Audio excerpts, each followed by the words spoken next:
The main purpose of our Center for Biomedical and Minority Health Research is to address the existing disparities and inequities in healthcare, especially among our underrepresented minority populations here in the United States, and more specifically for us in Harris County and Greater Houston area. We have several research areas here, and my lab mainly focuses on maternal health and child health research in terms of epidemiology work, looking again to close those gaps in health disparities here in our Greater Houston area and Harris County. The other type of research that I do is drug discovery and development research, where we look for new medicines for specific infectious diseases. For example, with the outbreak of the recent COVID-19, SARS-CoV-2 that led to the COVID-19 pandemic, our lab is looking at repurposing some clinically approved drugs to work with the FDA to push some of those to be repurposed for the treatment of COVID-19. My research is rooted in Texas Southern University and the community around that. So with that, I focus on disease such as cancer, infectious disease, diabetes, etc. And most of them disproportionately impact the minority. And for example, prostate cancer and breast cancer are the two major focus of my research. And they have obvious disparity for African Americans, men or women. So with that, with our nano-formulated drugs, we try to reduce the disparity and improve the patient compliance. Recently, our work have been recognized as a National Cancer Institute, which is part of NIH. We become one of their subcontractors for preclinical drug development. There are total 19 institutes get that subcontract, and we're the only one from Texas, and we're the only HBCU get that contract. So I consider that's a great recognition of our work. Our research is very unique, and we are in the area of gapping the drug discovery toward actual marketing of a drug product.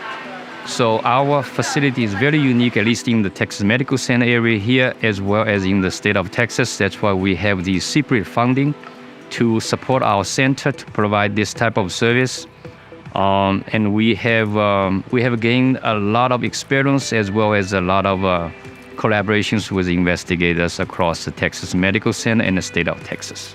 When it comes to disparities in maternal mortality, our country nationally, the United States, is doing really poorly compared to other developed countries. So the work we do is very key in addressing the underlying causes and looking at the root causes of those disparities and poor maternal health outcomes. And so that's what our lab does. We work with a huge center. We just received a huge funding from Health Research Services and Administration to address and improve maternal health in the Harris County and Greater Houston area. One of the ways that we've seen kind of real-world engagement and impact is through a collaborative that has been born out of the Community Engagement Corps in a partnership with the Gulf Coast Consortia to develop a community-engaged healthcare educational program. So it's really been exciting to provide this educational opportunity where the community is educating our clinicians and our researchers in how to do this better, in how to develop and deploy, make available important life-saving interventions and technologies. For me, it's all about watching the light bulb turn on, the fire get lit again or rekindled in our participants' eyes. And that's been the huge payoff for me, to see faculty come into being, become more excellent at what they're doing, to see the energy come back again, and it spills out into the students. They're happier people. It was just very rewarding. CPRIT stands for Cancer Prevention Research Institute of Texas. And within the name itself, it is cancer prevention. So we applied for this funding mechanism under the prevention pillar of CPRIT, which positions us or allows us to be able to offer mammogram at no cost to uninsured and underinsured women. So with that, we are addressing a major barrier for that population. The fact that we're able to provide services that is a bit more convenient, accessible, and specifically at no cost to uninsured, underinsured women is a big, it's a big priority for CPRIT, and we are very grateful to have been able to receive that. One of the great things that are coming next in the future and that we're working on, because we like to think ahead and work ahead, is that the university has deployed a lot of infrastructure for artificial intelligence when it comes to artificial intelligence, the marriage between artificial intelligence and social determinants of health.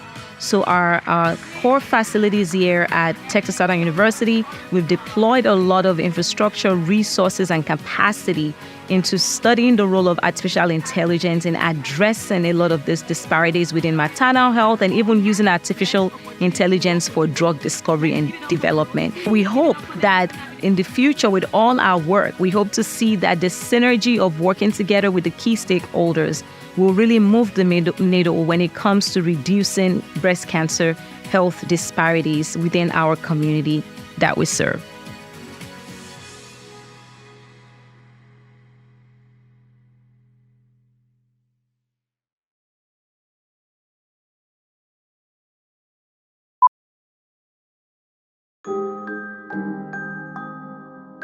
I remember this young lady, she had just gotten vaccinated.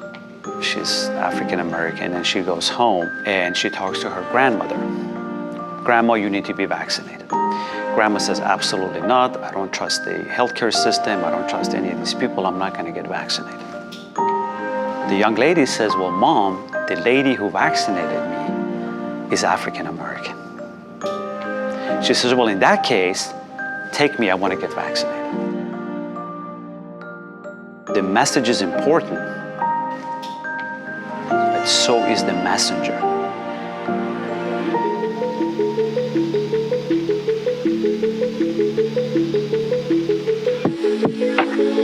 Data and science and study have shown that African American individuals are much less likely to be enrolled into a clinical trial.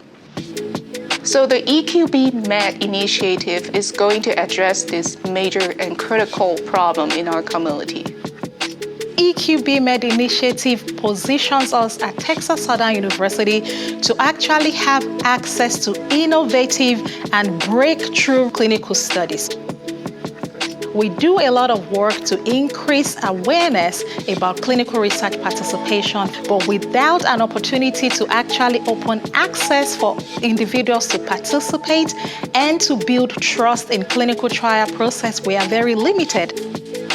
Pharmacy is a very important team in communication with the community.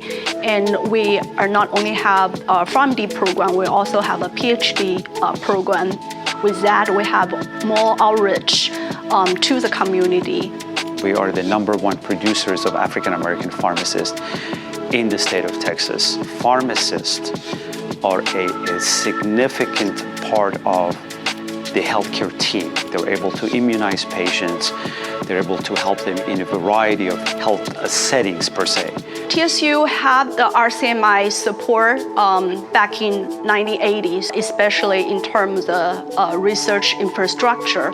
So the students and scientists can conduct most cutting edge of research, especially in the area of drug discovery and development.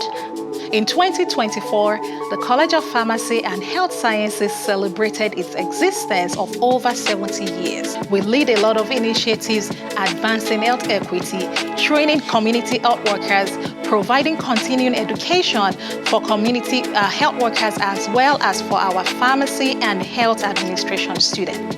In this initiative, we are going to partner with UTMB, Yale University, and Morehouse School of Medicine. We will be able to gain more experience and resources and guidance on how to recruit for clinical trial and how to conduct clinical trials. So this clinical research initiative under the EQB Med funding mechanism allows us not just to provide opportunities for clinical trial participation for community members, but it creates a platform for us to train the next generation of pharmacists that will be culturally competent, that will have an high level of awareness of engaging with community members to promote the concept of diversity and equal representation in clinical research participation.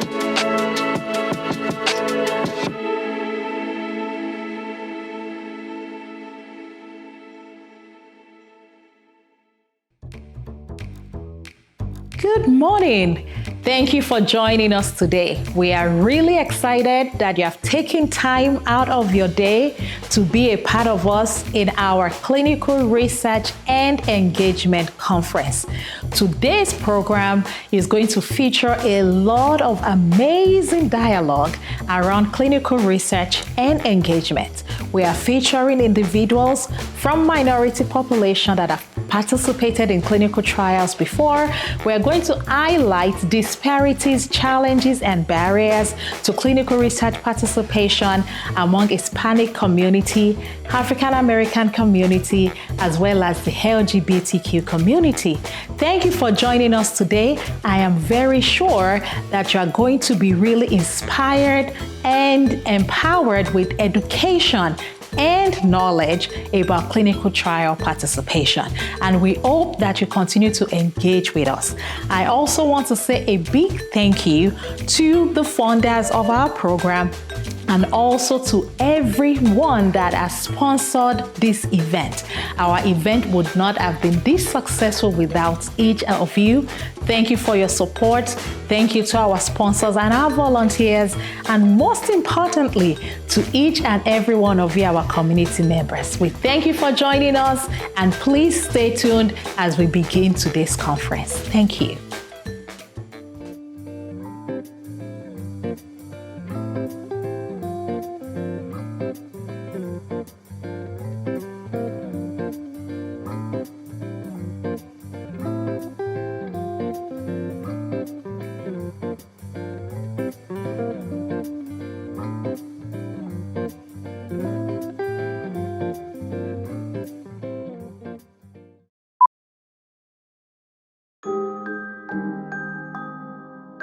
I remember this young lady, she had just gotten vaccinated.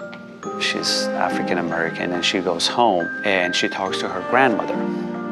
Grandma, you need to be vaccinated. Grandma says, absolutely not. I don't trust the healthcare system. I don't trust any of these people. I'm not going to get vaccinated. The young lady says, well, Mom, the lady who vaccinated me is African American. She says, well, in that case, take me, I want to get vaccinated. The message is important, but so is the messenger.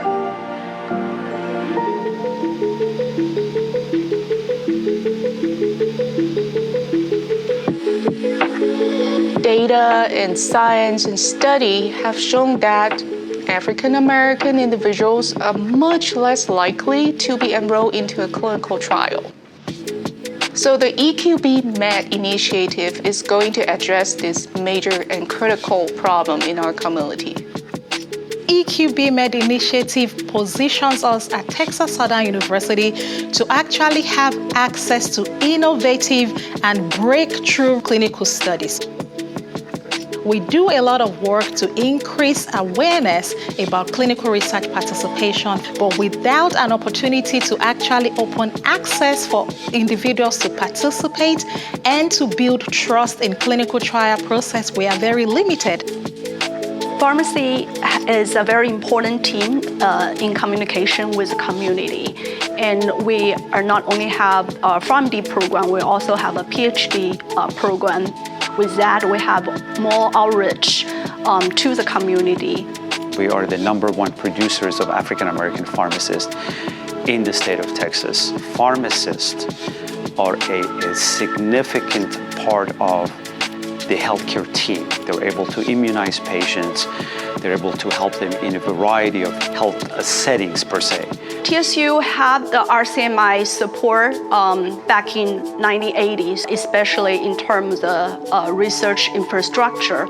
So the students and scientists can conduct most cutting edge research, especially in the area of drug discovery and development. In 2024, the College of Pharmacy and Health Sciences pharmacy celebrated its existence of over 70 years. We lead a lot of initiatives advancing health equity, training community health workers, providing continuing education for community health workers as well as for our pharmacy and health administration students. In this initiative, we are going to partner with UTMB, Yale University, and Morehouse School of Medicine. We will be able to gain more experience and resources and guidance on how to recruit for clinical trial and how to conduct clinical trials. So this clinical research initiative under the EQB-Med funding mechanism allows us not just to provide opportunities for clinical trial participation for community members, but it creates a platform for us to train the next generation of pharmacists that will be culturally competent, that will have an high level of awareness of engaging with community members to promote the concept of diversity and equal representation in clinical research participation.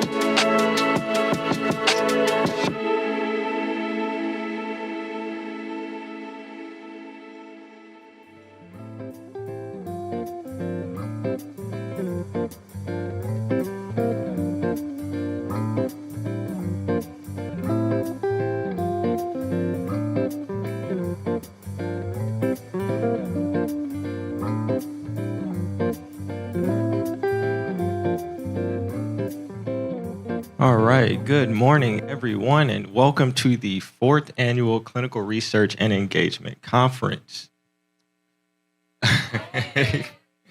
Whether you're joining us in person or online, we really do appreciate you and want to thank you for joining us. So without further ado, I want to get started. My name is Tamar Hicks. I am going to be the MC for the first half of the conference.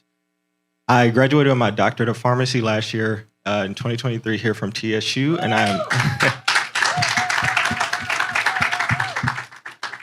I am currently completing my postdoctorate fellowship in oncology at NCODA, primarily focused on creating educational resources to make counseling to patients easier. So next, I want to introduce Dr. Ivy Poon, who's going to be going over the introduction and agenda review.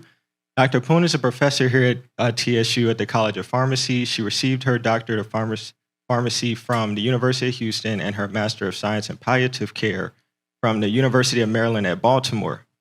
She is a licensed clinical pharmacy specialist and a preceptor for pharmacy students at the Geriatric Clinic and at the Michael E. DeBakey VA Medical Center here in Houston, and she has been doing so for more than 20 years.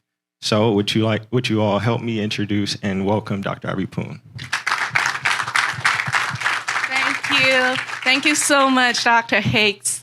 Hello, welcome, ladies and gentlemen, everyone, community members, partners, sponsor. My name is Ivy Poon. I am a professor in pharmacy practice. I also serve as the associate director for the Community Engagement Core here in CBMHR. So I want to welcome everyone in person and also online for joining us. Thank you for making a decision to come here on a Saturday morning to learn about this very important topic on clinical research. And so I am going to, I think I need to point it this way. I am going to go through some of the schedule of events that we will, So I already went through a little bit of this. If you are a CHW and claiming CHW continuation credit, please complete your CHW survey that is available with the QR code in here. And also, if you're joining online, it's also in the link tree that is posted in the chat. And also in the link tree link, you would also see a survey for today's event. We encourage everyone, all participants, to complete the survey. The survey is voluntary, it's optional, but we would love to hear what you think about this event, and we take this very seriously. It also helps with our future programming. So please complete the survey, and you will have an opportunity to win a $15 gift card by completing the survey. So I also want to remind you about an event that we have planned for at 3 p.m. to 4 p.m. I know this is like towards the end of the program and towards the end of the day, but this is a very exciting and important event that we have. It is called Beyond Tuskegee, a community conversation about clinical research. This is the time where we will have kind of like a very cozy, warm fireside kind of chat, where we will have experts and community representatives where we gather together and to talk about what is clinical research, what questions you have, and also to engage you in the discussion about clinical research. So if you have not registered yet, I would strongly recommend you to register for this event. It is available through this QR code in here. So next, I would like to thank you all the sponsors and exhibits and partners. We won't be able to host this event without your help and sponsorship, and we thank you everyone for coming to this event. Thank you. All right, so without further delay, I will invite Pastor to come up here to open us with a prayer. Good morning. In 3 John, it's only one chapter, but verse number 2, we are instructed in this effort. Dear friend, I pray that you are prospering in every way and are in good health, just as your whole life is going well. Shall we pray? Heavenly Father, God of grace and glory, we humbly assemble together once again as your anointed servants, whom you have gifted and empowered to come together as a clinical research and training agents, whose mission is to diligently strive to eradicate the health disparities, particularly among the African American and Hispanic populations in our local communities and abroad. We thank you for giving us the desire to serve this present culture through various initiatives involving research participation, clinical trials, and other medical opportunities. We know that it is your desire that all people live healthy lives, and therefore we ask of you to guide us in developing partnerships in order to increase our efforts to achieve our goals for the good of all humanity.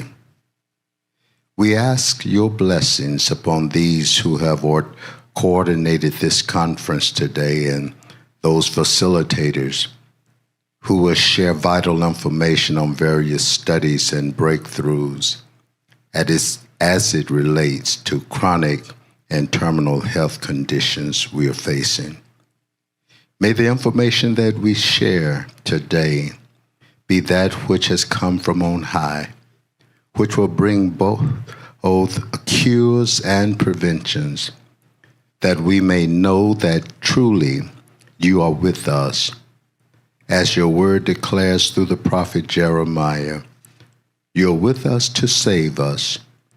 And as you have promised to restore health unto us and to heal our wounds, may our time together today prove both productive and rewarding. It's in the blessed name of our Christ and Redeemer, Jesus, we pray. Amen.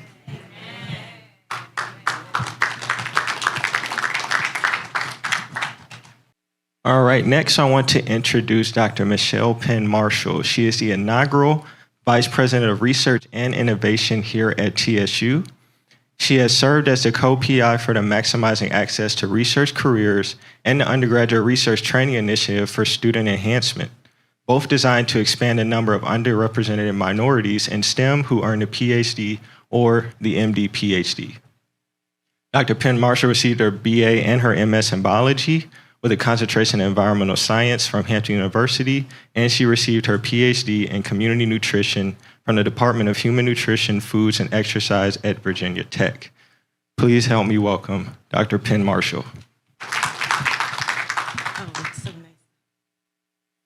It's so nice to have a TSU alum just represent himself so well and the institution and the faculty members who trained him. Beautiful job. Beautiful job. It's amazing. What I have written is what everyone has said, Dr. Poon, the Reverend, but out of the mouth of 2 or 3 witnesses shall every word be established. So I will do what Dr. Ajawale has asked me to do and leave the pulpit to our dear pastor right there. So good morning.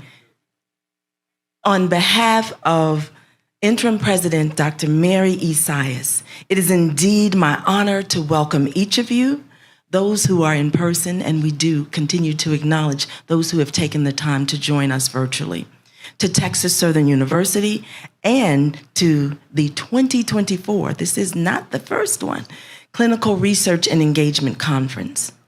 We acknowledge and appreciate the National Institutes of Health and the National Institute of Minority Health and Health Disparities for entrusting my colleagues at Texas Southern University with the federal funding to execute this kind of conference, with the federal funding to really change lives in our community, at our institution, in our nation, and in the world. They are doing, I'm off script now, but this is coming from my heart. They are doing phenomenal things at this institution.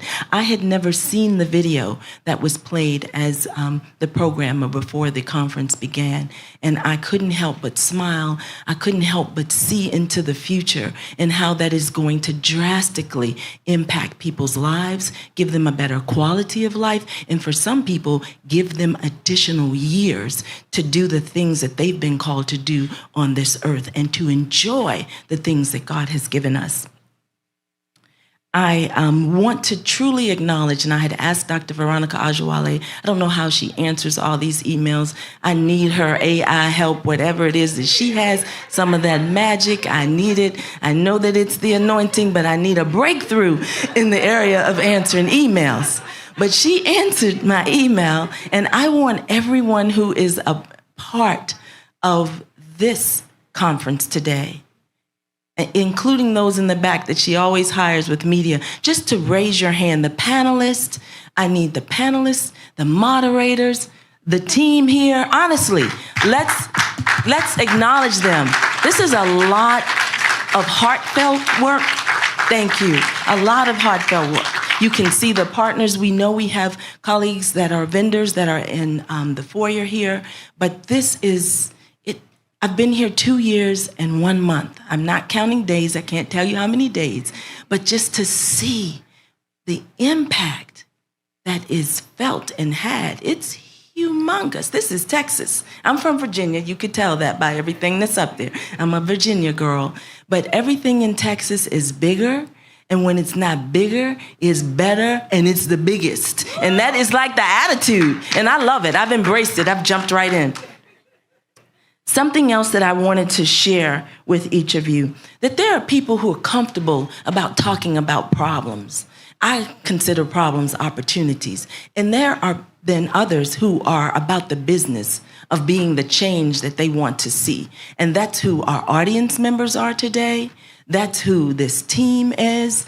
And you're going to see, and articles that are written, videos that are made, YouTube channels, we are going to go into the nations. That's what the Word of God says, to go into the nations. We have a responsibility. Many of us have very comfortable homes. We drive in comfortable cars. As hot as it is in Texas, we're often not living outside. And some of us have had the experience to live outside, not to have access to health care. And some of us have access to lots of monetary things, but maybe the access to health care is not equitable.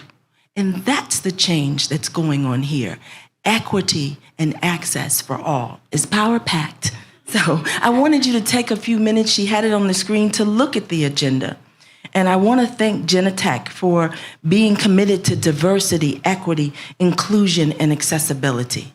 I know that those are not always politically correct words, but they are profound and words that need to be heard and that absolutely need to be adhered to. You were here today from TSU's world-renowned debate team and Baylor Colleges of Medicine's outreach and community engagement team. When I have watched these two teams perform, whether it's a skit or they are giving us poetry, it really does cause me to reflect. Each time they write something different each and every time, and it causes me to think, what can I do differently? Who can I help? Who can I aid and assist? And not be self-serving and narcissistic. Reach out and see people who are in front of you and extend your helping hand and your talents. Reverend Atkins, he's left, but he gave us a powerful and really anointed prayer. He started with a scripture because God wants us to prosper and be in health, even as our souls prospers, mental health, our minds, our wills, and our emotions to prosper. I would like Dr. Olalaye to stand up. She does not like it when I do this, but that's okay. We're friends. She has recently, this month, April 2024, don't be embarrassed. It's an honor. She has received a patent, and I'm going to read it because I'm completely off script, so I want to read what the patent is on. The compositions for and methods of inhibiting SARS-CoV-2 infection. Dr. Olalaye. Thank you. Thank you. This is the kind of leader, Dr. Ajawale, you stand. The kind of leader, Dr. Liang, Dr. Poon. These are the kinds of leaders that have vision and they execute the vision. They write it down, they make it plain. And how many grants do you have that are funded currently? 15. I've been saying 11. I'm so glad I asked her. 15. It's one thing to get the money. That's the easier part. Executing it is serious, and it's a serious responsibility because most of those funds, she has some foundation funds, but it's federal money. It's your taxpayers' money. So Dr. Ajawale and her very supportive and brilliant husband, thank you. Again, I want to welcome you to the 2024 Clinical Research and Engagement Conference. I usually stay all day, but I have a daughter who's here from Pennsylvania.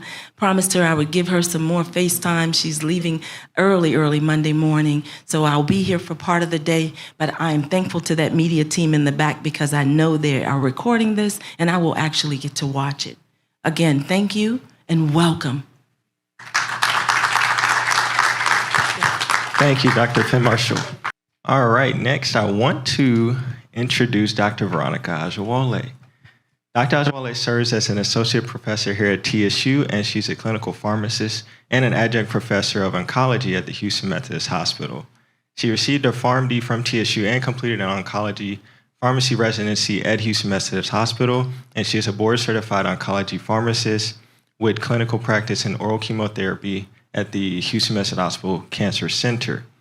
She is a founding director of the NIH MD-funded Community Engagement Core of TSU's Center for Biomedical and Minority Health Research and TSU's Institute for Health Equity Advancement, Research, and Training. Dr. Ajawale is the governor of this conference, and we are excited to have her present the health equity programs here today. Thank you. And good morning, everybody. It is such a pleasure to be here, and I'm super excited, to have had the opportunity to convene this conference for the fourth time.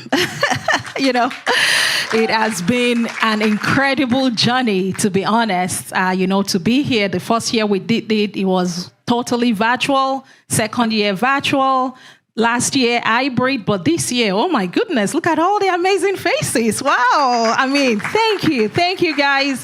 Thank you all for joining us. And to those that are online, as of yesterday, I checked, we had 480 people pre-registered online. So what we are seeing in person is like 1/4. of the actual attendance. So thank you, everybody, for joining us this morning. I'm going to go over some of the health equity programs that we have happening here at Texas Southern University.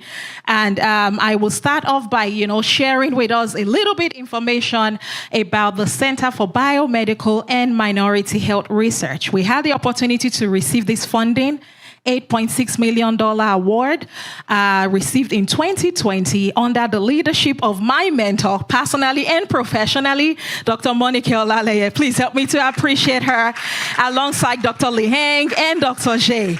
And I tell you, the journey of implementing this has just been incredible. We have been able to evolve and learn. And I want to say thank you to VP Penn Marshall. Honestly, your leadership, your guidance, and your wisdom has made it easy for us to be able to implement. And I truly and genuinely appreciate you and the leadership of Texas Southern University. And, it takes a village, when it comes to implementing the work that we do. Community Engagement Corps has 3 major aims. The first is to be able to identify and address the health concerns of community individuals.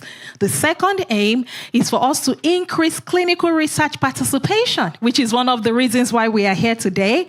And the third is for us to be able to disseminate research finding in unique ways, right? As scientists, we are accustomed to conferences and publications. But community members, the faces that I see here, they don't read journals. They're on TikTok. They're on YouTube. They're on the TV station. They're on KTSU. So in all those places, we have footprints, and we are doing so intentionally and diligently. And as you guys can imagine, it takes a village, truly so. Dr. Poon is our amazing Associate Director for Community Engagement Corps. She is a silent giant, supporting and providing support for us as we go.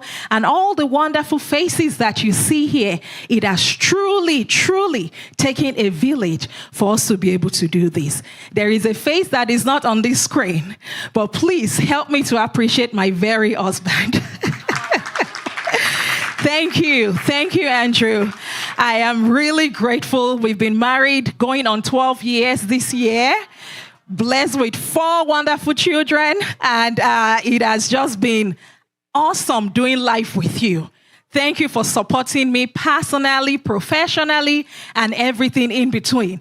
This man taught me to choose passion over paycheck, and I mean that. So thank you, babe. I love you and I appreciate you. Thank you. So when you look at the activities that we do at CEC, we collaborate with federally qualified health clinics, collaborating with community-based organizations, faith-based organizations, industry partners, community members, and elected officials. We are very busy. We have something happening every month. Each of you, when you came in, you received a folder. In your folder, you would have flyers of our upcoming events. So please feel free to look through the folder so that you will be able to know what we have upcoming, and you can join us in those events. In addition to us providing education and outreach programs, we are also very diligent in educating community members. Today's program is also provided as a community health worker training, which they can receive credit for at absolutely no cost. And guess what? We just don't implement, we also listen, right? And how do we listen? We listen by surveys. So please complete the survey. We listen by hosting focus groups. We listen by hosting community engagement studio. And that helps us to evolve. That helps us to build trust. And that helps us to stay truly responsive to the needs and the concerns of our community members. I would switch gears here and talk briefly about some of the other funded grants and initiatives that we have going on at TSU. The first one I want to highlight is a $1 million award that we have the privilege of receiving under CPRIT. This is what we use to establish or continue the TSU Breast Cancer Screening and Prevention Center. In that program, we have the opportunity to offer mammogram at no cost to uninsured, underinsured women, providing navigation and education. And we do this in 5 separate counties. And again, it takes a village. All the wonderful faces that you see there are the wonderful support system that helps us in implementing this. And I'm so excited to share that over the past 2 years, we have been able to successfully offer no-cost mammogram to over 1,100 women.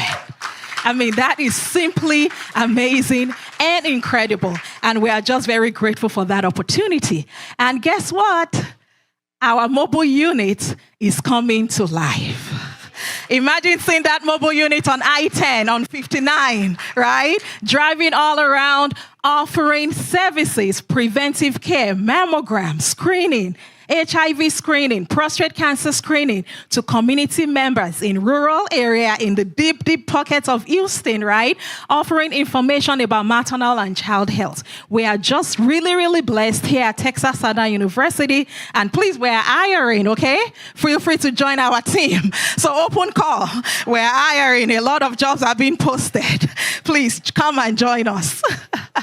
Then I'm also going to really go over some of the other initiatives that we have going on. Having the privilege to have received this award, P20 grant, myself being the leader at TSU, alongside Rain Rouse from Baylor College of Medicine. This is the P20 grant that was received, and this is the first of its kind here in TSU, and the only one funded in the United States. No pressure, but the pressure is real at the same time. And I see Dr. Hunter there, being one of the leaders of the Pilot Award. So yes, we are really, really blessed and honored to have that funding. This is also another award under the leadership of VP Penn Marshall, $5 million award from the Department of Education that would help position Texas Southern University on our journey to becoming a research proficient and efficient institution. That is the best way I can describe our one. Did I say that right, VP? For community language. Yes. So we are really, really excited to be able to have an opportunity to implement that funding mechanism.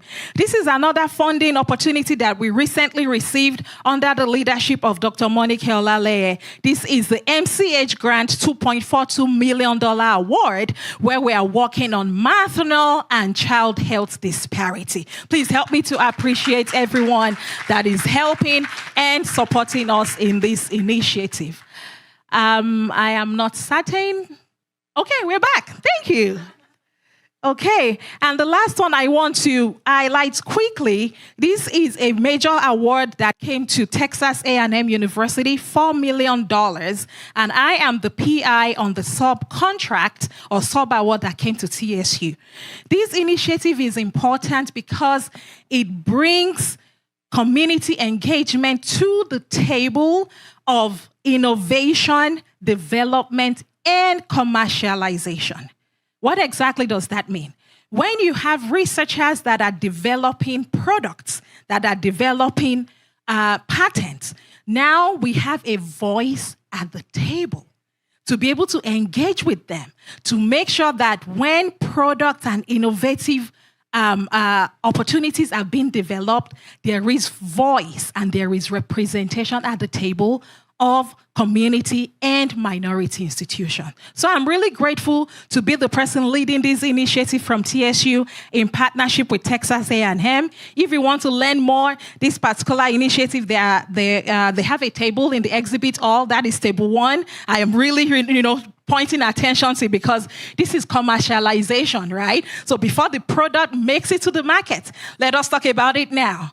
We no longer need to do the one size fits all anymore, right? So that way we can have a voice at the table. Awesome. So again, everything that I've said, I can't put everything on the slide, right?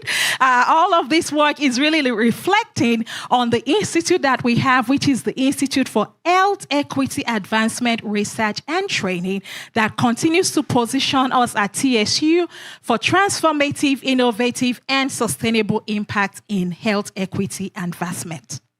So we are here today, and if you ask yourself, why do we have this conference? Why is Veronica asking us to come 9 o'clock this early in the morning? Some of our team members arrived 4:30, to be able to set up, to make sure that this whole event is successful. We are really here to discuss two things: to increase awareness of community members about clinical research, and to also build trust with the community and stakeholders about clinical trial participation.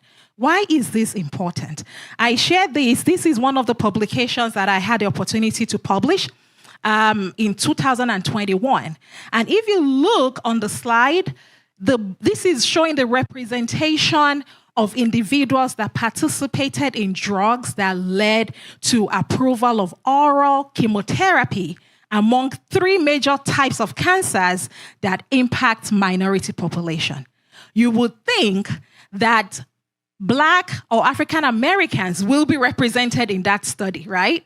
But as we can see, the green bubble is Blacks, and there is obvious underrepresentation. We have an overrepresentation of whites.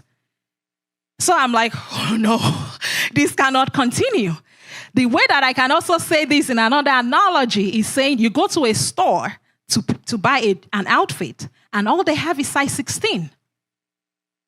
And you wear a size 8. You wear a size 10. You wear a size 12. That is literally what medical practice is when we don't have representation. And at the end of the day, you have to pay for the healthcare. You pay the taxes. You experience the side effects. Dr. Hunter and myself, being pharmacists, we are there. Toxicity assessment, side effect, TAMA, right? With the encoder, we are writing papers and saying, okay, how do you prevent nausea? But at the end of the day, the medication does not work equally because we are not part of the clinical research. So this is why this gathering today is very important. And I am really, really hopeful that the way that the FDA has taken a lead, right? FDA being the main body, and I'm really excited to have Mr. Tony Welch here, joining us. You're going to hear from him shortly from the FDA. So the FDA took a lead on this, with a press release, and so many pharmaceutical industries have also followed suit, in regards to addressing disparities in clinical research representation. TSU, again, has an opportunity to be at the table. We are really, really blessed that now TSU has become a clinical trial site. Isn't that exciting? That really positions us from just saying, right, for us to now be able to go ahead and do and implement. And we cannot do it without each and every one of you. Dr. Ophelia is going to be here later today, and she will tell us a little bit more about that particular program and initiative. We are doing the clinical trial initiative alongside UTMB. Dr. Randall Orban is going to be here later today for the Tuskegee discussion at 3 p.m., and we will be able to engage a little bit more. But we have the mobile unit from UTMB. Thank you, Sharon, and the group for bringing the mobile unit from UTMB. The mobile unit is right behind this building, so please feel free to engage. Go and take a look at that mobile unit, because we are very intentional to make sure that clinical trial is accessible to everyone as much as it is reasonably possible. So with that, I want to say thank you to each and every one of you for engaging with us this morning. And I say thank you to faculty and staff, because I'm a TSU product myself, right?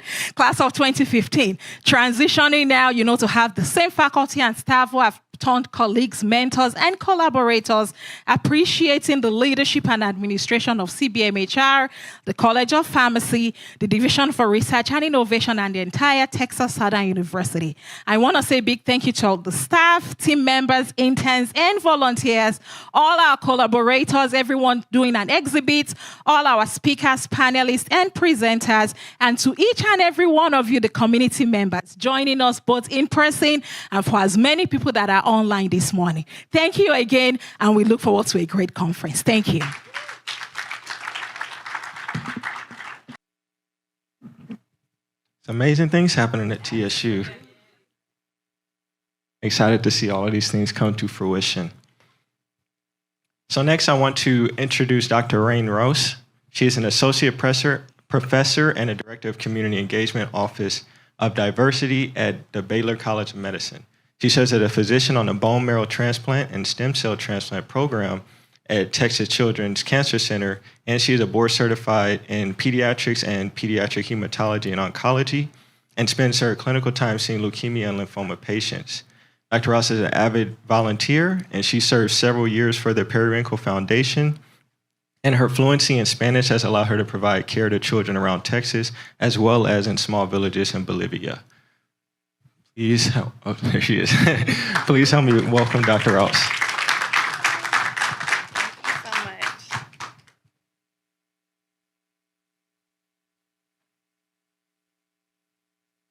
Thank you, everyone. I'm so excited to be here. TSU is one of my favorite places to be, and so many of my favorite people are here in the audience. Most importantly, I am H-Town born and raised, grew up right here in 3rd Ward. My mom actually taught at TSU. I spent all my afternoons on this campus in that child development laboratory and doing every single possible TSU program that there was to offer. So every time I come back here, I feel like I'm at home. I also have strong roots with UTMB. I went to medical school there. I went to residency there. Dr. Petronella and I go way back. And those are my roots. And I am here representing Texas Children's Hospital and Baylor College of Medicine. My bio is a little bit outdated, but I will tell you that the most important thing that I do is try to ensure that we have representation in research. I'm a pediatric oncologist by day, so I take care of kids with cancer. Trying to literally find better ways to cure cancer and do it with less toxicity. I am a researcher, so I have a research laboratory, but I also do clinical research. And in that, I literally am able to create gene-modified cell therapies that can target and kill cancer. And this is groundbreaking work, right? But every single day, I'm looking at the patients that are enrolled on these trials and wondering why we don't have the same representation. So I really wanted to make sure that I gave you a bit more of that background and why I'm here. And I also lead community outreach and engagement for Baylor College of Medicine and then for our Comprehensive Cancer Center. So Dr. Ajawole and I, we are sisters from another mama and daddy, and we have worked so closely in all the TSU room. Team. So I'm going to talk about clinical research participation in health disparities in African American and Hispanic populations.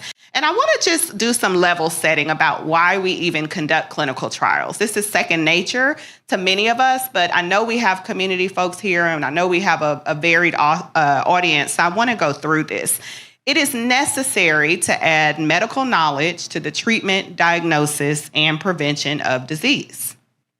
From a scientific and clinical perspective, we know that there has to be proportional representation in clinical trials because we need to know that what we learn from the trials applies to everyone, right? Regardless of race and ethnicity, regardless of where you live, representation is absolutely key. So every day that I'm engaging with patients and their families, I'm talking about the fact that I want to be represented, and I want to know that when a treatment option is being offered to me, that it has been studied in patients who may have a similar background to me.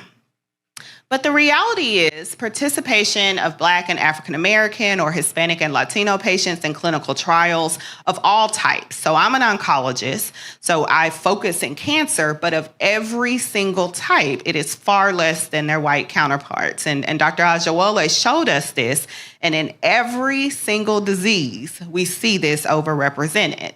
And I think there has been in the last probably 5 years a lot more common knowledge about some historical events that may have played into this. But when I talk to my colleagues, I realize that often they'll say, well, there's cultural mistrust, but they don't quite understand the why. They don't quite understand the extent. And so in order for us to be able to address these things head on, we have to have an understanding. So I'm going to walk us through, I love that later on there is a special session on moving beyond Tuskegee, right? So I'm just going to walk us through these historical events that seem like they happened so long ago, but I'm going to point out to you all that it wasn't quite that long ago. So in 1926, Syphilis was a major problem in the United States. There was a 35% prevalence in people of reproductive age. Imagine that, 35%.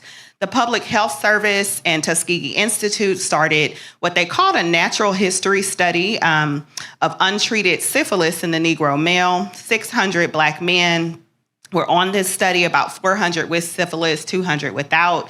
Informed consent was not obtained. That wasn't a thing at the time. They were told they were being treated for bad blood. They did not actually receive treatment for syphilis, but they did receive free medical exams, meals, and burial insurance. The study was initially projected to end around 6 months after the start.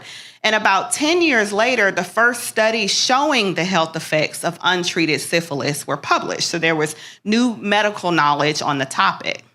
A couple years later, some of the early study data from the Tuskegee Institute was published, and it was criticized because it remained unclear if the participants were actually being treated.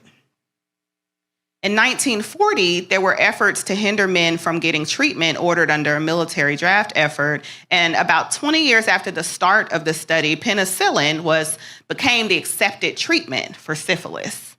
Yet, because of the incidence, because of that prevalence, there were rapid treatment centers that were established. If you can imagine, back in the day, more like a mobile unit, but a rapid treatment center where people would have access to care. But the men on the study remained untreated. There were concerns that were raised about the ethics of a study in the early 1960s. There are a number of reports that you'll see about medical students rotating through the unit and wondering, why are these men not being treated? And the CDC reaffirmed the need for the study in 1969, and it actually gained local medical society support. In 1972, the media got involved, and there were news articles that reported, and an ad hoc advisory panel was established to review the study, and they determined it to be ethically unjustified. They recommended stopping it, and a month later, the study stopped. There were class action lawsuits that were filed, congressional hearings, and in 1974, so again, this is about 50 years after the start of the study, there was an out-of-court settlement that was reached, and the participants and their families received lifetime medical benefits and burial services. And in 1995, President Clinton apologized on behalf of the nation. So when people say these are things that are happened so long ago, how many of you were alive in 1995? I sure was. And then from this, a Council on Bioethics was established. So I tell this story because I was born in 1982. My mother was born in 1948. And I learned about the Tuskegee syphilis experiment when I was 5, when I asked my mother why one of her close friends talked like that and walked like that. And he'd actually been a participant in the Tuskegee syphilis experiment. So when I hear people say that's something that's remote history, that's so long ago, it's not really relevant, I recognize that it's always been something that was at the forefront of my mind throughout my training, including during my medical training. So the skepticism is real and it's understandable. However, what I stress every single day to patients, colleagues, trainees, and the community is that there are so many safeguards that are in place to ensure history does not repeat itself. We all can talk about things that happened in history that were absolutely deplorable, but we can also be grateful that today there are numerous safeguards that ensure it never happens again. So I head-on address these issues with my patients and with their family and with the community and my trainees, but I quickly follow up with, let me tell you why we're so grateful that we have the FDA, that we have institutional review boards, that we have all of these safeguards in place. So there are specific protections for anyone participating in a clinical trial. Most people would not even dream that there was a time where there was not informed consent. And the key emphasis on the word informed, right? It means that the person has to understand exactly what is involved in the research versus what is standard of care, what the potential benefits are, and most importantly, the risks. We have to include diverse patient populations, and we talked about that. And I also try to impress to people that clinical trial oversight is real, it is frequent, and it is designed for the sole purposes of protecting and ensuring the safety of the participant. Most of the clinical trials that I lead are first in human, have never been tried in a human before. And I'm a pediatrician. My patients have life-threatening illnesses, so often are participating in these trials because they have limited options. The oversight from the FDA is real. I appreciate it. I welcome it because the most important thing is that my patient is informed. I deal with the FDA very frequently, and I love the FDA because I feel like the FDA keeps us on our toes. So if I get a query about providing additional information, if I submit a first-in-human clinical trial and they say, here's an additional safeguard we'd like for you to do, and we'd like for you to follow up with us after the first patient, and we'd like for you to wait 4 weeks or 6 weeks in between enrolling patients, I say absolutely. So I try to make people understand that because it's not my opinion on how the research should go. It's ensuring that everyone has a say. And so I'll quickly talk about some of the safeguards we have in place. I've been on our institutional review board at Baylor College of Medicine for about 10 years.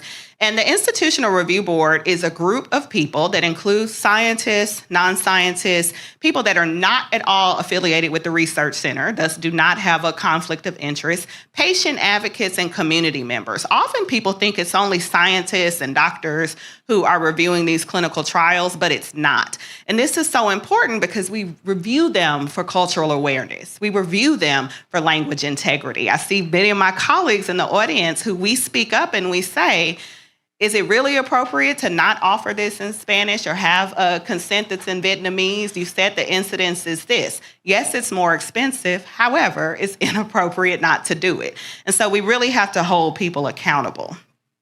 A data safety monitoring board. Y'all see my picture got a little messed up because I used this picture, but everyone looked the same. So I had to color in and make a red head.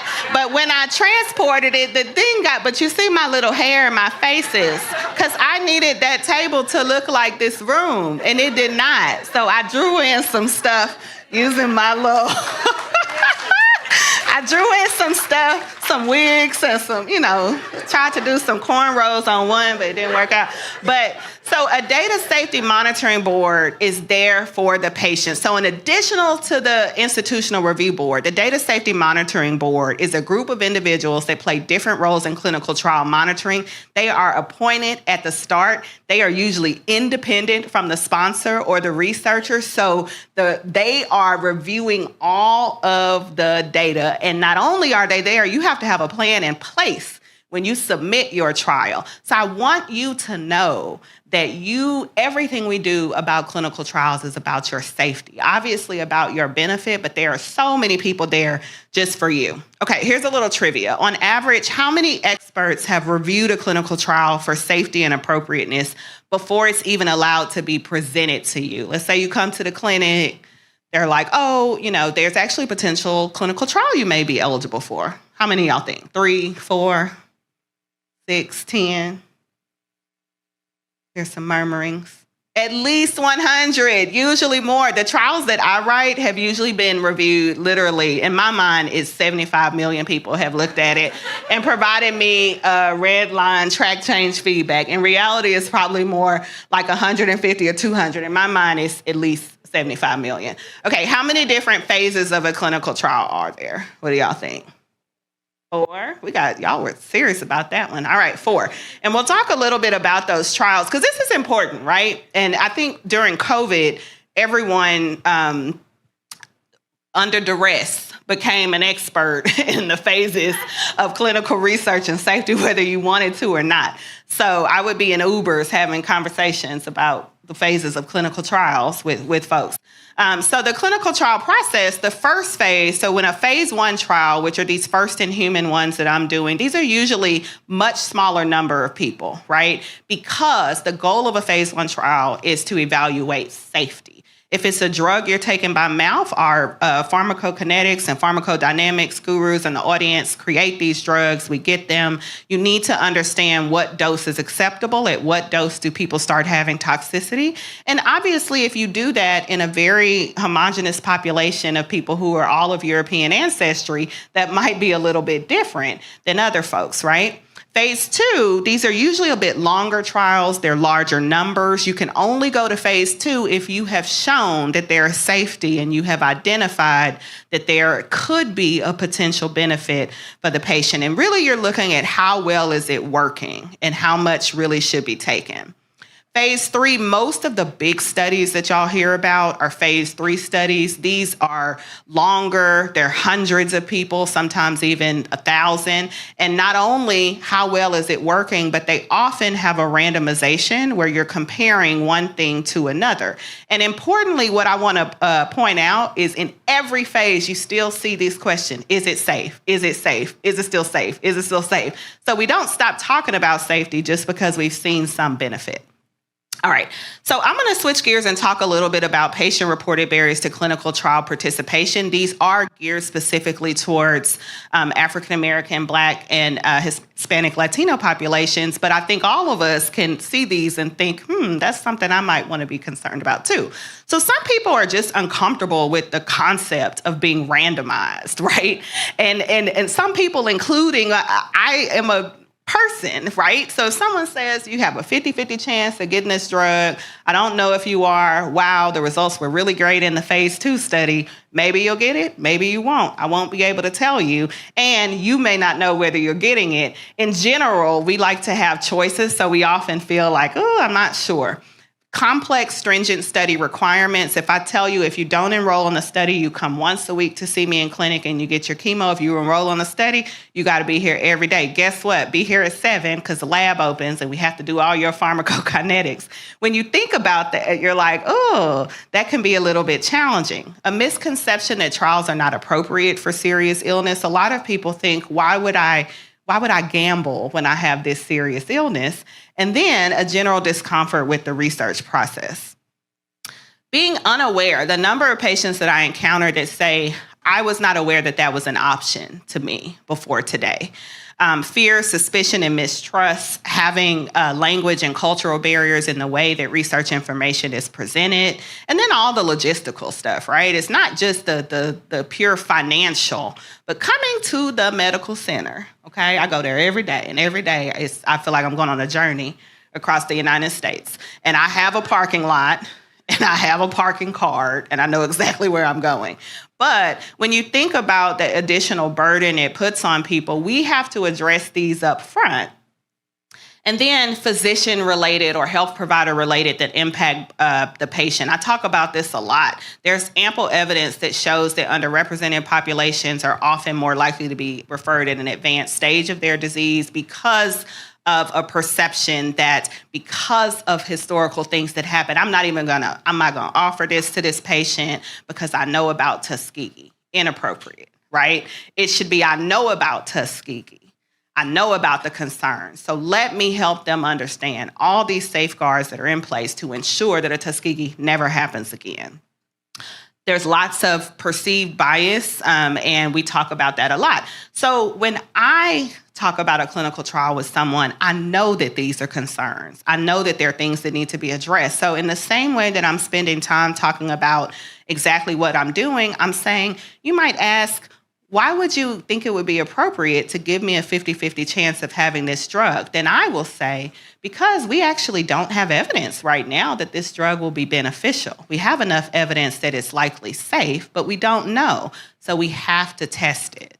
And I talk to them about how they will be different. I talk to them about social work and financial counselors and advocacy organizations we work with. And I talk to them realistically about their personal risk-benefit ratio. Overwhelmingly, evidence has shown that access not willingness is where the difficulty lies in recruiting and maintaining minority research participants. And so I like to talk about questions you should ask about a clinical trial. And I won't go through all of these, but we've talked a bit about these. Why do you believe that this study drug should be tested? How do the risks and side effects compare with the standard of care? How will it be determined what I receive? Has it been tested before? If I don't receive treatment on the trial, how will this affect my overall treatment? Also asking things like, How is this going to affect my day-to-day life? What do I have to do? How often do I have to be in the hospital? How long does it last? Do I get results? And one important question is, if I benefit from this, can I continue receiving the drug or the treatment? Or is it limited to being on this trial? And often the answer that there's not a right or wrong answer, but the answer may depend on whether it's found to be futile, whether it's found to be safe, whether it's found to be effective. So a well-designed clinical trial really should have all the answers for these. So I empower you, and you all will have access to these slides. And so don't be afraid to ask for additional information or question information that doesn't make sense. Don't ever be afraid to ask for an interpreter. I speak Spanish fluently, but I tell my patients when we are doing consent discussions, I always bring someone in who is an interpreter to ensure that they understand. If you want additional loved ones, it could be your pastor, the reverend. If you want additional, I might bring Penn Marshall to my next visit. If you need a community leader present, say so. And if you need more time to think, say so. So we're doing a lot to increase the diversity of our research teams. And I think I won't belabor this because we are all here today and all have a shared mind of doing this. I have to thank so much. Dr. Ajwole is literally my sister, TSU, all of y'all. And so excited to be here. Thank you all.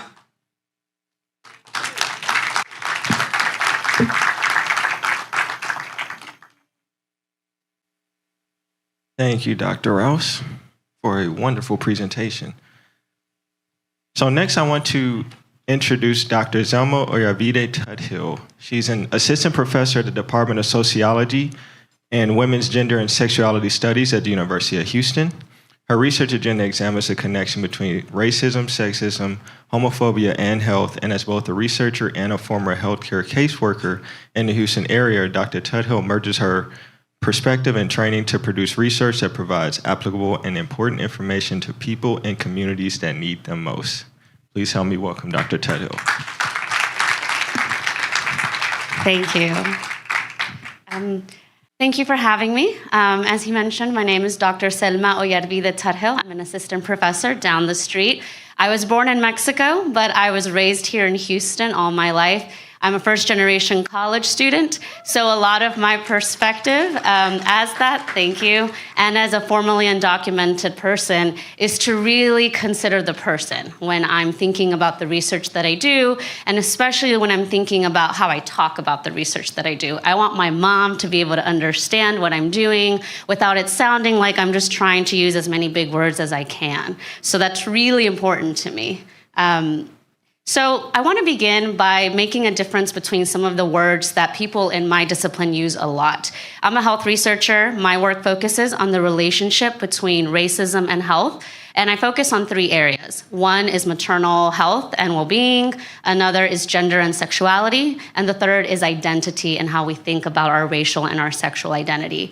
And so in a lot of the work that I do, we use words like health disparities and health inequities, and I want to talk about the difference between the two and why I lean towards a health inequity approach and what that means. So health disparities, we're really looking at work that looks at differences in health, whatever that health outcome may be, diabetes, smoking behaviors, healthcare utilization, and we want to know the cause of that difference. What is it related to? Specifically, what are those things in our environment, in our networks, in the economy that produce and lead to those differences?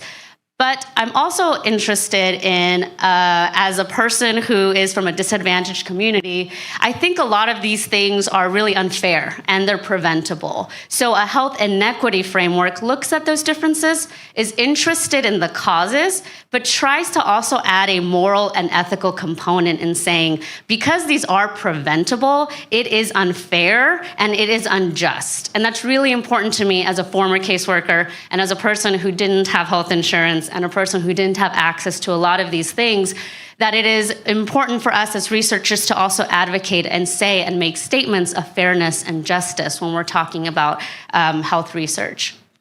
Oh my gosh, I keep doing that. I can't figure out the forward. Oh my gosh. So my work that I focus on today is going to be on work on sexual minority populations. For a long time, it was really frustrating for me because sexual minority populations were always conceived from this perspective of a white person, especially from the perspective of a white gay man. And everything that I was reading was from that perspective. And the health patterns and the health experiences of sexual minority populations, to me, read as the experiences of a person who wasn't also thinking about discrimination due to their race and ethnicity, due to sexism, due to homophobia, due to different experiences of homophobia. And so for me, it's really important to consider the experiences of different types of people who are sexual minority individuals. And one of the things that I learned that I don't think it's highlighted enough is that the sexual minority population is very diverse. It's diverse on so many different levels, but what I'm going to focus on is the diversity across race and ethnicity and the diversity in terms of gender identity. So when you have this much diversity, you have different levels of disadvantage. So when we're talking about the disadvantage of someone who's a sexual minority, again, everything I was being instructed on and taught about was the disadvantage of a white gay man. And it wasn't talking about the disadvantages of women who were also sexual minorities, or people who were also racial and ethnic minorities, or people who weren't born in this country and had different types of challenges and obstacles that they had to confront. Now, before I get started about some of these health patterns, I really want to talk about who makes up this population. Data shows that within the last 10 or so years, we've seen an increase in the number of people who identify as LGBT. In 2021, we see about 7% of the US population identifying as an LGBT person. Now, does this mean that every year more and more LGBT people are being born? I don't know that. But what this is saying is that more people are comfortable every year identifying as an LGBT person. So more research definitely should collect information on that. But what we also know is that the LGBT population is racially diverse. And I think oftentimes we really don't highlight that the diversity is a reason for the importance. It's not just important to be diverse because it's cool and it's good. It's important to be diverse in the way that we approach sexual minority health because it's actually composed of racially diverse people. So it's really important to consider that. We're also seeing a lot of diversity in where LGBT individuals live. We can see here the darker, the blue, the higher proportion of LGBTQ individuals. So as you can see, it's not evenly distributed across the United States. We do have some pockets where we have more LGBT identifying people. So if you try to compare the experience of someone living in, let's say, Massachusetts, it's not going to be the same experience as someone who's living in Texas or Nevada. So it's really important to consider where someone is living when we're talking about these possible interventions and programs. So I want to give some examples of some of these health problems that we're seeing in the LGBT community. One of those is HIV infection. We see alarmingly high rates of HIV infection among transgender women. 62% of Black or African American transgender women are living with HIV, according to the CDC. So differences across gender identity groups. We also see differences across race and ethnicity. Black or African American men who have sex with men are more affected by HIV than any other group in the United States. They make up about 26% of new HIV diagnosis. And while we see high rates of HIV infections among Latino men who have sex with men, we've actually seen a decrease in the number of HIV infections over the past couple of years. So while it's a similar problem between Black and Latino men who have sex with men, we see different patterns. So it is not appropriate to kind of treat and provide the same types of interventions when they really need to be group specific and take into account the diversity. That just because we're not white doesn't mean that we should just kind of share the same types of interventions and problems, because there are group-specific differences based on the group-specific experiences, even within marginalized communities.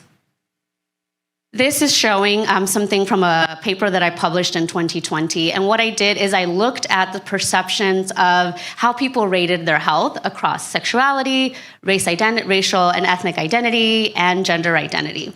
And so here you see lots of shades of different colors, and that's really to highlight the differences. These are people who reported the worst health out of the survey. And what I want to really point to is that it is really hard to find one pattern that describes any group of people. For example, if we look at heterosexuals, or even gay and lesbian and bisexuals, it'd be really difficult to say in one sentence what that disadvantage is. even if you look at race and ethnicity, when we're looking at Latinos and Latina women and men, we see that there's variation across gender and across sexual identity. So gay and lesbian individuals have different perceived health status than bisexual individuals. Again, variation kind of noting the complexity and that it may not be appropriate to have these one-size-fits-all types of interventions and programs. And then finally, smoking. Smoking is something that I do focus on a lot of my research because we know that more sexual minority individuals smoke compared to heterosexuals. About 15% of sexual minority adults report smoking, and more than 36% of LGBT smokers report smoking menthol cigarettes, which are harder to quit. So not only is there a higher rate of smoking among sexual minorities, but when they do smoke, they're smoking cigarettes that are going to make it harder to quit when they do try to quit. And there are higher rates of smoking among gender minorities as well, with almost 40% of transgender adults reporting smoking. And one of the sources that I always like to point to is healthcare utilization, right? Because a lot of times people would tell me, once you get health insurance, that's going to solve all of your problems. And then I got health insurance and I had more problems. They were just different types of problems. So data shows that sexual minority individuals actually have less access to healthcare compared to heterosexuals. There are low rates of insurance coverage in the sexual minority community. 13% of sexual minority adults report being uninsured compared to 11% of heterosexuals. And people always ask me, how does policy changes, legal recognition of marriage matter for people? Well, the data shows us that when we did have legal recognition of same-sex marriage, it increased the availability of healthcare insurance for a lot of same-sex couples. So that simple act really transformed the access to healthcare utilization for a large population of people. There's also an increased number of sexual minorities who report that they delay care due to medical cost. So even when people have access to medical care, they can't afford it. And even if they have health insurance, they can't afford the out-of-pocket costs. So it's not simply saying just more access to this service if it's not affordable and if it's not comfortable. Poverty, reduced access to healthcare, as I just mentioned, and stigma are the three sources within my field of work, LGBT health, that really point to these differences in health outcomes that we're seeing. And so it's really important for us to consider the differences in the experiences.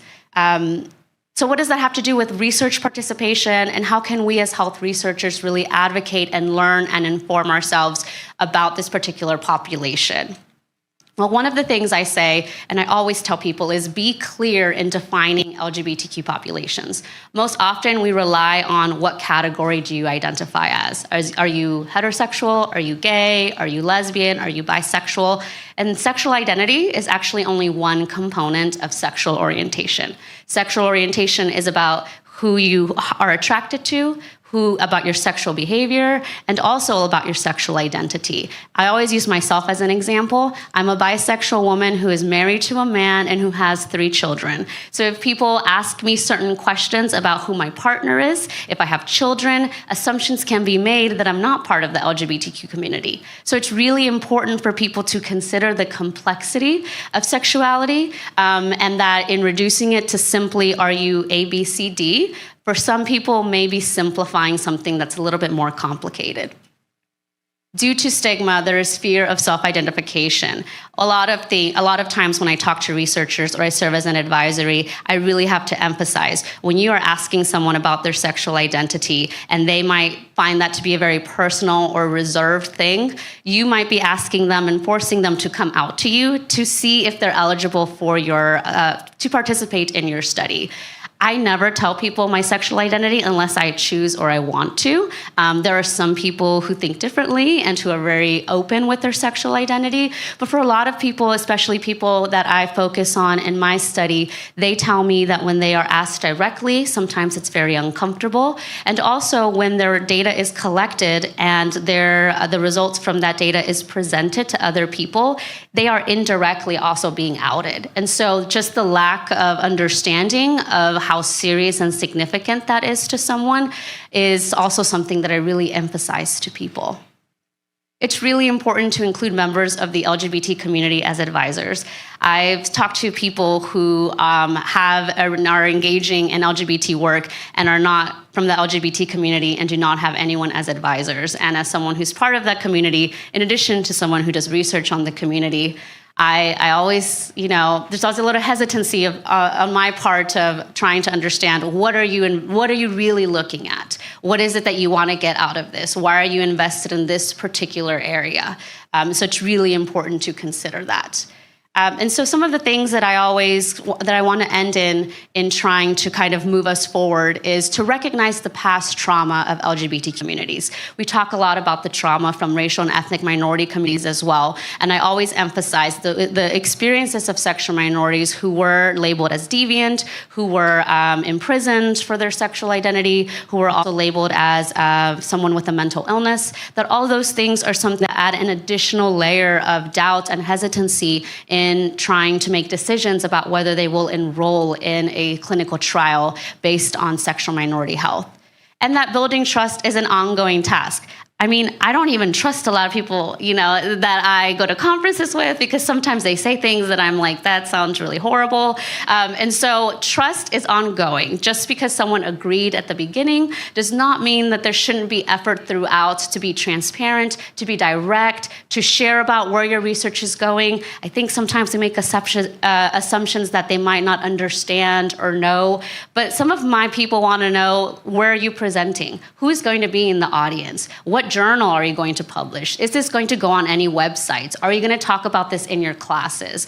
All of those questions and all of those answers can be really valuable and can show that you are really invested in building this ongoing trust.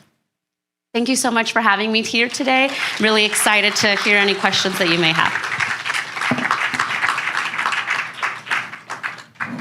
Thank you, Dr. Chathill. So our next speaker is Mr. Tony Welch. He is an Associate Director for Outreach and Communication in the FDA's Office of Minority Health and Health Equity. At the Department of the Office of Minority Health and Health Equity Outreach, he leads the communication and stakeholder engagement efforts. Prior to joining that department, he led the Department of Health and Human Services Office of Minority Health communications teams, where he served in multiple roles. His background includes experience designing and overseeing execution of health equity-focused communication programs to promote major initiatives, partnerships, and objectives, and he has led division staff and contractors in evaluating public relations and dissemination efforts to inform future campaigns. Please help me welcome Mr. Tony Welch, an alum of University of West Florida.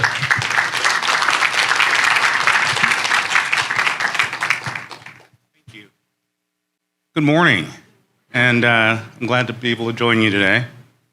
Oh, I'm going backwards. There we go. Seems to be pretty common here. Really happy to join you. And I want to start by saying I met Dr. Ajawole last year. Can everybody hear me okay? I guess so. Last year at a conference in Washington, D.C., or just outside Washington, right? And to have the conversation with you then and to hear about the programs you were doing here was amazing. But to see it today, that's really amazing. Congratulations. So I'm kind of here. I'm glad I get to bear witness about this. There we are. Okay. Our disclaimer with FDA. Okay. So our mission at the FDA is to promote and protect the health of diverse populations through research and communications that address health disparities. And so, as you know, because of my introduction, I lead the communications efforts for us. But I want to start with a description of our other program. There are two, which is our research program and the work that they do. And in our research program, they improve minority health and health equity through health equity-focused research.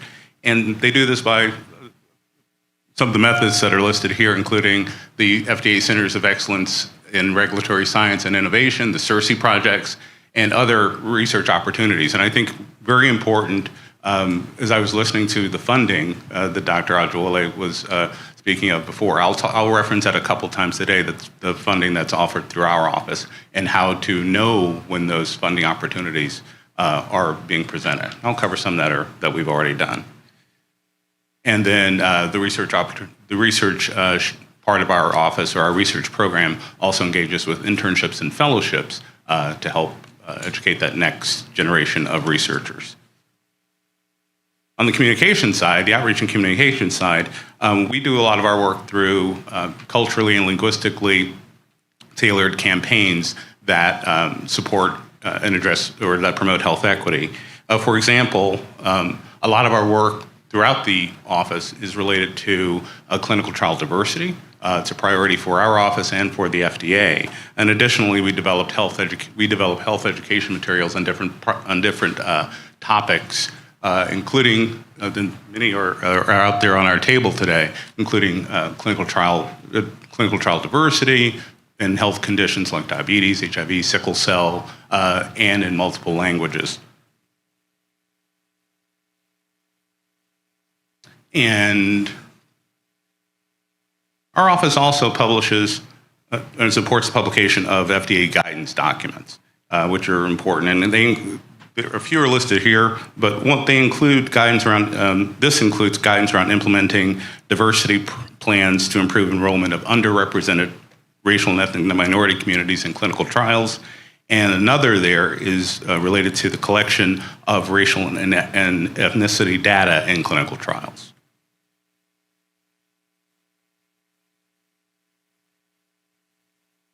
And then just to get into a bit more in depth about some specific work that we're doing through our office, as I mentioned earlier, we are committed to increasing enrollment of diverse populations in clinical trials through hosting public meetings, developing resources and tools, and issuing those guidance documents. And there's a lot of work going on across FDA in that space. And we've also developed an ongoing multimedia public health education campaign to help address some of the barriers that people experience from participating in clinical trials.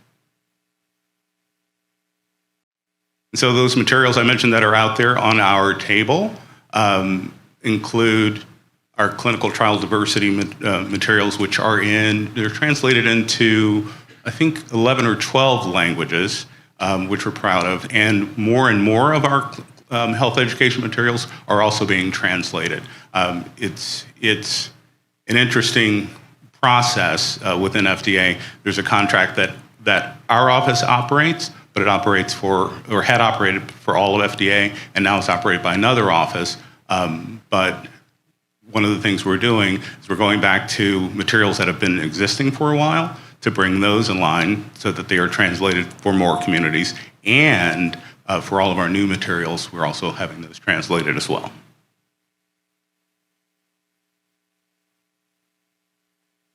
And another campaign that our office partnered with the HHS Office of Minority Health. That's an office where I used to work. A couple of years ago, the Let's Take Charge campaign was rolled out, and this promotes diversity in lupus clinical trials. It was another multimedia campaign that involved PSAs, there were some radio ads, and a website dedicated to promoting this.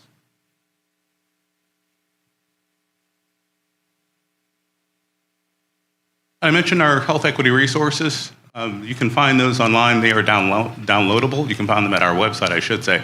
They are downloadable, and I mentioned that they're on various topics in multiple languages.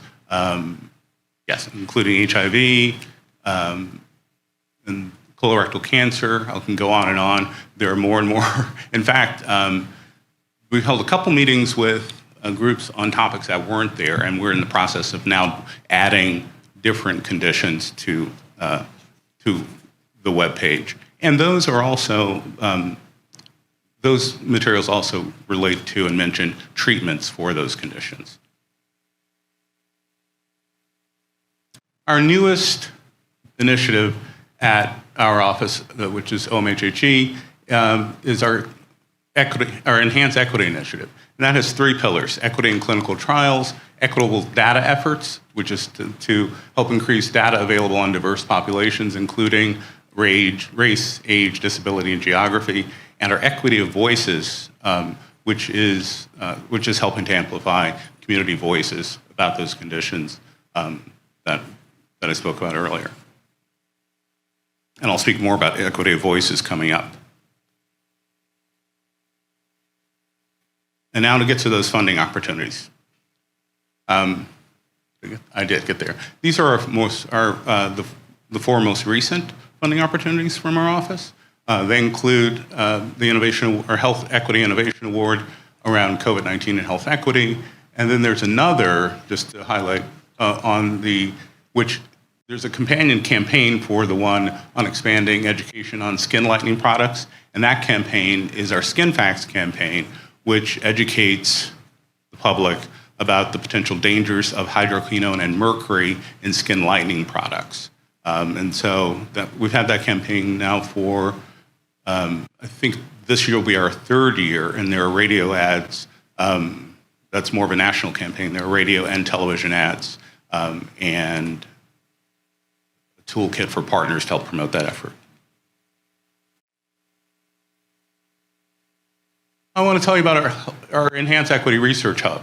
The Research Hub lists all of those projects from the research side, so our extramural research. They're all being loaded there into this new searchable hub where you can find out a bit more about the project and the investigators on those projects.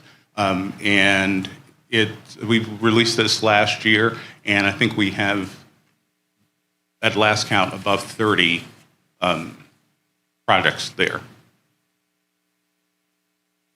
And you'll hear me refer to our website a lot because it's where everything is housed, and so including the publications from the researchers on our team. And our Equity of Voices video, this is William's story, and these were amazingly powerful stories of people who are living with HIV, and it's about their journey with antiretroviral and antiretroviral therapy, which is great.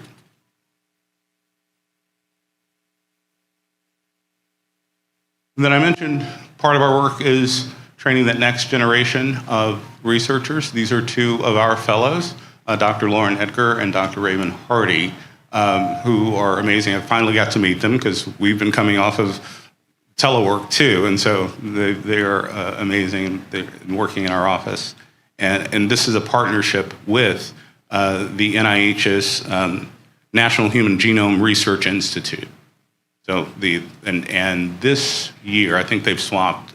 They do some work at NIH, then they do work at OMHHE, and this year they're at FDA. And lastly, I want to mention, or near the end, I want to mention the Racial and Ethnic Minority Acceleration Consortium for Health Equity. This is the REACH Consortium. And I had the honor of meeting all of the members of the REACH Consortium this week. We hosted them at the FDA as a part of National Minority Health Month, and there was a panel discussion about strategies to increase diversity in clinical trials. That presentation is not yet available on our website, but as soon as we have it, you could have watched it live earlier in the week, but as soon as we have it, we'll post it, and I'll send you a link to share with others, because it was a really good session. But we had them in for 3 days, so they got to meet the commissioner, and with very productive meetings. And a lot of themes that I think I've seen that are echoed here were shared there. And then lastly, ways to stay in touch with us is through our newsletter, the Health Equity Update, which is biweekly. And of course, we invite you to sign up for. You can sign up for it at our website.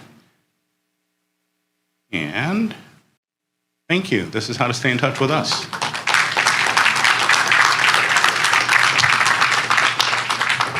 Thank you so much, Mr. Welch.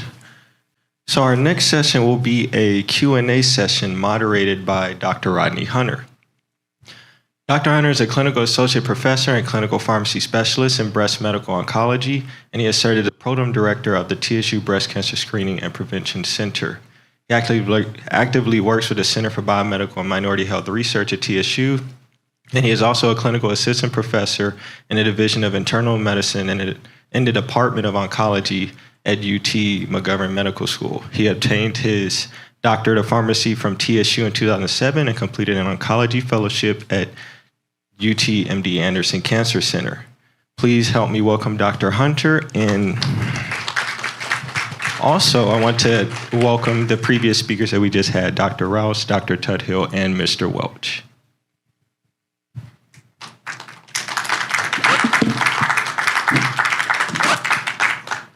Thank you, Dr. Hicks, and welcome everybody to Texas Southern University. Also a graduate. Always proud to say that, and welcome these great speakers here today as we begin our first panel discussion.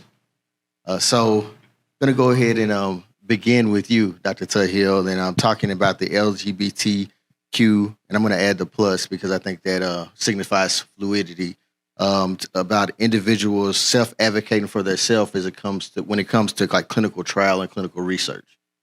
Yes, thank you for that question. And it's really important. I always tell people, both from the community work that I do, as well as the people who are doing the collection of information, that allow the space for people to ask questions. And I think it's really important because from at least the survey side, we're trained to only provide some information because we don't want them to know everything that we're doing. And from the other side, I think people are just afraid or uncomfortable asking questions because of this authority dynamic. So I think it's really important to provide the space and not just leave it to the person to ask those questions, but I also always provide those answers without forcing the person to have to ask. I think it's really important to just leave that space and create that space for those questions. Excellent. Thank you for that. Mr. Welch, I'm actually going to move to you. I saw on your presentation that you had the pictures of the two fellows that are there, and I wanted to, you speak more about the fellowship program, and is that limited to like PhD graduates, or could PharmDs, or is it a broad spectrum of people that could apply for that fellowship? Thanks. Yeah, it is. Can you hear me? Yeah, okay, there it is. Thank you for that. Right. So it is a broad list. Yeah, so PharmDs can apply, and there's a list. So I asked the people in our research side because it's pretty long. But if you have a master's or a doctoral degree in nursing, pharmacy, genomics, computational biology, medicine, cell or molecular biology, epidemiology, biostatistics, public health, social and behavioral science, and other closely related areas. That would be the group. And it's for 3 years, the fellowship is. And I think I noted before that they work both at NIH and at OMHHE as they are trying to solve health equity, or help solve health equity focused questions for us. Excellent. Thank you for that. It was a loaded question. I have some students out there that are very promising candidates, and I'm trying to talk them up so you can bring them in. Okay. So.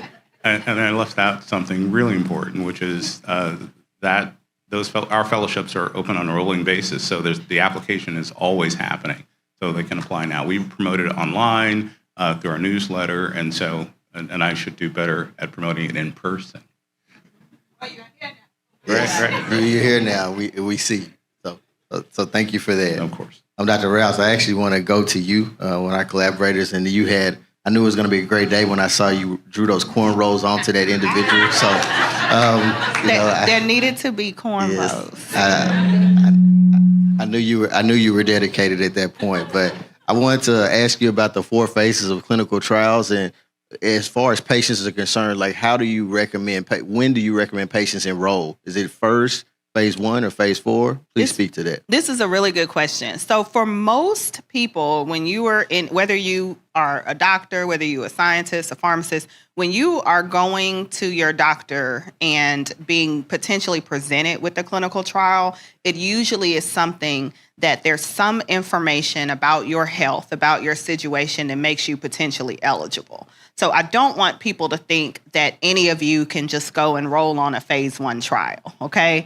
Phase 1 trials, for good reason, are typically, because they're limited to looking at safety, they usually are limited to patients who have a serious illness, who have already, by definition, been through other treatments, and those perhaps not been of curative benefit, okay?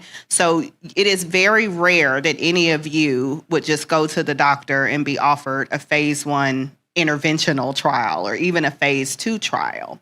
There are phase 3 trials that you could be eligible for. And often these are things where we're saying you're on this blood pressure medicine, there's a new medication, it has shown some promise. And you can't skip, okay? So you got to go through 1, 2, 3, 4. I can't be like, I'm good. I'm going to go to 4. I have to go through all the phases, right? So the amount of time and effort that it takes to get things to even that first phase, and then the burden is on us to present that data to the FDA, to get to the next and to get to the next. So when your medical professional is saying, there's a potential trial that you might be interested in, you are totally, and I encourage you to say, what phase is this? Not because you understand exactly what the phase means, but because your health professional is going to say, oh, actually, let me tell you, that's a good question. This drug has already been studied in this population, and this population, and this population. And right now, we're looking to see if it has benefit in kids, but it's actually approved for use in adults. So they will provide you with a lot of information, often specific to you, but so that you can understand it. And so I think it's important, and you don't have to say what phases is. You can say, what do we know about this medicine? What do we know about this intervention? Why do you think this would be beneficial? That is the most important question I tell people to ask. Why do you think this could be beneficial? And it forces that provider to say, actually, we have no idea if this will be beneficial in you, but let me tell you what we learned in the laboratory. Let me tell you why we think it would be safe. Let me tell you about why we would stop this medicine in the event of side effects. Thank you for that, Dr. Rouse. I think that it's very important, especially from a patient perspective, asking these questions. I want to move to you, back to you, Dr. Tuthill, and I want to talk about the awareness when we're talking about enrolling patients from the LGBTQ plus community. How can we as healthcare professionals be better at that, or what are your recommendations? Sure. So one part of my work in LGBTQ health is in healthcare interactions. Because everyone always tells me that the way that, for lack of better words, that people ask them about their sexual behavior is crazy. That people feel sometimes as if they can directly say, what kind of sex do you have to sexual minorities, in a way that they don't ask heterosexual people. And so what I would share and caution medical providers, both researchers and people in interactions, is that sometimes even with directly or indirectly, the way that we talk about the behavior and the relationships with people. And I have a PhD, and sometimes the way people talk to me, because I'm married to a man, but I'm a bisexual woman, and then they're interested in my behavior from like 5-10 years ago. And I'm like, what does that have to do with why, I need my wisdom teeth removed? So it has to be appropriate. It has to be relevant. We know when you're being nosy. And so for me, it's like, just keep that awareness and practice. We just have a medical school at U of H. And one of the things I say is you have to practice just asking these things, because if you're stumbling and fumbling and I'm like, oh, this person's already uncomfortable, like I shouldn't be more comfortable than my doctor. So that's the things I would say. Like, we know when you're being nosy, and we also, appreciate if you're just trying to be careful about how you ask. Excellent. Thank you for that piece of information. We all interact with all of our patients and want to learn more about them. I want to go back to you, Mr. Welch, from the Office of Minority Health and Health Equity. You had a video or a picture of video that was posted from your Voices program, your Equity of Voices program. Tell us more about that, and how can people in the community be involved in that program, or is it limited to who the FDA chooses? Well, we choose, but it involves people in the community. So we often we'll turn to the community to help us identify folks, especially patient community, because when we tell patient stories, and I'm sure I said that our Equity Voices videos are available online. I really encourage you to see them. We've gotten really good responses to them. But also we will turn to the community. So when we are looking for, let's say if our next series is on sickle cell or something along those lines, well, we will work with patient advocacy organizations and other groups to identify folks whose stories they think would be compelling and to help us out. And there's so many one thing I know, there's so many incredible stories that we can tell. We're eager to highlight those patient voices. And based on the results so far, there's really powerful potential with them. So thanks. Excellent. Thank you so much for that. Dr. Rouse, I'm coming back to you, and you said I have to, if I join the clinical trial that you're enrolling for, that I need to be at the hospital at 7 a.m. to get labs. And I want to know, will you be paying me for that service of coming to the lab that early in the morning?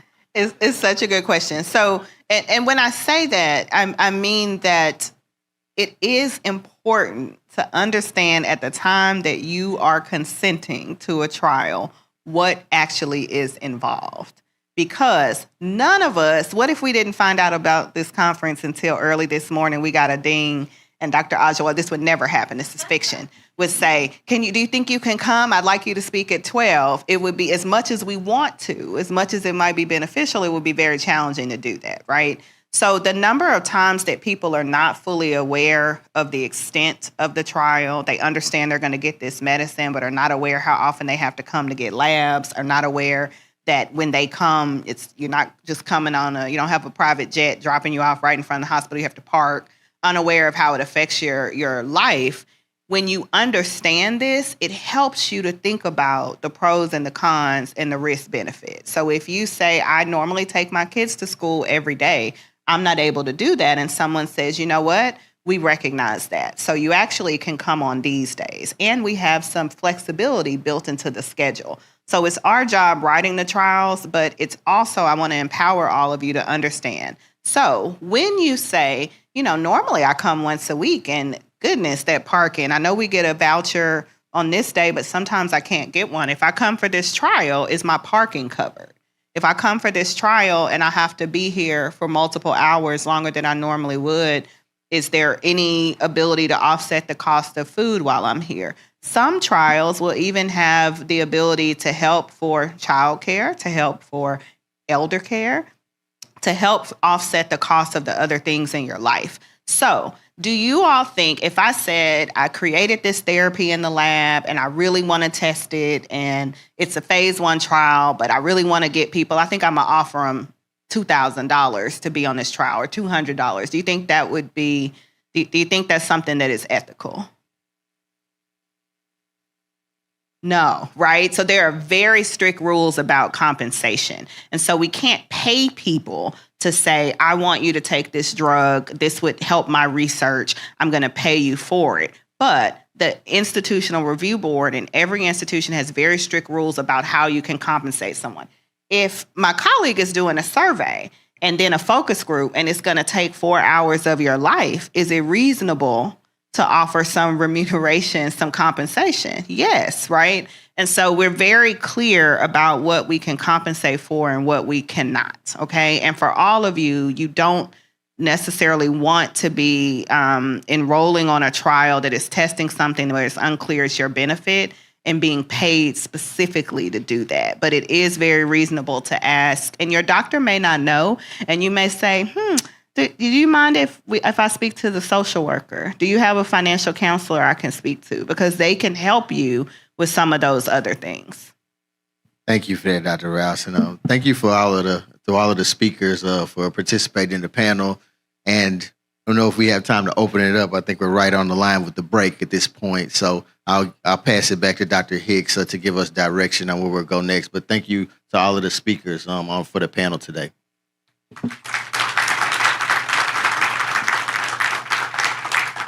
Thank you, Dr. Hunter, and thank you to the panel again. We do have a few questions. I want to see if we can maybe get one of them answered. So we had a question from the online attendee. What are the potential implications of precision medicine and personalized therapies in clinical practice? So the kind of therapy that I do is truly personalized and precision, where we engineer people's cells to target something that's on their cancer. So they're only eligible if it's on their cancer, and we're using their own cells. One thing that I find is that in the same way, when we talk about precision medicine, it usually means targeting something specific about your disease. Can you imagine that if we said, oh my goodness, if Dr. Liang and Dr. J said, we found this new mutation, we want to target it, we did it by sanctioned research where we were able to test all of these tumor tissues, and wow, 90% of them had this mutation. And then we said, okay, great. And he said, wait a minute, 95% of these samples are from people of European ancestry. And I said, but is that same mutation present in people of other races and ethnicities? And we said, well, I'm trying to find that data, but I can't actually find it, right? So I say this because we all get excited about the concept of personalized medicine and precision targeted therapy. But when we're developing these promising medications and therapeutics, if we're testing them on samples that are not representative of people from broad races and ethnicities, how do we know that we can have the same benefit? There are examples every day of mutations that we say, from our research, this seems like it has a poor prognosis or a favorable prognosis. But then in real life, when we start treating patients, we say, it seems like this mutation may be under or overrepresented in this population. That's not okay. So we talked a lot about clinical research. It's a clinical research conference, but we have to think about when someone's saying this is unlikely to have specific benefit for you. However, from your leftover sample, would you allow us to save this, bank it, de-identified, but have this was a 42-year-old African-American female with this and it be used for potential research? This is why people are asking about this, so that you are represented in a tissue bank and a database. And that's how we find what we need to precision and target for these targeted therapies. So I'm super excited about it, and I'm super excited about the fact that we're becoming more informed about how we make sure that we're represented when those therapies are actually rolled out. Thank you so much for that. We do have a couple more questions, but due to time, we'll try to get them answered at a later time in the conference. But do want to give a round of applause to our panel and our models.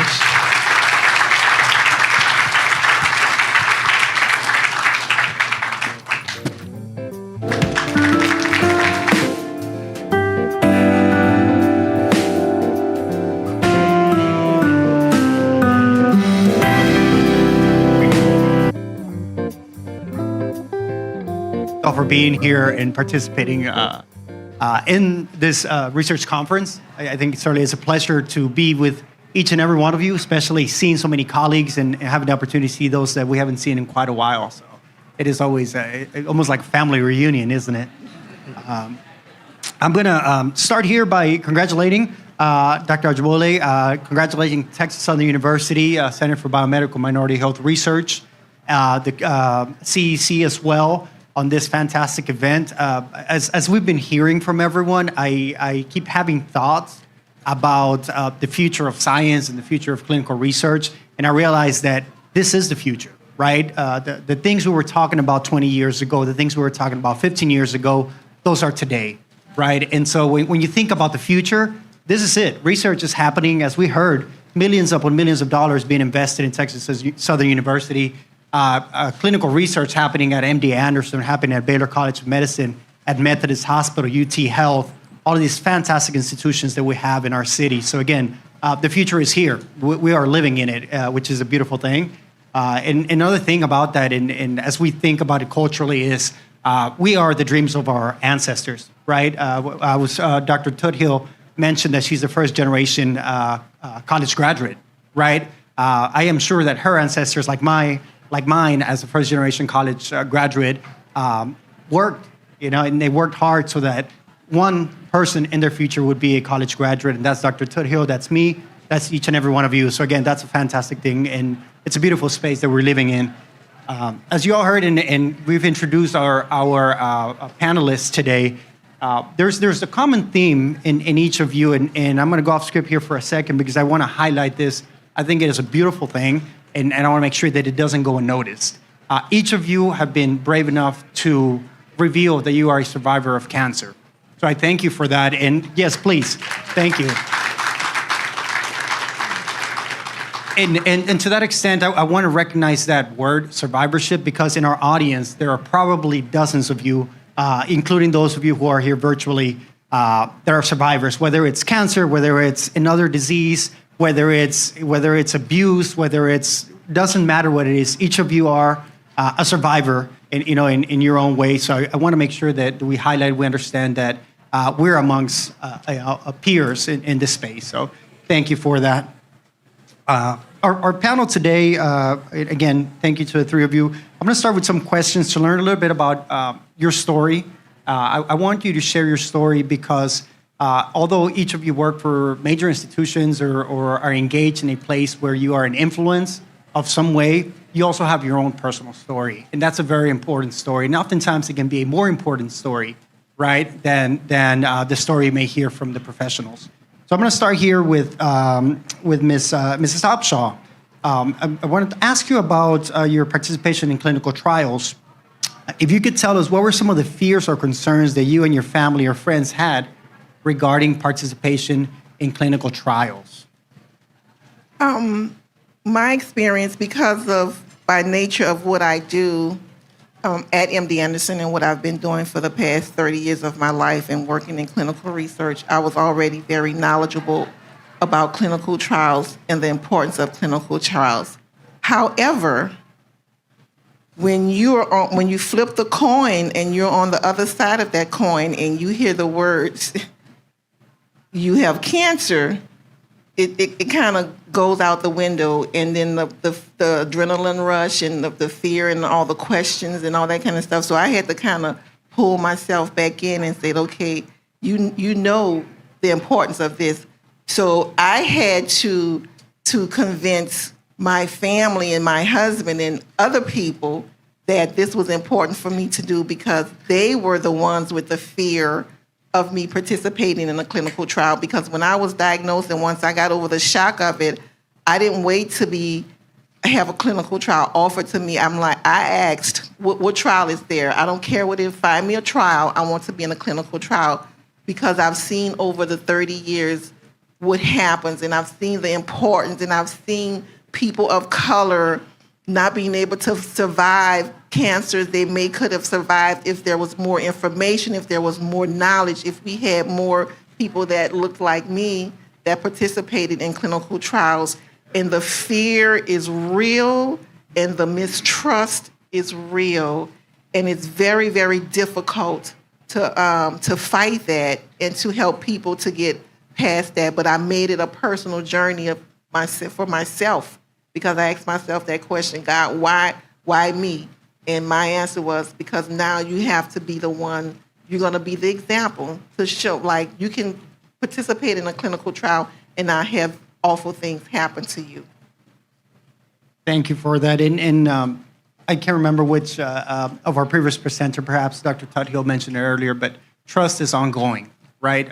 Trust needs to be developed every day. It needs to be invested into every single day. And it can start with, making sure that you address your patients, with respect and saying good morning and making sure that you build up on that trust. So thank you for that point. My next question here for Mrs. Holmes is, again, learning about you in the clinical trial participation you've had is how many clinical research studies have you done? And then also, I'll ask you a second question in a second, but how many have you done? And tell us about that process. So I am a first-generation clinical trial researcher, right? So my family on my father's side have been wiped out because of cancer. And I, like Ms. Upshaw, was like, Lord, of all the people you could pick in the family to get cancer, why you had to give it to me? Like, this person does this person does that. But I knew that, I told on everybody, I'm telling you. I told on everybody, but he knew that I was gonna help my family, right? So I participated in 13 research clinical trials. Isn't that fantastic? And one thought to that is we always hear, God gives his hardest battles to his strongest soldiers. And so we thank you for that. Now, what lessons have you learned in those 13 clinical trials? Personal lessons, I want to ask, because in a second I'm going to ask about advice for the researchers and advice for the professionals. But in learning about you, what lessons did you learn from the first one to the 10th one to the 13th one that helped you, want to be involved and continue to be involved in this process? I've learned that everybody's body is different, and that we have to advocate for ourselves. We have to advocate for our health. My daughter was 16 years old when I was diagnosed, so I had to fight. Right? It doesn't work for me. And if it's like Dr. Rain said, I'm not coming there every day. So you have to find something that works for me. I work every day. I have a child. I need a clinical study that works for me. And then what am I going to get out of this? How am I going to apply it to my everyday life? When you guys leave, I was in a clinical study for 5 years. And I learned also that I have social anxiety of when people are leaving me. So I'm like, well, y'all have to make a 6 year because y'all can't leave. Like, I can't stop talking. And they were like, no, it's only 5 years. And I said, everybody's just leaving. You go through cancer, you go through all of the treatments, but then you don't see oncologists anymore, right? You don't see the nurses anymore. The PI is like, well, it's over. And I'm like, what? And they're like, well, you're going to go into Survivors Clinic. And I'm like, I don't want to go into Survivors Clinic. I don't know anybody over there. But it taught me how to help your name in there, right? Like Dr. Rain said, that they have information about you that they can use to help someone else, right? I mean, that's MVP stuff, right? Like, I made a difference. So I'm making a difference for my daughter, for my granddaughter, for my granddaughter's daughter. So that's why I participate in research. And those are very empowering words. I think even as we think about who's in our audience today, right? Multiple generations. I assume that there's someone in this room who's in their 20s, and there's someone in this room who's in their 40s, and there's someone in this room who's in their 60s. So again, empowerment throughout life. Make sure you're involved in this process. The next question here for Mr. Charleston. I always, I'm not a clinician. I'm a social worker by trade. I work more in a macro way.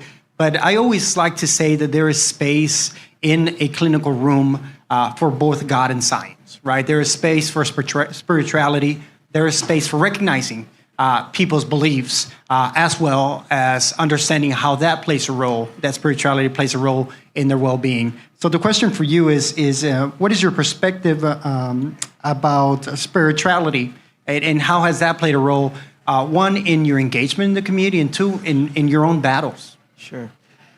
Thank you. I wasn't a real spiritual person. I certainly believed in God, was raised in church, was a preacher's kid, and but I had gotten involved in some activist work. I was a big activist out in Waller County, and I got caught up in a sting operation, and the FBI arrested me.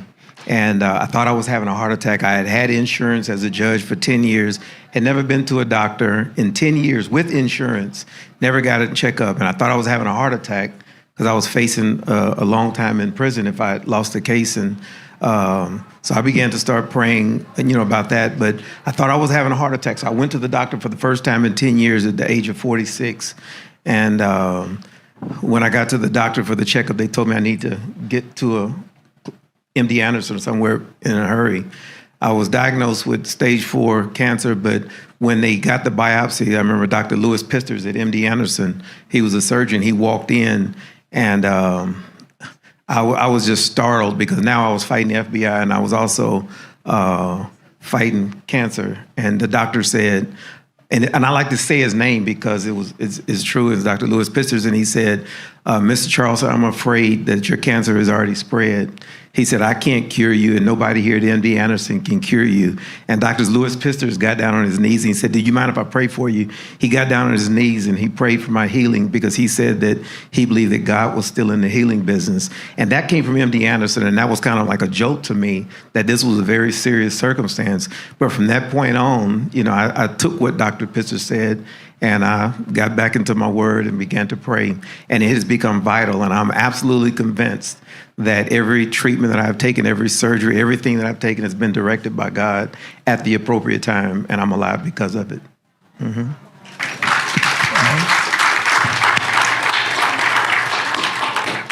From either of our two other panelists, I think, again, to what I mentioned earlier, God gives his hardest battles to his strongest soldiers. So any thoughts on your own personal relationship in terms of spirituality and going through this process?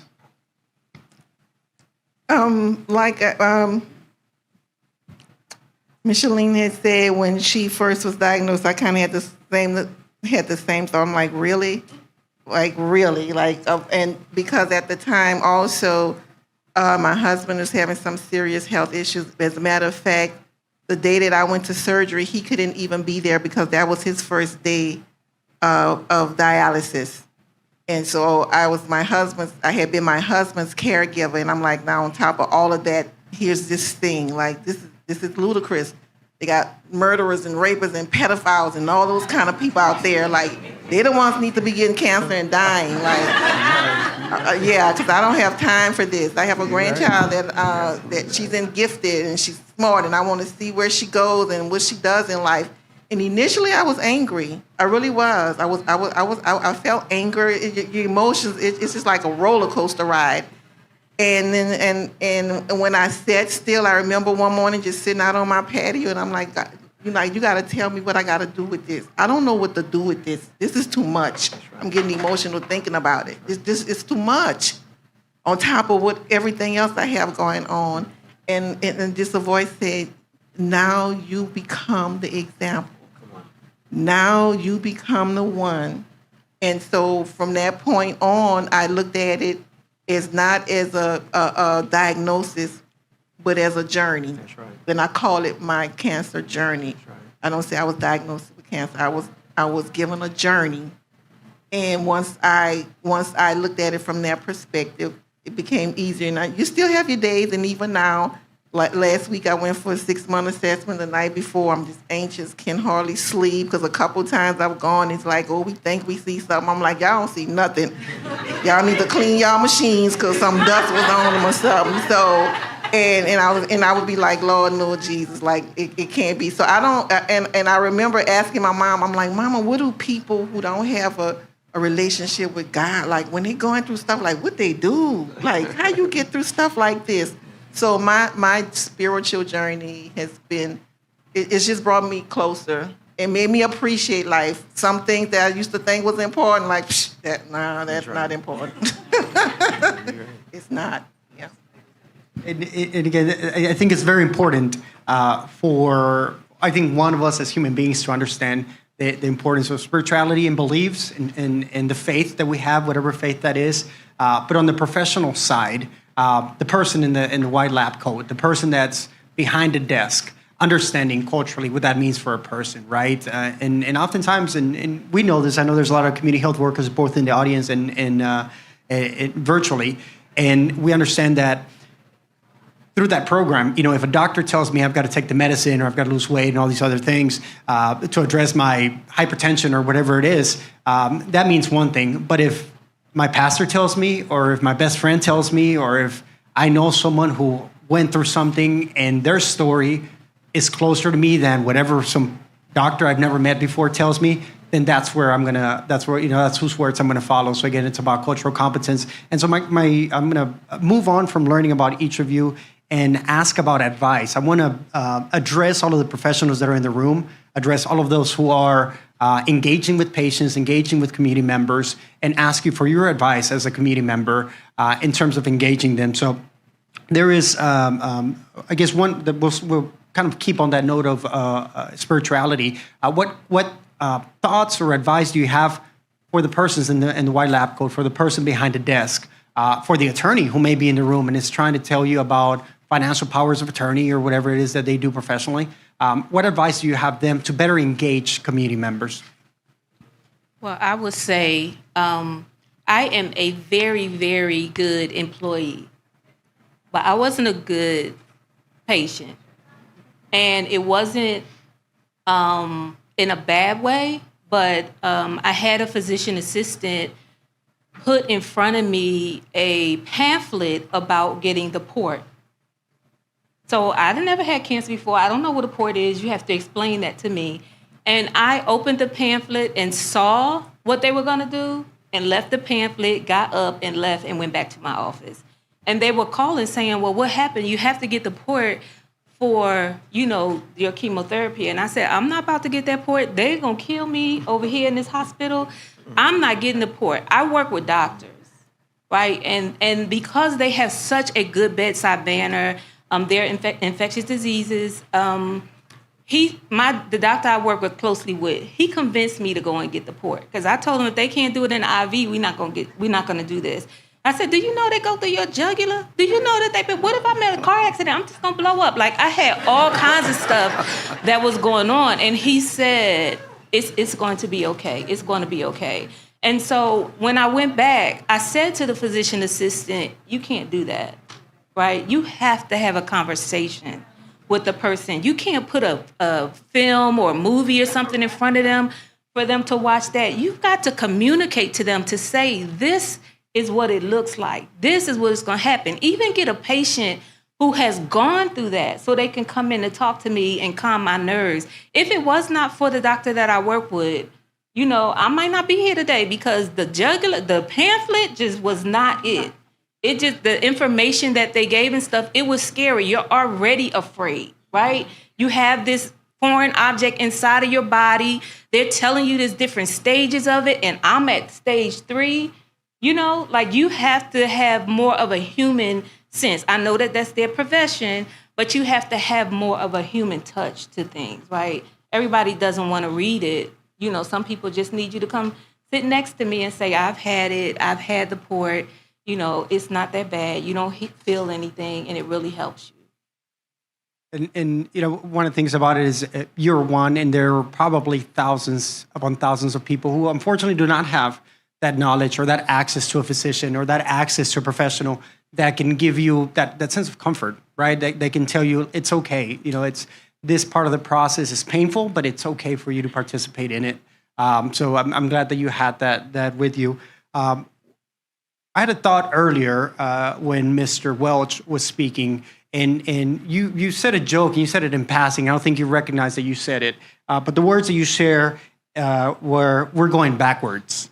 And I think you said it as a joke when you were coming up here. It was nothing major, but the thought of "we're going backwards" really stuck with me as I was sitting in the audience, because in especially in Texas, we're being challenged in some of our engagements with diverse communities. We're being challenged by the legislature oftentimes, right, in terms of diversity, equity, and inclusion efforts to have greater health equity, right, including through universities and major institutions of learning. And so my question is for you, sir.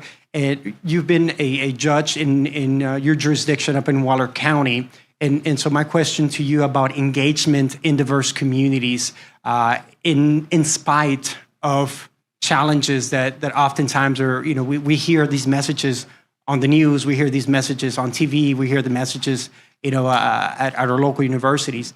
How can we, as community members, better advocate for inclusivity, not just in research and clinical trials, but just in general? Your thoughts, because you've been in this. Yeah, well, in clinical trials, I think, one, we just need to have better education about what they are and who they're for.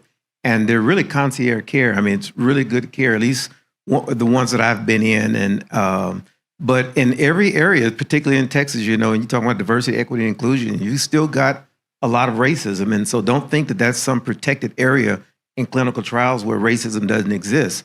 When I had been fighting cancer for 13 years. I had started, every therapy I was getting would only last like 6 months. And I had literally run out of everything that was approved by FDA through MD Anderson. And I ended up going up to get into a clinical trial up in Dallas area. And I was asking about another therapy that I thought was a long shot chance. I was tired of hearing that I couldn't be cured. And so I went to get into this one clinical trial. And when I got there, they told me, well, they were no longer taking applications. They said there were 40 people on the waiting list. And this was like my end of the road. It was the only place this thing was being offered in Texas and in most of the places around the country. And so I drove home. They told me there were 40 people on the waiting list. I drove home dejected. I was thinking about how I talked to my kids, and it was bad. And so then I had a friend who was a Harvard doctor. I called. I won't say his name, but I called him, and he made a phone call to Toronto and people in Toronto. And he said, that can't be possible. where after he started talking to certain people, had I not known this professor at Harvard, he started talking to a few people. Then I got a call from Toronto. They said, oh, Mr. Charleston, we're going to get you in that trial. They must have made a mistake. And so then the activist kind of came out of me. I was like, well, no, hold up. You got 40 people. Don't put me ahead of the line. I mean, somebody else has kids too. Somebody else has relatives. And I didn't believe what was happening. So I ended up getting in the trial. I had some of my friends call and said, Dwayne, stop fighting all the time. Let somebody else, help you. And they put me in the clinical trial, and I was in the clinical trial for 5 months. And then they called me in one day and they said, it's progressed too much. And I fought to get into this trial. Y'all don't know, I fought to get in this trial. I fought to get in this trial. I felt like this was the answer for me. So I get in this trial, and they called me one day and they said, we've got to put you out of the trial. And they said, because you have too much progression. They did a scan and I had tumors. This was 14 months ago. You have tumors in your skull, tumors in your jaw, in your clavicle, your sternum, all of your ribs, your right thigh, your right shoulder, and your right hip. And your PSA was off the charts. It had gone up to almost 300. And so every value that they had was off the charts. And they sent me home. And I was I was dejected. They put me out of the clinical trial, and I thought this was the answer. So I called the same guy back up at Harvard, and he told me to call a doctor at Memorial Sloan Kettering. I called that guy, and he said, no, I'm afraid they're right. And I'm getting to the point, and then the guy at Sloan Kettering said, no. Then I flew to Duke University. One of the most renowned doctors there said, I'm afraid they're right. This is metastasis. And then I came back to my doctor, MD Anderson, and he said, yeah, I'm afraid it's metastasis. I'm praying. And then I called back to the guy at Harvard. He says, Dwayne, it's not. It's flare. He said, it's flare. It's a thing called flare. And he began to talk about this flare. He said, it just looks like you've got progression in your bones. Your PSA is rising because you've got this, it's a flare. It's temporary. But so I was going against this one brother who's a friend of mine, and then all these other, doctors. And it turned out after they put me out of the trial. So every clinical trial, like doctor said, we don't know how it's going to work, but they put me out of the trial. I was on no meds, and this is where God perhaps comes in, but I was out of the trial. I came home last March. They gave me 18 months to live, maybe a few more months or a few less. I'm driving home. This was last March, so it's 13 months ago. And as soon as they put me out of the trial, 2 months later, my PSA, which is the marker for prostate cancer, nosedived.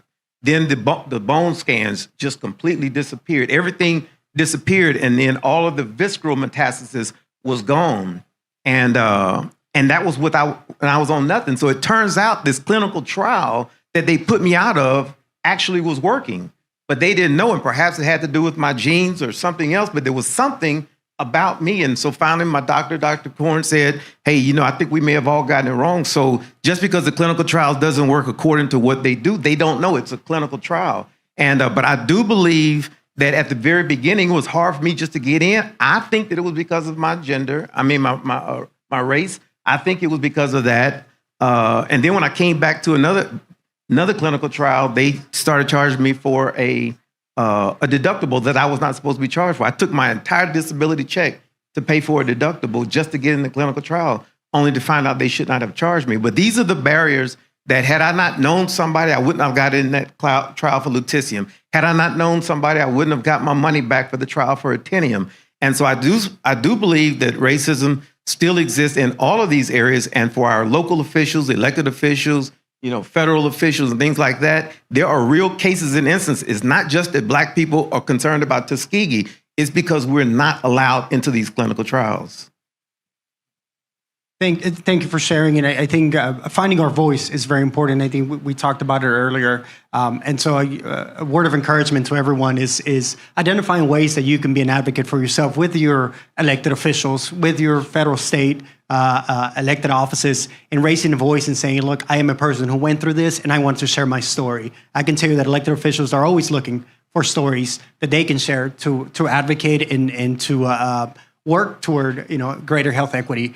I have one last question. We have just a few minutes here left, and this is I'm going to go over to Mrs. Upshaw, and this is regarding the intersectionality of things, right? I can't remember who I saw in the crowd earlier that was wearing a Maternal Health Matters T-shirt or something along those lines. And we know that's oftentimes a Black women's issue, right? We understand, I work for the Alzheimer's Association. Alzheimer's disease affects African Americans at twice the rate than the white community, right? And so we know that it's a Black issue, the Alzheimer's disease. Now, there is something in your introductions earlier that caught my eye, and Ms. Upshaw, I want you to speak about it, and just more or less, I want you to give advice. I made a list, and it was in your introduction. You lost your father, you lost your uncle, you lost your grandfather, and you lost your brother. So all men in your family who you unfortunately lost to cancer. Could you speak or advise to our men, both younger and older, about what they should do and why it is important for them to be involved? Especially for our African American men, and I remember, like my father and my grandfather, so many times. They didn't want to accept the fact that something was going on. They were having signs and symptoms, but I have to work, I have to take care of my family. Everything is a sign of weakness, and I'll be fine. I remember even my husband has dealt with cancer, and I remember when he was going through, he's like, "Oh, I just need to lay down and take a nap. I'll be fine." And I'm like, "What?" Like, no. And I think it's just a systemic thing. I think our sometimes our Black men, or first of all, my husband used to always, and my dad used to say, you don't understand how fairly we're not treated. And so we don't even just want something that we don't just want to even be bothered with it. But when it comes to your health, you have to be bothered with it. And it's not a bother, but you have to address it. And you have to do the things that you need to do. You have to do the prostate cancer screenings and the other screenings and the things you have to do at the appropriate age levels that you need to do them. And it's not a sign of weakness. If you're sick, you don't have to, I'm going to push my way through it. I'm going to work my way through it. I'm going to keep going to work. I just need to rest. No, you need to stop and take care of your body. And also I noticed too, when I went to the appointments with my brother, his first appointments, my father with his first appointments, none of the healthcare providers even mentioned clinical trials, not even mentioned the possibility of clinical trials. And so I started asking questions. So I had one doctor turn around, look at me. He said, "What are you?" He said, "You're a doctor? You're a nurse?" I said, "You don't need to worry about what I am. I need you to answer these questions. That's what I need you to do. Don't worry about what I am." And so, and I never tell people, especially if I'm going to a doctor's appointment, I never, if I'm coming from work and I take my badge off, I never want people to know where I work because I don't want them to make assumptions. And so I want to see what you're gonna say to my father, what you're gonna say to my brother, and then I'm gonna start asking you questions and having you trying to figure out who I am in the room. But Black men, take care of yourselves. Your body tells you when something is not right. Just like your car, I used to tell some of the men in my family and some of the men at work, you take better care of your cars than you take care of your bodies. Wow. If the engine light come on, you're gonna find out why that engine light come on. If it's making a noise, you're gonna find out why it's making a noise. So the same care and attention you get to that material thing that can be replaced, give that same care and attention to your body. Thank you. Please. And we have just a minute left, so any parting words or any final thoughts that you'd like for the audience here in person and the audience that's joined us virtually to know? Well, I'd like to say that I want to thank Dr. Ajwala and her whole team and the millions of emails that we get reminding us. But I feel like social media has it wrong. You guys will, not you because you guys are here, but you guys will log in to see someone put on makeup and they have 1 million views. But this Black excellence right here at TSU, right? This is what they doing. They trying to save our lives. We coming together so that we can make a change. So how about tapping into TSU and research so that we all can be better and we eradicate this cancer for children, for the elderly, for those that can't afford it. That if we just come together and do clinical trials and start speaking up, that cancer who, when? I remember a time back in the day when cancer was taking over. But we did something about it. And I think that we all just need to come together. So how about giving us a million or 2 million views about what we're doing over here at TSU?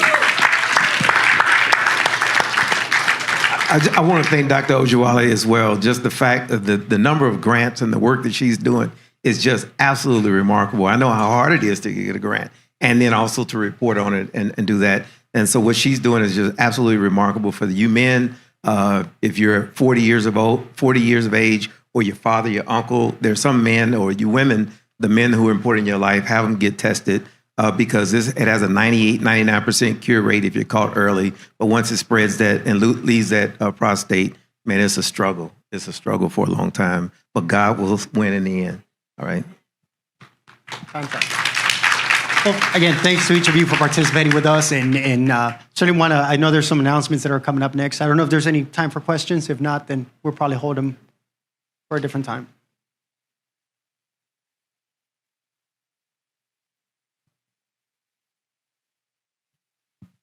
Thank you, three. May God bless you and keep you. Amazing testimony. I wish I would. I'm currently in a clinical trial right now at MD Anderson. I'm fighting my second cancer, ALL, Philadelphia positive ALL. I wish I had Dr. Rouse's information, kind of, about clinical trials. What I wanted to ask is genetics. I had breast cancer during COVID, and I had a genetic counseling done, and I felt blown off that first time because I didn't meet the criteria, and I guess, it's a very difficult conversation to have, and there's a lot of hurdles with that, having that conversation. There's ethical and moral issues with it too. You guys, can anyone of y'all speak? The second time I had it, because I had second cancer, you want to know, hey, what gives? Yes. So I wanted to know from y'all what your experience was at, and how can we remove the hurdles of genetic counseling as an input great question into clinical trials? Because, if you got a mutation, that should just automatically qualify you for clinical trials. I have the BRCA2, and it's on my father's side. And so I lost my grandfather, and my father lost his brothers and his sisters for cancer. And so I am the eldest of 9 girls. I got a brother, he in there somewhere, but it's 9 of us. And I told them, I sent them my paperwork, and I said, they said to me at MD Anderson, if I share my paperwork with you, the insurance will not give you an issue. And 2 of them was diagnosed with the gene, and they are now in the process of preventative care. So they likely won't have to go through what I've gone through, right? And so, and my daughter tested negative to the gene, but we still have a ways to go. But I think that if we start to get, when I speak to a client and they say that they've had multiple people in their family, the first thing I say is, were you genetically tested? And they're like, no, well, they said I don't. And I said, will you tell them that you want to be tested? They can't tell you no.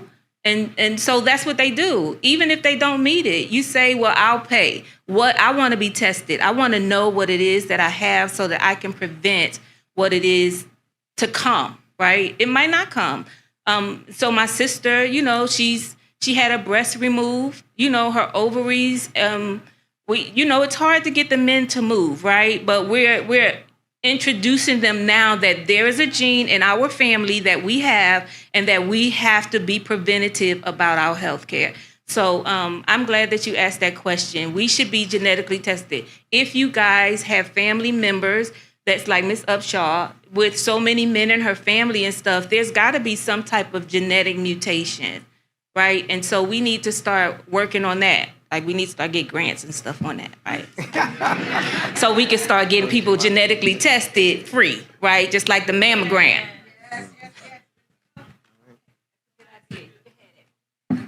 And just real quick on that, I was, when I started rattling off all those people, they're like, hold up, wait up, we need, like, you need to be genetically tested. Like, we can't even go any further. They stopped right there, and it's like, genetic testing, we get the results back, and we're going to move forward. So that is very important. And like Micheline, I shared everything. I started calling people when I got results, like, this is the deal. And so you give people the information, you give them the tools, and you just hope that they use them. I was genetically tested too, and there were no mutations, but half of the men of my first cousins have prostate or had prostate cancer. My father had it, and so did my uncle. So it's definitely in the genes. But I did not have a mutation that would have made me eligible for some other types of trials.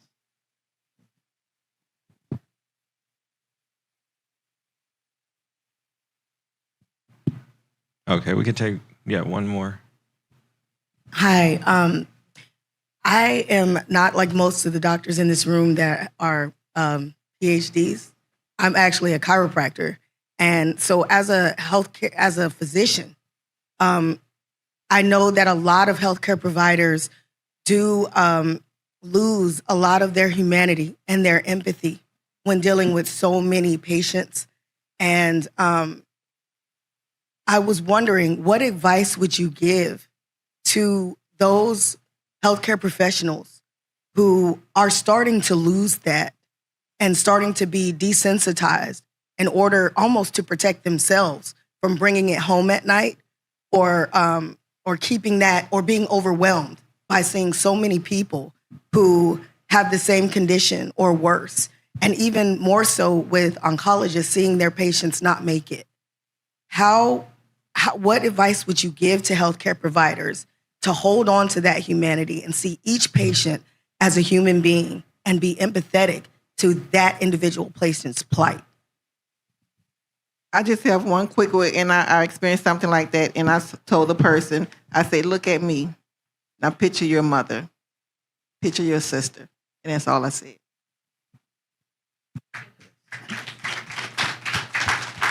Well, I can be direct, and so if I am interacting with a provider, I will ask them, this must not be your gift. Because how can you not, right? How can you see this every day and not have compassion? But I think that when we walk in the room, we look like everybody else. So then we have a story of that we're a survivor, right? So we are the reason why you keep doing what you're doing, because it's people out here that have survived cancer, right? So, if it's not your gift, find you something else to do. And if it is, start utilizing your survivors to help you strengthen yourself, right?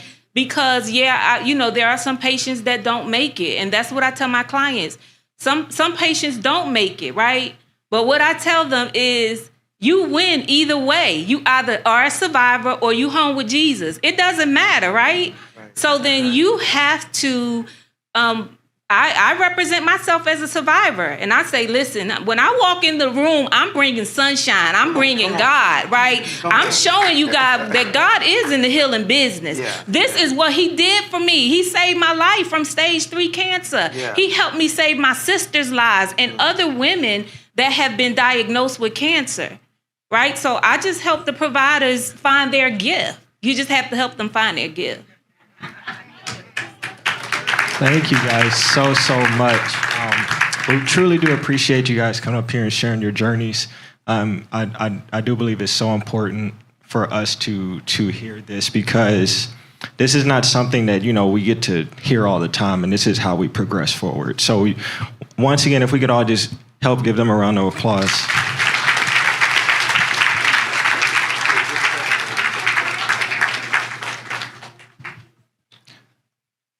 All right, so now I want to introduce our next speaker, Ms. Danielle Mitchell. Ms. Mitchell uses her love for transforming lives to assist thousands as a CEO and founder of Black Women in Clinical Research, Black Men in Clinical Research, and Minorities in Clinical Research. The organizations provide guidance, career planning, and mentorship to ensure diversity and representation are plentiful. She is a Michigan native with a Bachelor of Science in Biology and presently works with the White House and their HBCU initiative to ensure resources reach minority students. She's a minister of ACRP and the Diversity Advisory Council, a diversity network speaker, and a president of ACRP Michigan chapter. Please help me welcome Ms. Mitchell.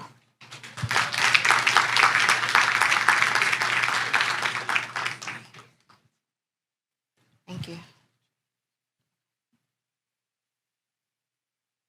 Okay, good afternoon, everyone. We are having church up in here. I'm over here. I'm like, yes, yes, yes, raising my hand. I'm in agreement with everything that everyone is saying. So thank you so much for being here today. Thank you so much for having me tell you guys a little story before I jump in. Last year, I was watching this virtually, saying, "Oh, I want to be there. I wish I was there." And then, this year I'm here, and so I'm just so amazed and just hearing the stories. It really touched me. I'm an emotional person, so I've been over there trying not to cry. I will, just hearing stories and just hearing how strong we are and what we've been going through with our health journey. It is amazing to me just to be here. So I am very thankful to be in this room. I'm from Detroit, so before I even came here, I was playing Texas Hold'em. I have probably played that song too much since coming to Houston, Texas. Okay, so today I'm going to be talking about speaking up and standing out. And we just heard from the previous panel, and it goes right into what I am talking about. So, little story about me, and well, let me back up, you guys. Yesterday, I found out that a very close friend of mine, her name is Sheila Johnson, passed away due to breast cancer. And so I'm dedicating my talk to Sheila Johnson. She's the true definition of being an advocate. And so you're going to hear me talk about Sheila throughout my presentation, just to show, how you can be a self-advocate for yourself. And so before also we get started, I want to recognize any Black women in clinical research members that are here. So if you are a Black woman in clinical research member, please stand up so people can see who you are, what you're doing for the clinical research industry. These are the people that we need to be connecting with, networking with as well. We are trying to push the clinical research industry forward. This is a hidden industry. A lot of people don't even know about clinical research. So I started Black Women in Clinical Research to help. So a little bit, what inspires me? So I graduated from the Clark Atlanta University. I started off wanting to go to medical school. When I decided not to go to medical school, there weren't a lot of career options. I actually found out about clinical research at a pool party. So I think about, what if I didn't go to that pool party? I would not be here today. So very thankful for my cousin having that pool party. So a lot of times, too, when it comes to, advocating for ourselves, I have dealt with loss in my family. Breast cancer also runs in my family. My grandmother had breast cancer. So my involvement in clinical research really stems from that. Really knowing your why. Why are you interested in clinical research? And my grandmother, just seeing her battle, going through breast cancer really just changed me and really let me know that I wanted to make an impact. And so my grandmother is my why. Everyone that I'm connected to in my family, they have really positioned me into this role to help other Black women. And so a lot of times we talk about the patients. And so with Black women in clinical research, we want to make sure that the patients see people who look like them. You couldn't talk to my mom and tell her about participating in the clinical trial if you don't look like her. My mother would look at you, no. Because she doesn't see where you're coming from. So, and I think it's very important to have that, because a lot of clinical trials, we know that there's a lack of diversity with the clinical trial staff. So I feel if we can increase the diversity in the clinical research staff, we can increase the diversity in the clinical trial population. People feel more comfortable with people who look like them. And just, I'm not going to read all of this, but, I am trying very hard to increase the diversity in the clinical research workforce. We have over 10,000 Black women and Black women in clinical research. And so we have helped over 1,000 Black women receive jobs in this industry. So I'm hitting this from a different angle, but we all have the same goals. And so I am also, just a little bit of backstory with me getting into clinical research. This was grassroots. For me, every position I applied for in clinical research, they rejected me. And so I had to go on clinicaltrials.gov, find the nearest clinics to me. And a lot of times people say they fell into clinical research. Clinical research chose me. And so I want everyone to, who always says that statement, turn it around, because you are where you're supposed to be. So you didn't fall into this. You were chosen. This is a God-given gift to even be in clinical research. So embrace it. So we're going to talk about empowerment through clinical research and how you can be an active participant in your healthcare. So this is going to be a little story time. My father, he had high blood pressure. He was prescribed a medication that caused him to have an adverse reaction. His lips swelled up. His throat swelled up. He ended up in the hospital not once, but twice, because his same doctor prescribed that medicine to him again. And my father didn't recognize that this was the same drug. So, me as a clinical researcher, what did I do? This was a teachable moment to my father while he was in the hospital bed. I said, this is why it's important for Black people to participate in clinical trials, because you have to be able to research. You are the advocate for your own health. So research the drugs. Just don't take the drug because a doctor prescribed it to you. Do your own research. And that's where we had this conversation. And so just even thinking about, Sheila Johnson. Sheila, when I think of Sheila, when I first met her, even though she had breast cancer, she lit up the room. She wanted her life to be a journey. She talked about the good, the bad. She recorded everything. And last year, she was able to come to the Black Women in Clinical Research Conference and share her journey. So I encourage you to advocate for yourself, to speak up. If it doesn't feel right, say something. If you have questions, say something. And what I also notice in the Black community is a lot of times we think that we have to go through our healthcare journey by ourselves. I'm here to tell you that you do not have to walk this path alone. You can include your family, your friends. Just don't include some of the relatives you don't like. But, you don't have to tell everybody about what you're going through. But we have this mentality that we have to go through this by ourselves. I have this, okay, so I'm just going to go through this treatment. I'm just going to do this by myself. I'm not going to tell anybody because I don't want anybody to feel sorry for me. No, use your support system. Use your family. That is what they are there for. So we talked a lot about empowering individuals through advocacy and research. And so I'll tell you another story. I like stories. I hope you guys like stories too. And I'm going to ask you a question because I like participation. And so I'm going to tell you a story that happened to me and I want to get your feedback. So recently I went to the doctor and I told them, okay, I want a woman doctor. I let them know from the beginning, this is what I want. So when I finally went to my appointment, I'm sitting in the clinic, sitting in my room, and who walks in? A man. So they did not listen to me at all. And at that time, I just want to get your feedback. If you ask for a woman doctor and a man walks in, raise your hand if you would say, no, I'm not doing this. Okay. Well, right there, that is self-advocacy. If you ask for something and they don't give it to you, you have the right to speak up. This is not what I want. I specifically asked for this. So this is a part of advocating for yourself. If they tell you, okay, this is what we're going to do, always get a second opinion. Don't always go off of what the person said to you. And so that's just, some of the things that happen that are red flags. And there's other red flags. And on that same appointment, because I'm sitting there in the doctor's office and I said, okay, I'm like, am I going to stay here? Am I going to get up? I went through so many different emotions. And then this was the first conversation that I had with the doctor. The doctor never met me before. His first question that came out of his mouth was, is your husband abusing you? I'm looking, I'm like, is there something about me? So I'm like, where did he even come from this abuse? He said, I have to make sure that you're safe. What indication did I give you that I was unsafe? So already there, it was red flags. And a lot of times when we're going to the doctor's office, we have those red flags.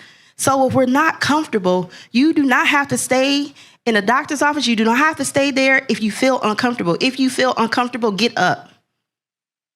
That's what I did. So anytime that something's going on with your health care, anything that something's going on with your treatment, if you don't feel comfortable, you can leave. You do not have to stay.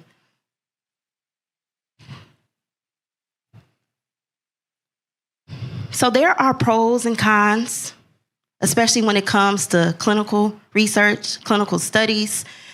A lot of times people don't know that they can opt out of clinical trials. If you decide that you're going to participate, you can say at any time, no, I want to stop. This is it. This is going past my comfort zone. So you don't have to participate and stay in this clinical trial. You don't have to feel obligated to stay.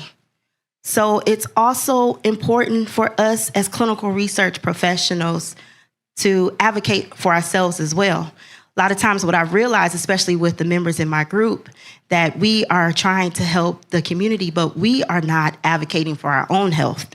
And that happens with me. I'm worrying about everybody else. But a lot of times I forget, okay, I need to stop. I need to make sure that I go to the doctor as well. How can I tell people about advocating for their own health when I'm not advocating for myself? So I'm not just talking to you guys, I'm talking to myself as well, because I've just heard from the genetic, I need to go get genetic testing done. And I told them about my genetic testing, and they said, well, that was your grandmother. So we don't know if you could, have that genetic testing. Well, I'm gonna push the doctors and tell them, no, I need this genetic testing done. So also making sure that you're advocating for yourself as a clinical research professional.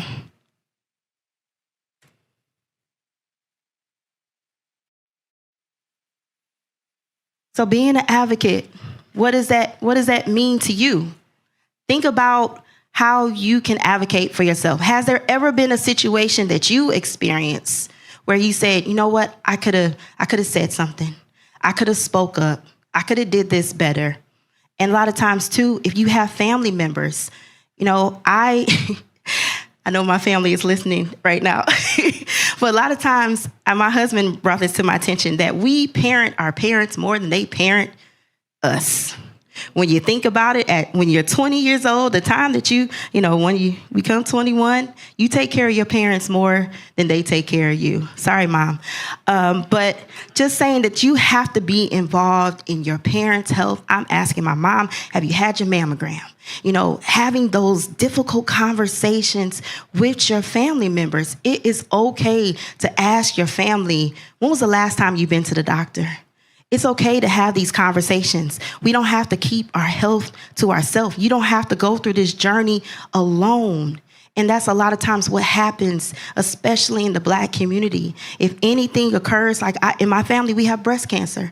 So many women in my family have either had a lump, they had it removed, but I did not know. Nobody talks to each other and tells them that this is going on. So you can help your family. When it comes to clinical research, and a lot of times we have this conversation that the doctors don't ask us to participate in clinical trials. So I don't know if a lot of people know this, but doctors are not being taught about clinical research when they're in medical school. So how can they tell you about clinical research when they're not being taught? Research nurses as well, they're not being taught about clinical research. So if you are in the doctor's office, sometimes you have to raise your hand and ask, what about a clinical trial? And if they can't help you, find a different doctor that can help you if you're interested in a clinical trial. But we have to do better as a community to really educate people about clinical research. And that's why I've made it my mission, because we realize that there is a gap between elementary, middle school, high school students, college students, because a lot of universities do not have a clinical research program. So we have to be the ones to use our voice. We have to be the ones that's going to career days, telling our community about clinical research. You don't have to be part of a huge organization to be a voice within your community. So I know, okay, I'm good on my time. So thank you everyone so much. Thank you for having me. That's it.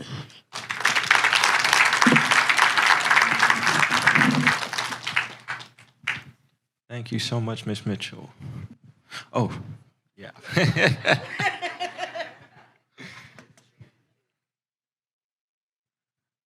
All right, so I want to introduce our next speaker, Dr. Elizabeth O'Feely. Dr. O'Feely is a nationally and internationally recognized cardiologist practicing at the Morehouse School of Medicine in Atlanta, Georgia, where she has helped raise over $200 million to fund pioneering research and training infrastructure. She has over 30 years of experience studying and treating heart disease in the African American community as well as in women's health. And she's a founder and CEO of Health 360X, a patient-centered platform for population health management and clinical trial diversity. She graduated with distinction from Ahmadu Bello University School of Medicine, Zaria, Nigeria, and received a Master of Public Health from Johns Hopkins University, and had residency training at Oral Roberts University and a research fellowship at the Washington University in St. Louis, Missouri. Please help me welcome Dr. O'Feely. So much. Thank you so much for that wonderful introduction, and good afternoon, everyone.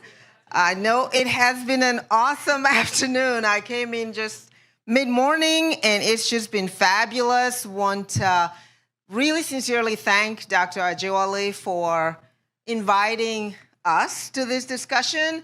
As you can see, equitable breakthroughs in medicine's development could not have followed a better panel and a wonderful speaker, Ms. Mitchell. Let's hear it for you. Thank you for being a clinical research professional. We appreciate you. And I also want to acknowledge Tisha Johnson, who's here. She's actually the brain trust behind the EQB Med, as far as I'm concerned. Take a bow, Tisha.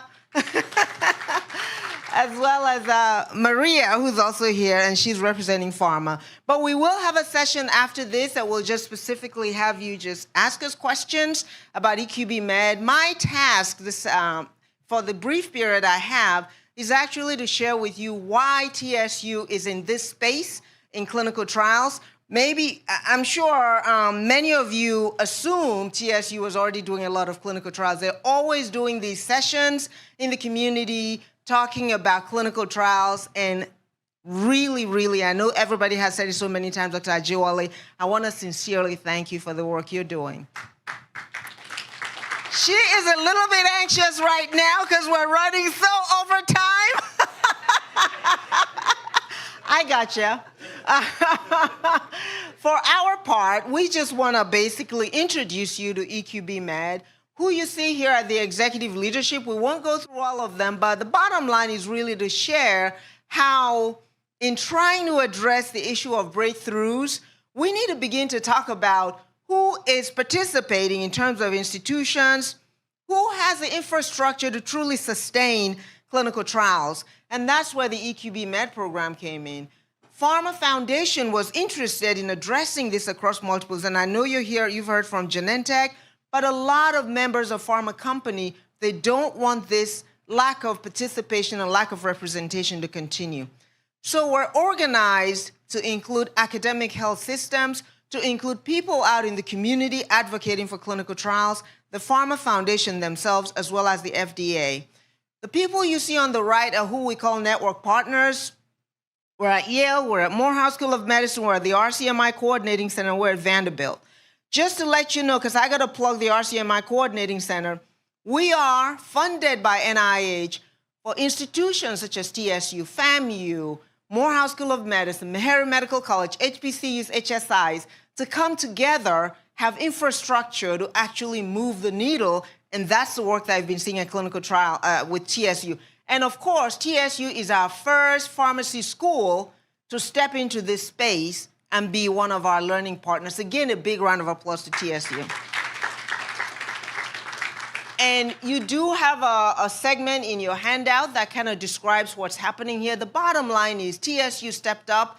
Dr. Olaleye, in her role, was very much involved with this, saying we need to do this from an institutional level. And as you'll see, we have documented TSU's interest, and we're excited about what will happen. They've partnered with UTMB to be one of our early sites.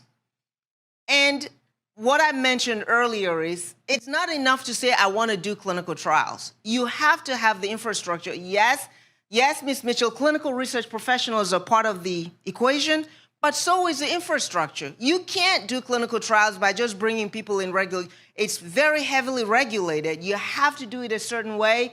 You've got to have a way to guarantee good clinical practice to make sure the data that comes in is acceptable to the FDA.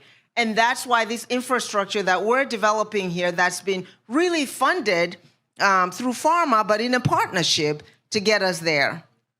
We're pleased that TSU is one of 10 institutions we're eventually going to onboard. They are our third. And as you can see, those institutions there are mostly in the South, Southeast, and Southwest, because again, we believe that's where we need to move to expand this whole representation. So I'm just gonna come here and just say, it matters who's leading. And what you see here is the leadership at TSU that stepped up. We did a site visit, we came down, and many of those leaders are sitting in front here, and I know you saw some of them earlier, but we left, Dr. Tisha Johnson and I were part of the team. We left so encouraged because the leaders said, just tell us what we need to do to make sure not only would clinical trials come here, but that it will stay. So that brings me to the next thing, right? So an institution like TSU raises hand, we want to do clinical trials. Then how are they truly going to do it? We're doing 18 months learning. How much can you actually get done in 18 months? It turns out you can do a lot. And that's if you meet someone like Dr. Ajewale. She said to me right away, I said, well, one of our pharma sponsors who we bring on board to kind of show how this can be done is Amgen. And we're involved with them in a study called the African American Heart. So she says, well, how can I be a part of that? So I just want to use this very brief video vignette. Is it coming up or did I do something wrong? I think I did something wrong. I was normal, getting up, excited to go to work every day, running after the kids down the hallway, running after my kids. I mean, it was normal, excited, healthy, enthusiastic. And then all of a sudden, I started going to work and I just started slowing down. It's like I started walking and it's like I'm walking with my feet asleep. Like my feet were going to sleep. I was told I had high levels of lipoprotein little a, and that would put me at risk of having a heart attack or a stroke. Cardiovascular disease still remains the #1 killer. African Americans are more likely to die from heart disease and stroke. Roughly 30% higher risk of dying from heart disease. Lipoprotein little a is one of the risk factors for atherosclerotic cardiovascular disease, which is, plaque buildup in the arteries that would eventually lead to a stroke or heart attack. With lipoprotein little a, we're still trying to understand what those elevations mean, especially for African American patients. So the African American Heart Study is a unique cardiovascular study. We're actually doing it in collaboration with Morehouse School of Medicine, as well as the Association of Black Cardiologists. And what we're trying to do here is measure what's known as Lp(a), which is lipoprotein A, levels in African Americans across the US. We're going to come up with about 5,000 patients across the US to measure their Lp(a) level to understand what is it? Is it higher in this population? We're going to be testing and looking at their DNA. We're going to try and understand, is there a correlation between that and the cardiovascular risk that could occur? We really want to see proportional representation for participants in our trials. How are we going to do this? There are barriers to clinical trial participation in certain populations, things related to systemic issues, mistrust of medicine. There's also barriers related to geography. There's barriers related to finances. And we want to help change that. And we'll do that with partnering externally with the community. The RISE work that we do, the representation and clinical research work that we do, is very important to advance this, to advance the conversation and to ensure that we are making a difference to all patients. I am really excited for my patients as well as for myself as a cardiologist, because now with this study, we are going to engage and enroll patients who can get new knowledge about their disease or what they are at risk for. We are looking forward, because we're getting all of this new information, to understanding how it's affecting us as Black people. Because right now we don't know that. And knowing that is truly power.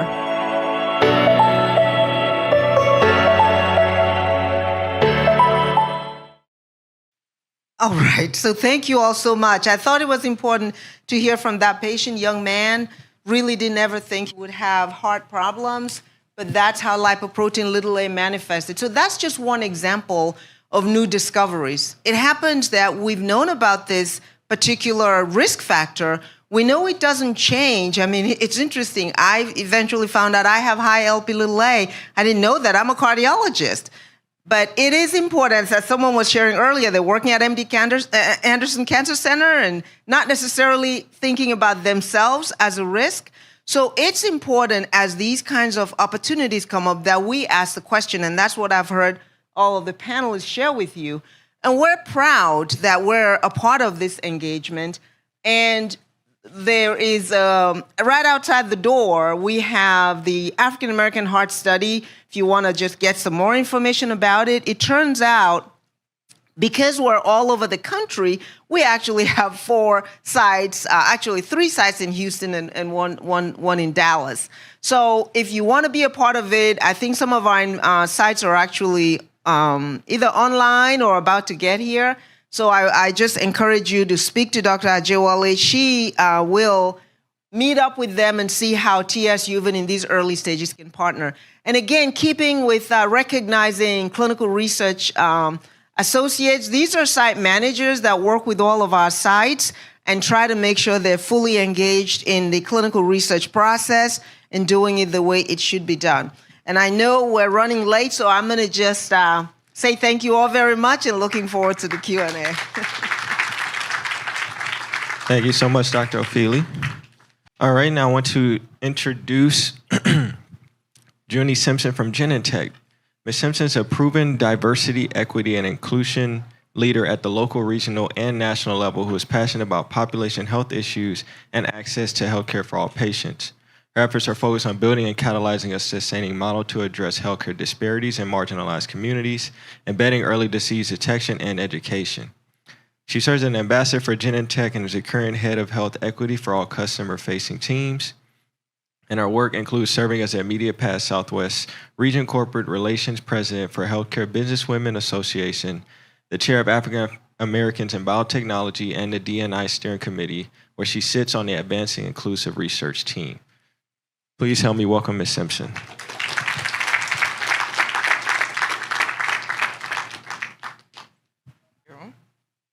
Hello, everyone. Dr. Ajewale, again, I think you are a force.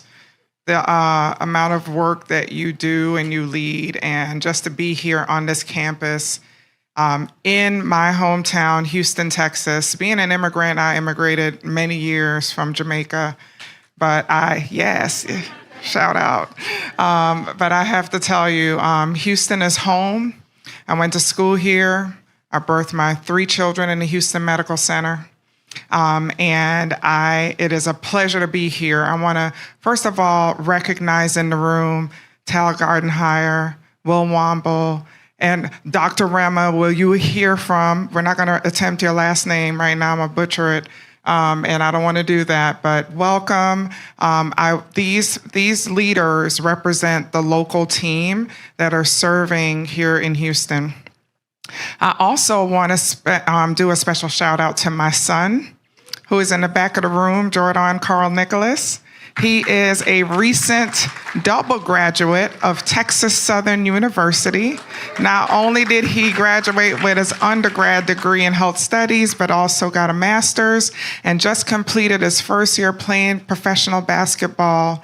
And I am a proud mama, and thank you, son, for being here to see what your mama do when she leaves the house every day. So a little bit about my role at Genentech. Genentech, back in 2020, we changed our operating model to do what we call Bring Healthcare Local. in the way of ecosystems. And what that is we feel like we have built a sustainable model where we look local, we live here, we want to be part of solving for what's broken in healthcare. And so us being here at this event represents that. And while my role is national, because I've evolved from the local team, which I started in, I literally am so delighted. I support the entire country in operationalizing our strategy locally across the country. And so this work for me is personal. There's been times in my life where I had no insurance, so I was underserved.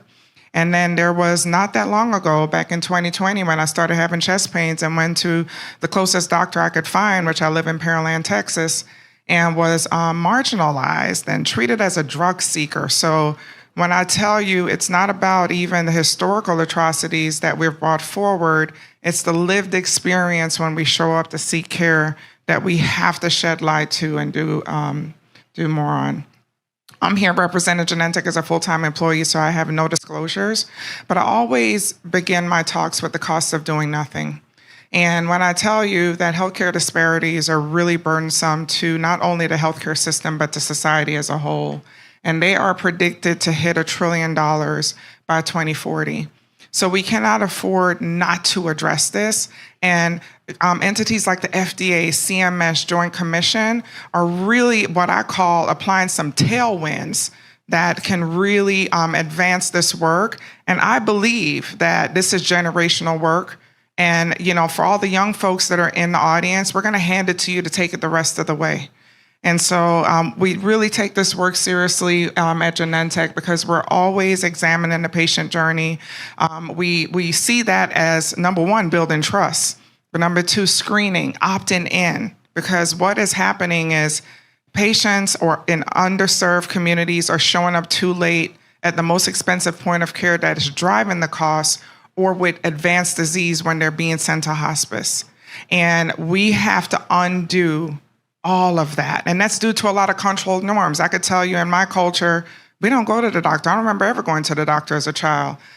We literally, you had to be bleeding, something falling off for us to ever leave that property in Jamaica to go anywhere, okay? And so those cultural norms, we've brought those forward, and that's why we're waiting until it's too late.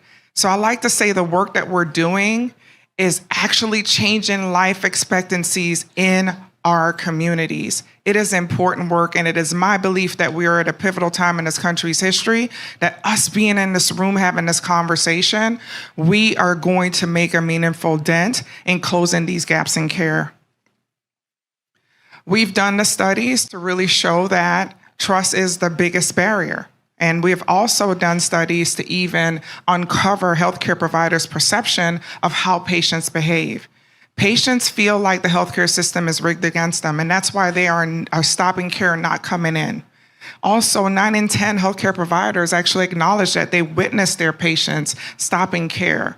And this is for a host of reasons, but it goes back to trust and definitely awareness. At Genentech, we have a vast portfolio. We play 7 therapeutic areas, including oncology, where we know disparities exist.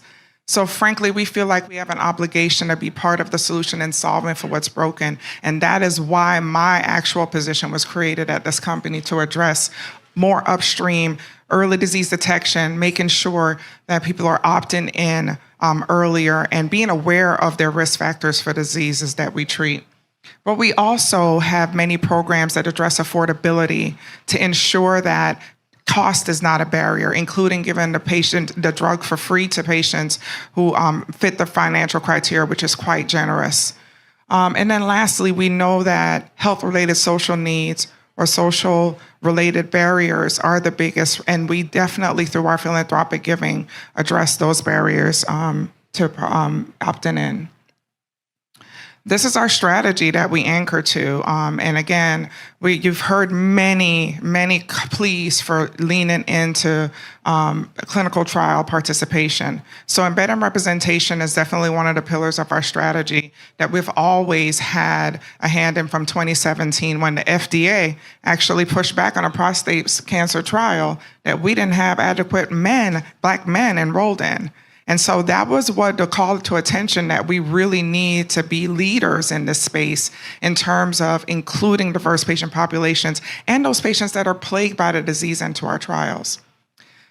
Improving equitable access to care. From 1987, we've been solid with copay card programs, through the foundation, giving the drug for free, should you meet the financial criteria. So we've been solid there.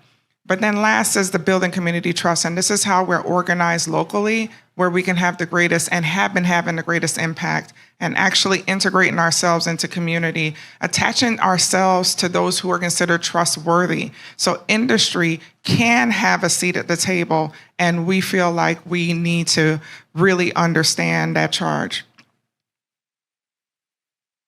This is just a list of clinical trials. Phase 4, we heard about that this morning, where we're looking, first of all, in COVID, making sure that we are including underrepresented groups in research. CHIMES is in multiple sclerosis, as well as Elevatum, which is in diabetic macular edema. Also looking at the native populations and looking to learn. These are several of the ways that we're operationalizing increasing representation in clinical trials. I'm going to go quickly because my time is running down, and I'm looking at Dr. Ajawali. I know we're running behind. One of the ways that we work in industry is working through advocacy partners. So we are partnered with the American Cancer Society as well as the American Diabetes Society. Last year, we actually worked locally in Birmingham, Alabama, because they had 65% population of Blacks and a high prevalence of diabetes, and really pushing the importance of screening. And Rema was very, connected to this work. So, we are really proud of this partnership, and we really believe that, just attacking health is definitely foundational. That's one of the root causes of why we are here, and there are healthcare disparities. You all, in 2 weeks across the street at U of H, African American Male Wellness Agency, we're also partnered with them. They specialize in bringing Black men out who have some of the worst outcomes. So I invite you to really show up at that walk next week. It'll be awesome. Also, when I think about our Love Letters campaign, please visit our booth. This campaign was built post-COVID to activate Black and Latino women to really go back to getting their screening. We know we're going to live a legacy of lack of screening in the next several years, and so it's really important. And this actual campaign really tugs at your heartstrings because it really was sourced by Black and Latina artists, and definitely it's about really encouraging your loved ones to seek care and seek their screenings. Our What's Your Reason for a Mammogram is an actual breast cancer screening campaign where we definitely have translated this resource into multiple languages, and it continues to have impact driving women in to be screened. This one is about what we've been doing in several local markets around healthcare equity roundtables, where we bring together all stakeholders to really learn how could we advance this work and close gaps in care. And more to come on that, because I'm sure I'll be answering a question on this one, so I'll keep going. And I think this is my last example of how we've worked in Flint. We heard of the water crisis in the last 10 years. The end result is in one zip code, 48505, Flint, Michigan, there's an increase in all cancer rates across all different cancers, while the rest of the state is decreasing. And so that community needed amplification of that message. So this actually yielded a trip for Genentech to the White House to really address the Biden's administration, to really call attention to the environmental atrocities that underserved communities face. This is my last slide. We really believe that there is a world that everyone could have a fair and equitable opportunity to achieve their best health, and this is why we are doing this work. So with that, I will turn it over to our moderator. Thank you, Ms. Simpson. So our next session is going to be another Q&A style session with our moderator. So I want to introduce a moderator, Dr. Jordan Simpson. He's a published author, spoken word artist, and a 3-time TEDx presenter. His lived experience as a rare disease patient and understanding the importance that the industry plays in bringing innovation to unmet needs like his own have driven him as a pharmacist to develop a personal mission statement to effectively communicate health information to those in need. He's currently a hematology and oncology medical communications U.S. Oncology Field Medical Postdoctoral Fellow at BMS, Bristol Myers Squibb, in conjunction with Rutgers University. And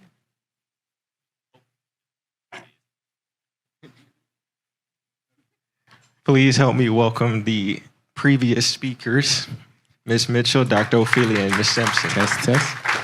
All right, and as everyone kind of makes their way up, a short anecdote. I had to ask myself, why am I in such a space with all these faith workers? And I was diagnosed with an autoimmune disease at 16 years old. And for then, it became extremely important for me to support the efforts to effectively communicate health information to those that need it, right? Fast forward, 2021, my treatment changed to a medication that was recently FDA approved. I looked at the timelines, and the moment I was diagnosed, there was somebody in an organization deciding to do research on my specific condition. So thank you to all the people who are in the faith business that faithfully work, right? While other people are hoping for an option, because I was one of those patients. So thank you. So with that being said, Ms. Simpson, during your presentation, you mentioned the Cancer Health Equity Collaborative as one of Genentech's initiatives to address health equity in the Houston area. Can you tell us a little bit more about that? Yes, Dr. Simpson, no relation, but we do have roots in Jamaica, so we'll be talking after this to see if there's, he might be a cousin. You too? Oh, yeah, man. We're deep. We're run deep. So thank you for that question. So back in 2022, we wanted to really come together in different markets, because we did this in quite a few markets. We did this in the Carolinas, in California, in Florida, in New York. But what we did was convene all of the actual stakeholders in the medical center to really come together and learn how could we work collaboratively to close these gaps in care. As you all know, you can stand in awe of the problem. So the approach has been, let's just jump in, start, and then see if we can make progress and learn. Then we iterate, and then we scale. And so these health equity roundtables, we call them, in Houston, went off with a bang. I mean, it was tremendously successful, so much so that they created a name. There was a charter. We came up with a short and a long-term list of goals. And actually, it's ongoing. It's an ongoing conversation. What came out of it, one of the first things that they wanted to prioritize was unconscious bias within their ranks. Because we know, you've heard this morning, if a provider looks like you're more apt to, listen to what they have to say. This is how trust is built. And so it's an ongoing process. The one in the Carolinas led to a huge walk in collaboration with the African American Male Wellness Agency, who is coming to town.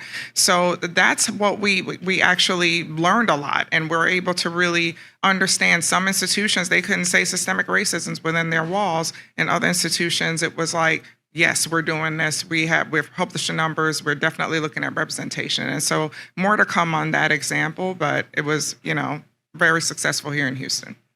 Absolutely. I know as it relates to the social determinants of health, even like if people are native to the Third Ward area, we can tell like there's something different on the other side of 288, right?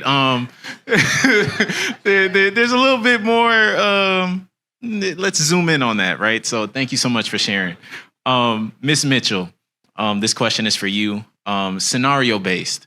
Will it be appropriate for me to ask my doctor if a clinical trial is an option for me? I know Dr. Royce as well as Ms. Upshaw kind of mentioned that as well, but your thoughts? Okay. So I would say a little backstory. I actually met Dr. Simpson about 2 years ago. So when I saw that he was the moderator, I'm like, we know each other. We met at a conference before. So full circle moment here. So absolutely, you can definitely ask your doctor about participating in a clinical trial.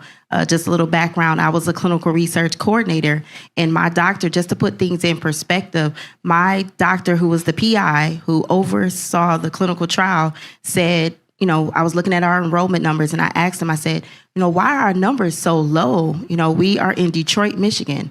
This is breast cancer clinical trials. And he said, Danielle, I see about 80 patients a day.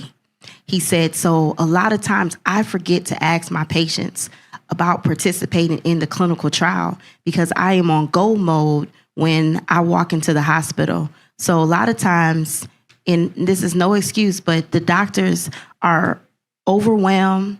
They don't always remember to ask about a clinical trial. So in Black Women in Clinical Research, we have a pin that says, ask me about clinical trials. We wear our Black Women in Clinical Research shirts. We want our community to see us. And, a lot of times, and I'll quick story, because, I like telling stories, y'all. So I was getting my hair done and I had my Black Women in Clinical Research shirt on. A lot of times I forget I even have this shirt on. The lady, she saw me in my shirt and she said, can I ask you more about clinical research? And she said, if you didn't have that shirt on, I would have never felt comfortable enough even talking to someone about clinical research. So making sure, as a clinical research professional, that you create that open path for people in your community to ask questions. So you need to pretty much let everybody know you in clinical research, because this is not something that's discussed. So yes, you can absolutely ask, and you can lean on people who are in, different, I would say, advocacy groups as well, to ask them about clinical trials. Thank you so much. I can relate to that story as well. I connected with someone who had the similar condition as me over social media, and he's the one who let me know about the ongoing clinical trial. So information is so powerful, right? And I think that's what we're learning here today.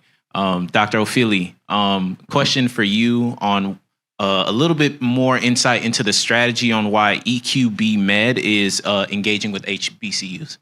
Yes, thank you so much. And so EQB Med really followed some of everything that was going on in the country, at that time after COVID, and Pharma Foundation was interested in addressing the problem. So they did put some significant resources together as a broader foundation across all of the pharma companies, including Genentech, Amgen, Pfizer, all of them.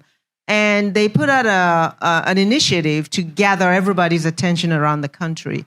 And again, I think earlier I was rushed and sort of, I did acknowledge Yale, but Tisha Johnson, who's at Yale, pulled a number of us together. And of course, the RCMI, as you noted, have these historically Black institutions. Some of them are medical schools, some pharmacy schools, and other Hispanic serving institutions.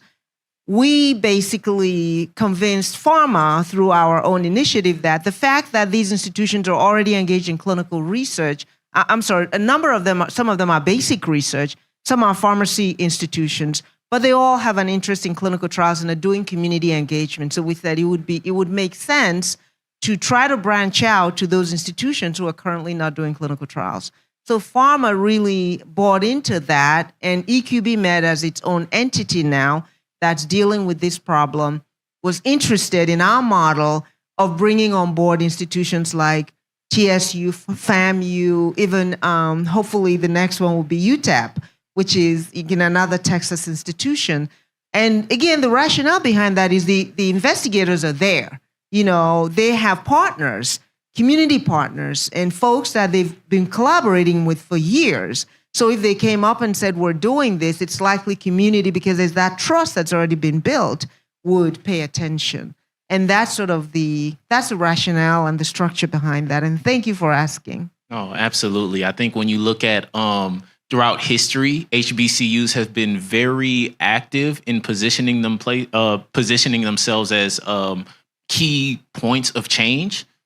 So I definitely, you can see that trend of HBCUs always wanting to get their hands in the work. So thank you so much. Especially when it affects us. Oh, absolutely. Yeah, thank you.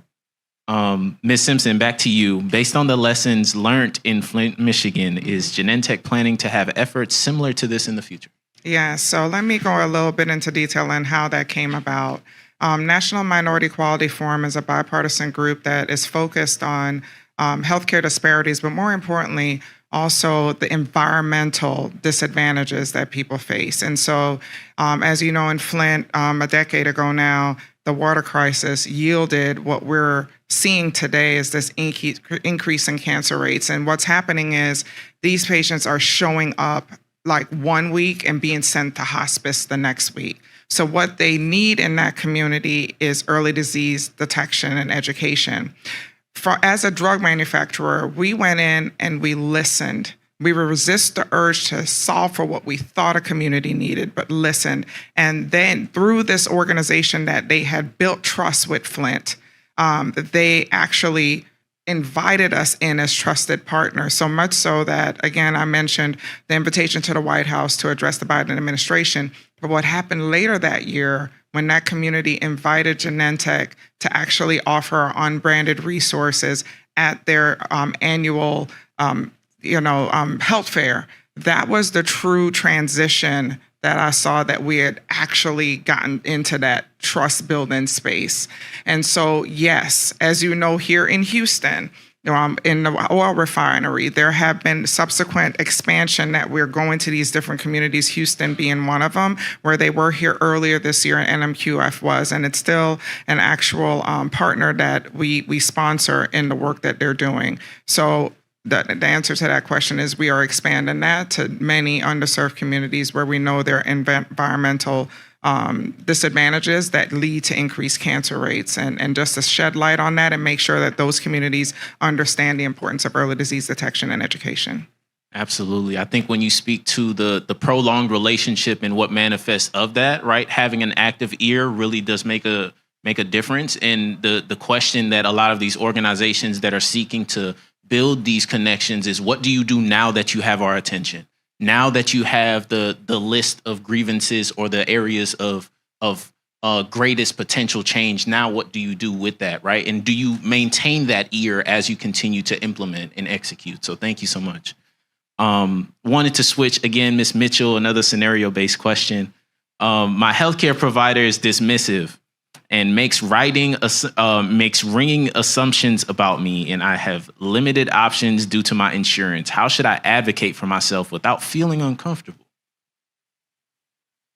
So I don't know if my answer is the best answer, but I would say to get another doctor, honestly, because you don't have to deal with that. Just because your health insurance is limited, in Michigan, they have it to where you have Blue Care Network and Blue Cross Blue Shield. So I didn't know that my Blue Care Network was considered, I don't know, want to say it that way, but it was considered a different version. So I didn't know I didn't have Blue Cross Blue Shield until I went to the doctor and they made it known you don't have the high insurance. So they said, oh, you can only have this one doctor. I said, well, no, I'm going to find a different doctor. So you can always find a different doctor. You can go through the list and you can say, okay, this is going to be my primary care doctor. And a lot of times too, before I even pick a doctor, I'm seeing your ratings.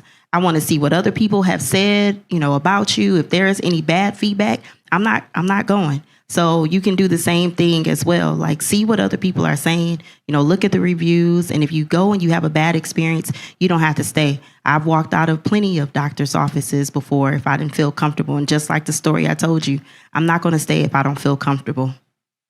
Absolutely. I think we all know the term voting with your feet, right? So, transitioning to Dr. Ofili for the last question, what will happen at the clinical trial sites after the grant funding is over? Very, very good question. So one of the reasons we come to the sites, and in this case with TSU, we met with their leaders, presidents, and provosts, is to align with them in terms of their own strategic alliance. And part of that discussion actually was how UTMB, they brought up, Dr. Lally mentioned earlier that and connected us with their engagement with the UTMB. UTMB as a medical school has infrastructure for doing clinical trials. And so the collaboration means there's an effort to sustain. So within the 12-month essentially learning phase, TSU would have access to trained, which the EQB Med Initiative will provide, funding for research coordinator and training of that research coordinator through UTMB and then they themselves, through other initiatives, and then President Sayas mentioned to us, she's very eager to onboard a number of opportunities because they have partners, Genentech, everybody's interested in that direction. So we actually think we're planting a seed essentially into fertile ground, and then that sustainability is based on that institution's priority, which they have assured us that this is how it will be sustained. Awesome. I know TSU has a long-standing history of excellence, and I know the people and the change makers and trailblazers that we have here. So definitely exciting to see the things to come. So as we close out, just wanted to thank y'all so much for an active and efficient discussion here. But feel free, if you have any questions, feel free to post them in the chat, and we'll be able to answer them in the weeks to come. So thank y'all so much.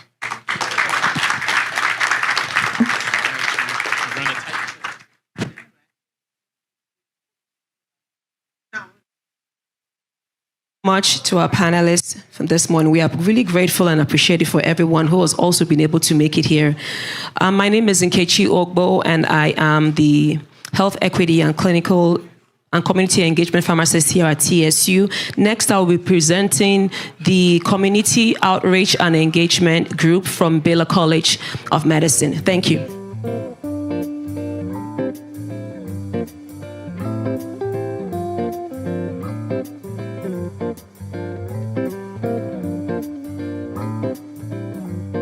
So we have monologues that talk about some of the most prevalent cancers being colon cancer, cervical cancer, as well as a monologue on clinical trials, which is what you'll see today, as well as a monologue on HPV vaccination. And our monologues are tailored to the cultures in the community. So we have monologues that are targeted to the African American community, as well as the Hispanic community. We also have monologues for the Vietnamese community. So we're excited to present today our monologue, A Win-Win for Everyone, in which our actor, Ray Walker, will be the star. And this monologue is directed, or he's given direction by Gene Donato, who you've seen kind of getting our set together. But without further ado, we proudly present A Win-Win for Everyone.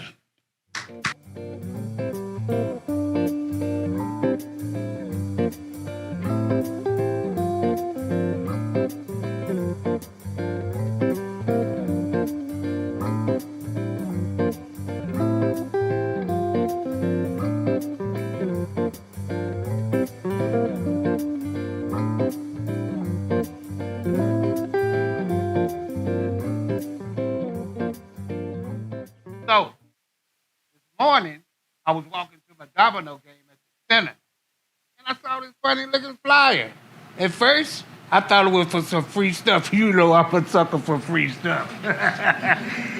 But when I read it closer, it was something called a clinical trial. Well, some kind of study on exercise that the college is doing. Exactly. Because I've been trying to get back into exercising. Yeah, my daughter Lauren stays on my case lately to take my health more seriously. She keeps telling me that she sees all these unhealthy people as a nurse at the hospital, and she doesn't want me to end up like them.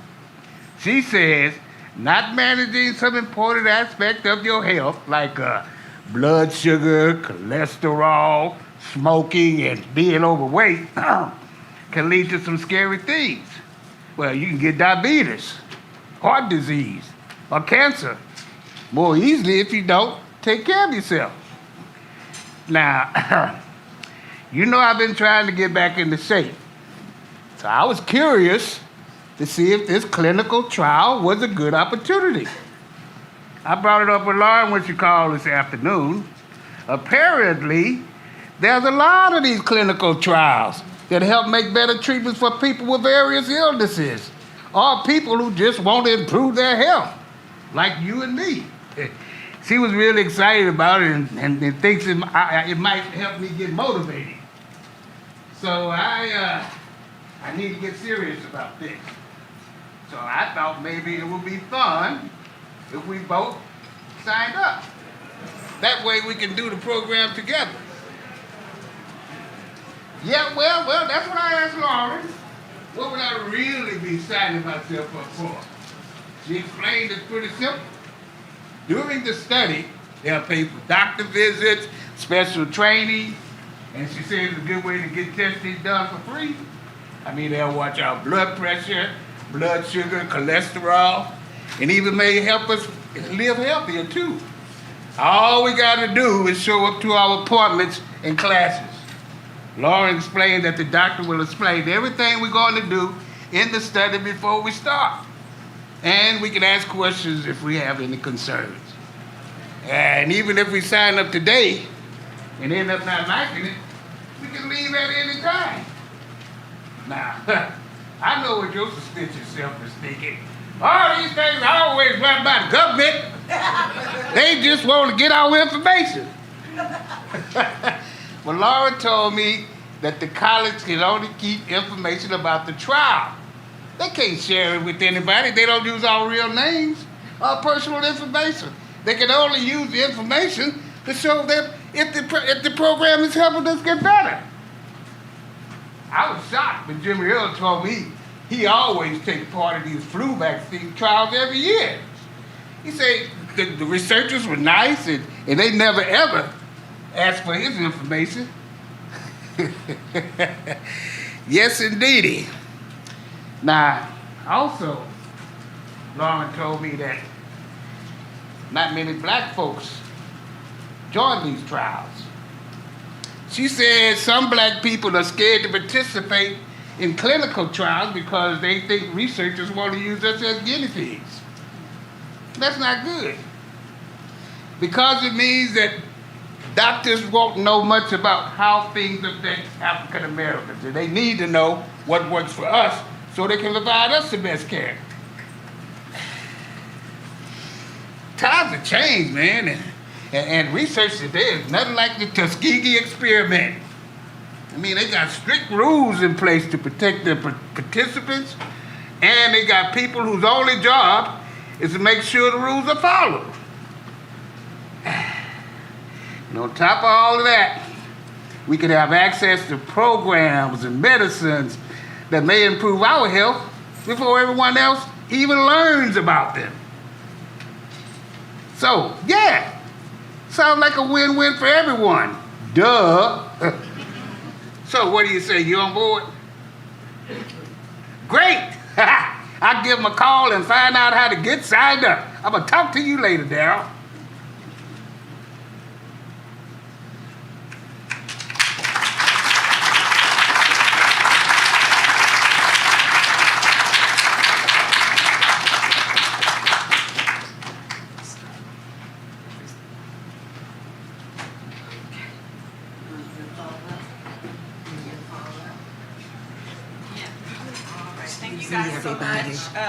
And just as a note, if you're interested in having a monologue presentation in your community, I'm here today with cards. Please reach out. We have a table outside, and we'd be more than happy to share with you about our program. Thank you so much.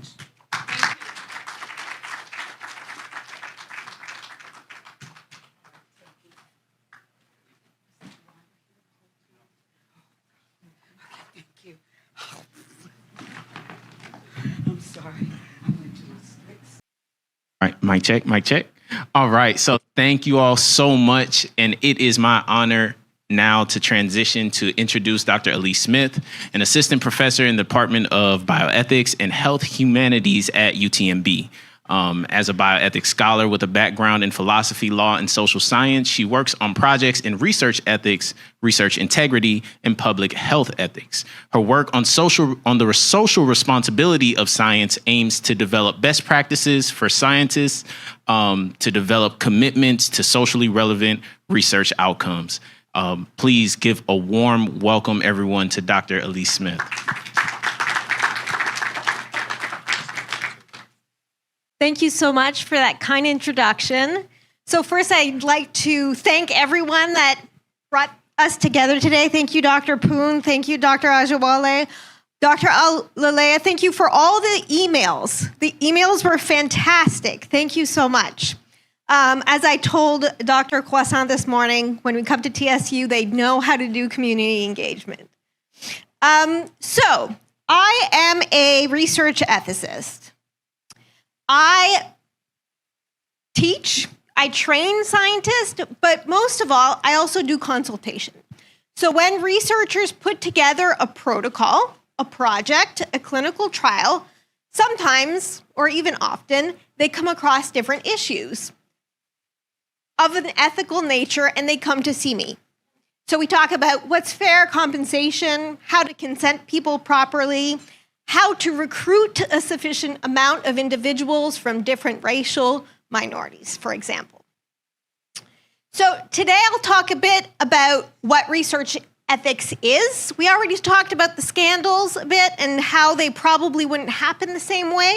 So I'll talk a bit about what those scandals did for us in a positive way. So they gave us frameworks and principles that we now work with to try to avoid things that happened in the past.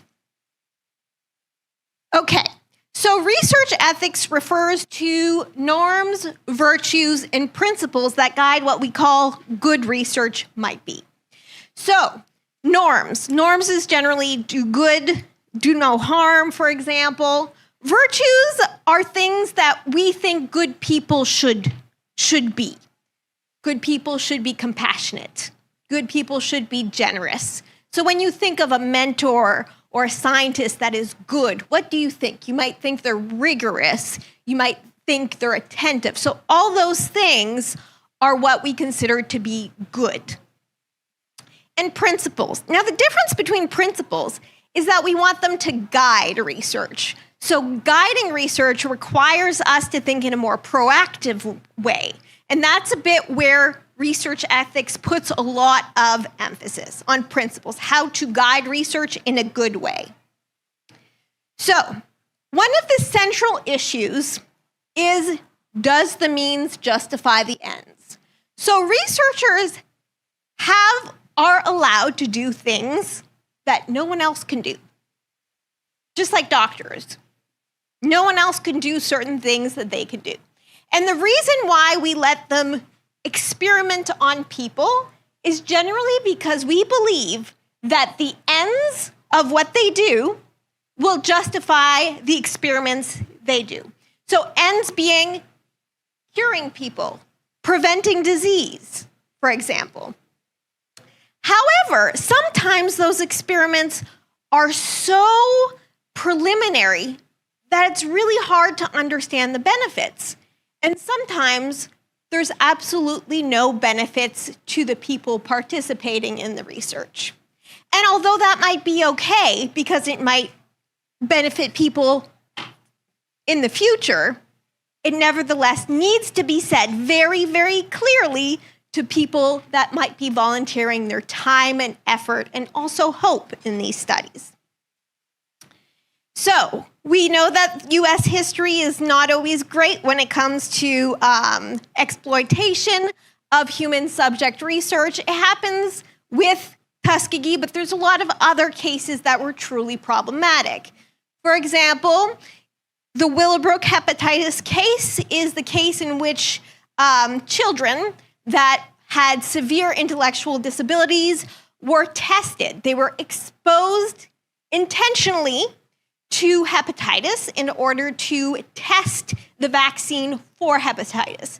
Now, the argument researchers gave was that these kids would probably get it anyway because the rates of hepatitis were already really, really high. And that somehow justified what they were doing. It came out, it became a scandal, really not ideal, especially with children. Dr. Chester Southam is another questionable character of our history that was interested in cancer. He was a cancer doctor. And he basically, long story short, decided to inject cancer cells in elderly patients to understand the immune response. So what would your body do when that would happen? So he wanted to understand this, and he did it with very elderly patients that could not consent. So again, issues with consent. I will not go over the Public Health Service Tuskegee study because we're going to talk about it a lot, but what these three things have in common is that they took advantage of vulnerable individuals. They did not ask consent. They did not give appropriate treatment or very limited treatment. So these are things that we don't want to do, right? We definitely don't want to do that. So in reaction to these issues, we, the United States, created a committee, and this committee put together what we call the Belmont Report. The Belmont Report put together principles that today we still follow. The principle includes first, respect for persons, beneficence, and justice. So in practice, what does that mean? Respect for persons is often operationalized. So in practice, it looks like informed consent. So we think that individuals should be treated as autonomous agents, which means consent must be voluntary. People need to voluntarily take part in study. It must be informed and ongoing. Ongoing means if something changes, if we know something different about a study, you must tell us.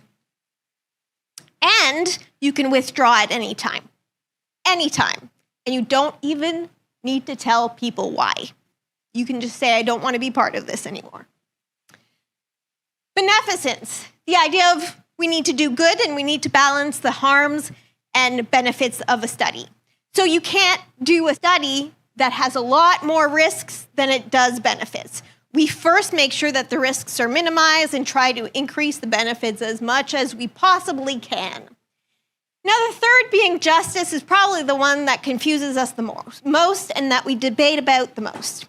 Why? Because it's a huge concept, right? It's probably the one that's the most linked to our infrastructures of science. What does that mean?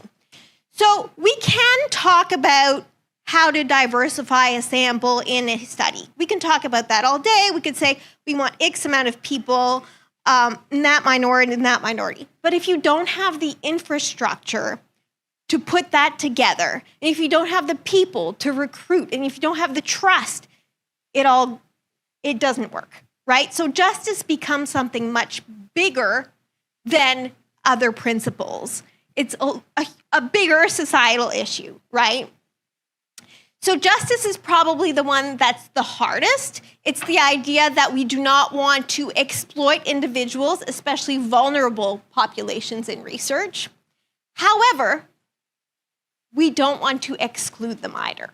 And that's where the trouble is, right? We want to protect people from harm. We do not want to exclude them from research. So if I could say one thing today is that. We want to make sure that there's inclusion, but there's also protection. So I'd like to thank all the funding agencies that brought us here today. And I will say that if ever you have ethics questions, please don't hesitate to come see me. So thank you very much. Have a good day.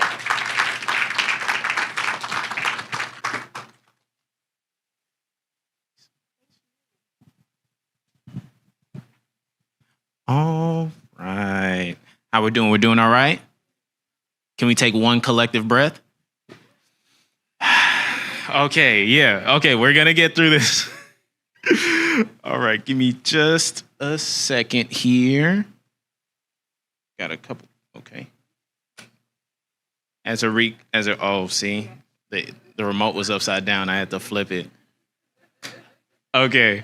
All right. So with that, as we transition, it is my honor and privilege again to introduce Dr. Sharon Petronella, a professor at the University of Texas Medical Branch, UTMB, Public and Population Health. She has directed the Community Engagement Core of the Institute of Translational Sciences, which houses UTMB's Clinical and Translational Science Award since 2008, a career director here with other organizations such as the Community Engagement for the Gulf Coast Center of Precision Environmental Health, as well as the Baylor Rice University Superfund Research Center. Key point here, a major focus of her career has been devoted to building the connection amongst clinical and environmental research, education, and community health. So please give a warm welcome to Dr. Petronella.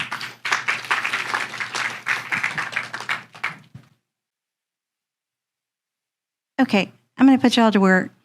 By a show of hands, I'd like to know how many people in this room have ever had cancer or have helped to care for a family member with cancer. Okay, quite a number of people. How many of you are diabetic or you have a family member who has diabetes that you help them manage their disease? Quite a number. What about asthma? Anybody got somebody in the family? Okay. Almost everybody in the room raised their hand at one point. And I think what that tells me is that you're all experts. You're all experts at managing diseases that manifest in different ways. People with asthma have different triggers for their asthma. People with chronic heart disease, they might have special diets. For cancer, again, there's a lot that goes into the caretaking. So what I'm going to talk about today is experts and how we utilize our experts to do the best science that we can, the most informed science that we can. Because you can have the best designed scientific project, and if no one will enroll in the study, it's useless. So one of the things that we do is called a community engagement studio. And I'd love to tell you that we invented this, but we didn't. It comes from Vanderbilt and Meharry's CTSA. We also have the CTSA. And they actually helped us to learn how to implement these. When we started working with Dr. Ajwali and with Dr. Poon, they asked us if we could help them do this. So what I'm really presenting here is their work. And it's such an honor to be a part of it, even if it's just contributing methods that we've learned. And what we're going to talk about, I'm going to present the results of 2 of the community engagement studios that we've done with them. So I think I've already explained this. This is where we bring together experts with different areas of expertise related to a common theme. It helps to ensure that the research is, maybe I ought to look at this, is relevant, that it actually benefits those we want to benefit from it. And it might be very different. It might be the patient, or it might be families, or it might be caregivers, or it might be healthcare providers. It might be community health workers. So it just depends on what the issue that we're studying. It's this lived experience that's important. It really takes all of the experience to make good science. So Dr. Ofili is a renowned expert in cardiology. And certainly her expertise is, gosh, it's overwhelming to me, what she does and what she's done. But we can learn from her patients as well about how to improve scientific methods, how to improve retention, how to improve recruitment. So we've done 5 studios with TSU in the past year or so. And the 2 that we're going to provide a little insight from are one that was done on identifying barriers to participation in clinical research, and another one on openness to clinical trials. You're going to see a lot of the same things that you've heard from experts in this room all day long, but perhaps a few new suggestions. So these are the themes of the first community engagement studio we had, is that they think that communication is one, and clear communication is one of the most important things that can be done. As Elise mentioned just now, that it's really important that people understand what the clinical trial is, that they understand the benefits that they might receive from themselves individually from the clinical trial, and the potential benefits for future patients. But it's important to know that going into it. Really important to understand the social determinants of health. What might be barriers to people staying in the study? We've heard that from individual patients today about that there might be issues with getting off work, or if you have to come every day, or if it's going to require that you incur an extra burden by having someone else care for your children while you're involved in the study. So it's really important to understand what those additional burdens might be, and that they might be different for different people with different circumstances. Words matter. I mean, we do this all the time in community engagement.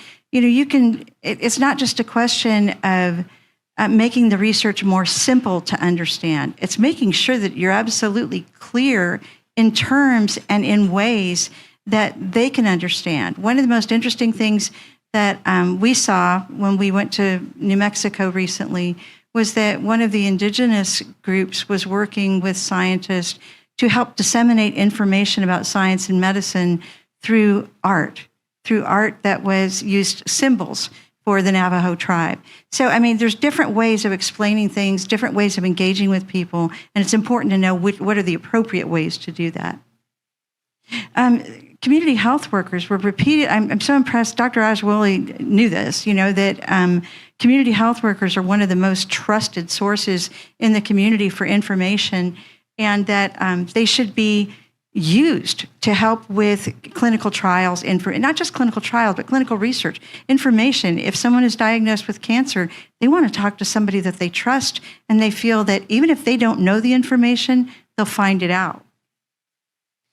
And then we've heard this again and again today, that Tuskegee is not over and done, because as long as there are issues with mistrust and distrust and fear, then we have to deal with that. Now, the question is, and I think Virgil, who was the coordinator of one of the discussions, really got some great insight from the community group we were meeting with, because he posed the question, it happened, there's no denying that it happened, but how do we move on from here? How do we come up with a research program for TSU or nationwide that makes sense, that is responsive to the African American community? And these were some of the suggestions that came up, that community health workers can and should be trained and equipped to assist with community education related to research. That, again, building in the social determinants of health, that there might be poor health outcomes that are related to things that are not necessarily directly related to the disease. Those things should also be considered, including, access to health and social services. To remember that technology can be an asset or a barrier, that there are clinical trials that depend on you wearing a smart device or having a smartphone. Not everyone will have that, and it won't be, in that case, it's not necessarily going to be race or ethnicity that will be a barrier. It's our failure to consider what people's resources are. Also, remember that illness is stressful. People in the room today remarked about first finding out and what a shock it can be that, to get a diagnosis that you're not prepared to hear. And, sometimes, it takes responding to that emotional response. There's a little saying that we have is that, people need to know that you care before they care what you know. And I think that's true, particularly in the case of clinical research. And then, we've already talked about clinician bias today. The second, and I've just got one more slide if we're running short on time, but the second, we had some similar themes in the second studio, which was that, mistrust is something that definitely needs to be addressed.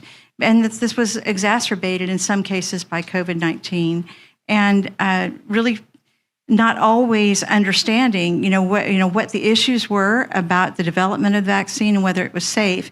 We've had one previous community engagement studio mention that, one of the most concerning things to them was that there was discontent in the medical community about the vaccines. And we were like, well, no, we're pretty sure the doctors thought it was a good thing to get a vaccine. And one woman remarked, well, my doctor absolutely said I should get the vaccine, but that we might not want to give it to our infant until, more children had had it. And I thought that was really interesting because it was something that we hadn't thought about in terms of vaccine hesitancy. So this was something that came up that was important, that that the group that we met with at Emancipation Park mentioned that there was a distaste for clinical research that just targeted the Black community. They wanted to be part of, thought it was important to be part of research and represented in research, but that they didn't like the idea that their children might be targeted. And then that too few trials focused on issues related to health disparities and inequities. For instance, they wanted to see more interventions on that might be based on more natural interventions, such as diet, nutrition, herbal or behavioral interventions, or exercise.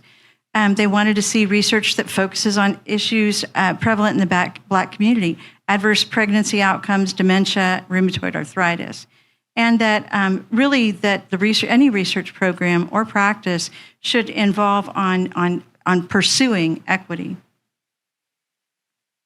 These were their recommendations, that communication is everything, that it should be clear, concise, and transparent, that any research program that was to be proposed should be inclusive of the community, and that should include trusted leaders, and that because that's how trust is going to be built and maintained.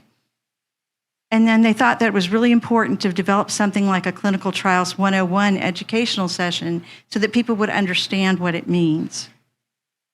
So I'll finish just by saying that our experience has been that trust is the most important thing that we can acquire, but it can also be lost in a heartbeat.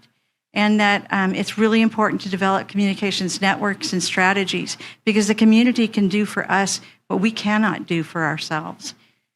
And to focus on issues important to the community, to use our resources wisely, and then to really expand upon the community health worker program. That's all.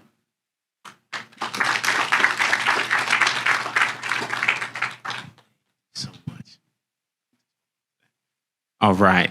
I just wanted to address something really quickly because we had an entire morning full of information. Anyone feeling like information overload?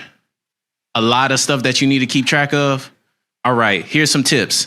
When you're hearing all this information, categorize it into three things. Is it information for me to be aware of, like things being in the work around me?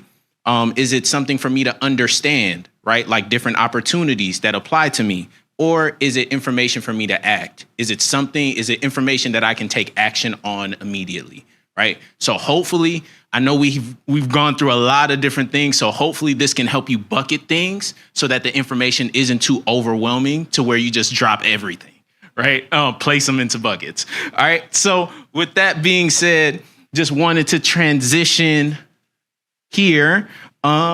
And I have the pleasure of introducing Amanda Sapp. By way of Louisiana, a celebrity radio personality, entrepreneur, and general manager of Amazing 102.5 FM, powered by Bread of Life, Inc. Amanda has a passion for uplifting and inspiring people, particularly those in underserved communities. Soon after her start in her field, she founded her own radio show, The Amanda Sapp Morning Show, which broadcasts live on 102.5 FM, the free KMAZ app, and online at www.amazing1025fm.org. So please put your hands together for Amanda Sapp.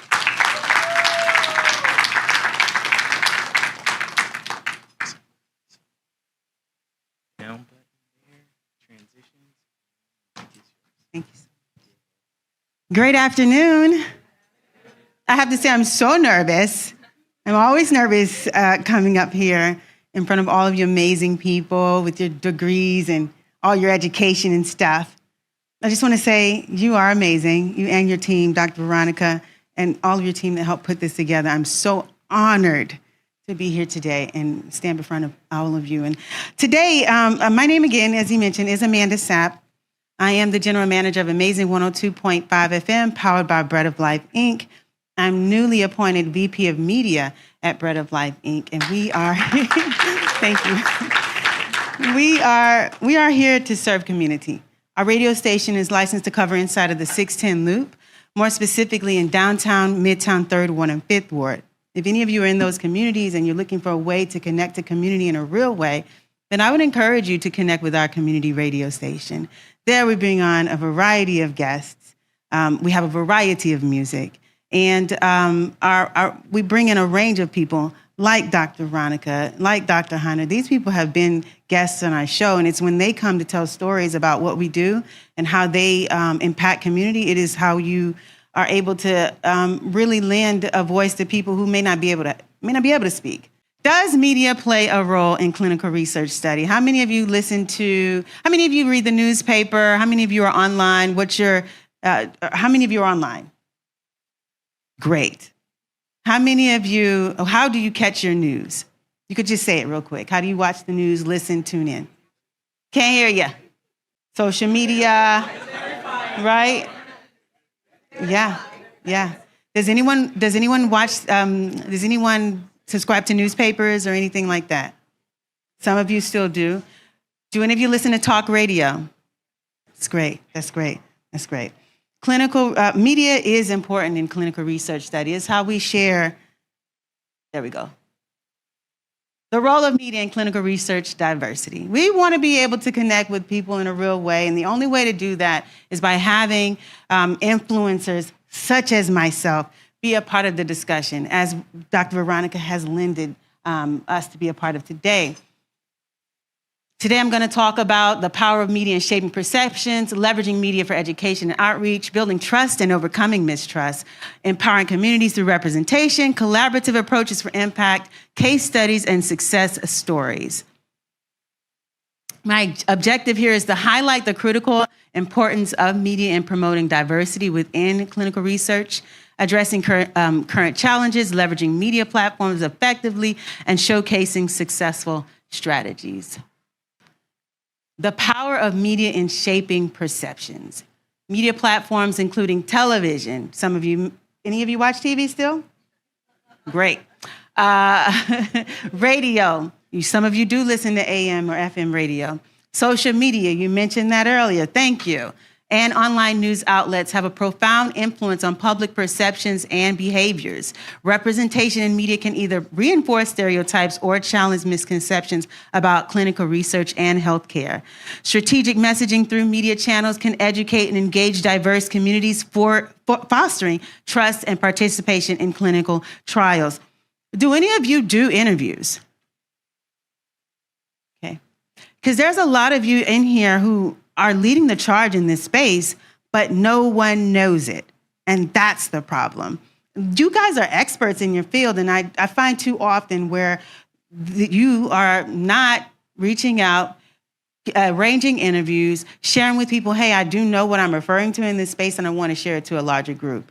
And that's a problem. So how many of you are going to plan a campaign, a media campaign that shares that information? I see one, I got one back here. Anybody else planning to share information of what they do and how they tap into clinical research on any type of media platform? If you'd like to, raise your hand. Okay, I got a lot of you here. That's great. We're on our way, Dr. Veronica. We're on our way. All right. Here are the ways that you can leverage. We talked about television. We talked about social media, talked about radio, newspaper, podcasting, online, the app. Who has an app here? There's a lady outside who has an app. Who has an app here? Got one back here. What's your name, ma'am? What kind of app do you have? If you've got an app, or if you're thinking about creating one, I encourage you to do that right now. It is how people are connecting in a real way with multiple people. Find your way to connect. I mean, then they got so many free opportunities. Do you know of a free source that you can create an app, sir? Speaker, host of today. It's a lot of them. Y'all get with him. He knows. He knows. Podcasting, that's also a good way to do it as well. According to a survey published in JAMA Internal Medicine, 67% of African Americans report mistrust in medical research due to historical injustices such as the Tuskegee study. We've all heard that today. So now that we know that, we have to find people that we trust in community, and we have to put them at the forefront, as I am here today. I'm so honored to be here. I can't stress it enough. However, I have built a lot of trust with the community that we served at Bread of Life, Inc.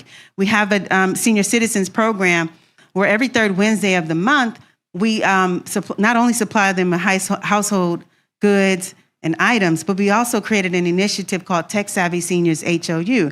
It's where we help our seniors understand the basics of their device. Does anyone in here service the senior citizen population? Great, then we should connect after this.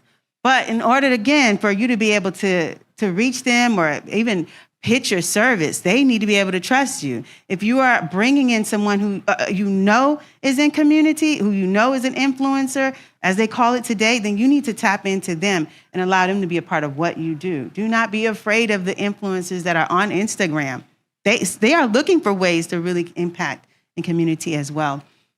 We talked about, according to a study published in the Journal of Health Communication, Exposure to media campaigns featuring trusted community leaders endorsing research participation. Increased willingness to consider participation among minority populations by 40%. Is there anyone here who services the young adult populations ages 16 to 24? Got you. Okay. At Amazing 102.5 FM, we have a radio show entitled QT&A, Questions That Need Answers. And in that radio show, we're talking, we have hosts, broadcast engineers, journalists who are in that age range who are talking about the things that they want to talk about on air: sex, education, family issues, things that are affecting them in community in a real way. How many of you have young adults in your family, 16 to 24? You got a kid that age. What kind of stuff do they like to talk about? Can't hear you.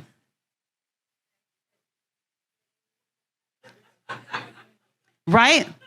So we've got a platform that allows for young adults that age to really talk about it. People need to feel safe. They need to feel comfortable. They need to feel at ease so that when they do, and you ask them about a clinical research and all of this, they'll be more open to accept it. So if you have young adults, ages 16 to 24, they want to be in journalism, they want to be on the radio, they want to tap into community in a real way, I'm going to encourage you again to go to Amazing 102.5 FM, search on your Google Play Store and your App Store, and there you can connect with us. We have a mentorship program specifically for that age group.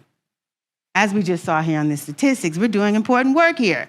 A study published in the New England Journal of Medicine found that increased transparency in reporting clinical trial results and associated with higher levels of public trust in research institutions. That's important too. Not only can we just share what people should be doing in clinical research, but we need to talk about what does and doesn't work publicly. That way, again, we do continue to build the trust within community and the people that are sharing that information. At Bread of Life, Inc., here is how we are building community this is how we are building up community. Through our radio station, through our health outcomes, through our academy, and through our warehouse. We have our community advisory boards, our patient advocacy groups, health equity initiatives, and peer-to-peer support networks. If any of this interests you, I would ask you to take a picture of this right now today, because all of that information is there too. I've got more for you, and I won't be very much long. I got 3 minutes and 12 seconds. 3 minutes and 12 seconds. All right? Here are some collaborative approaches that have worked for us and our impact. We collaborate among stakeholders, we partner, and we engage.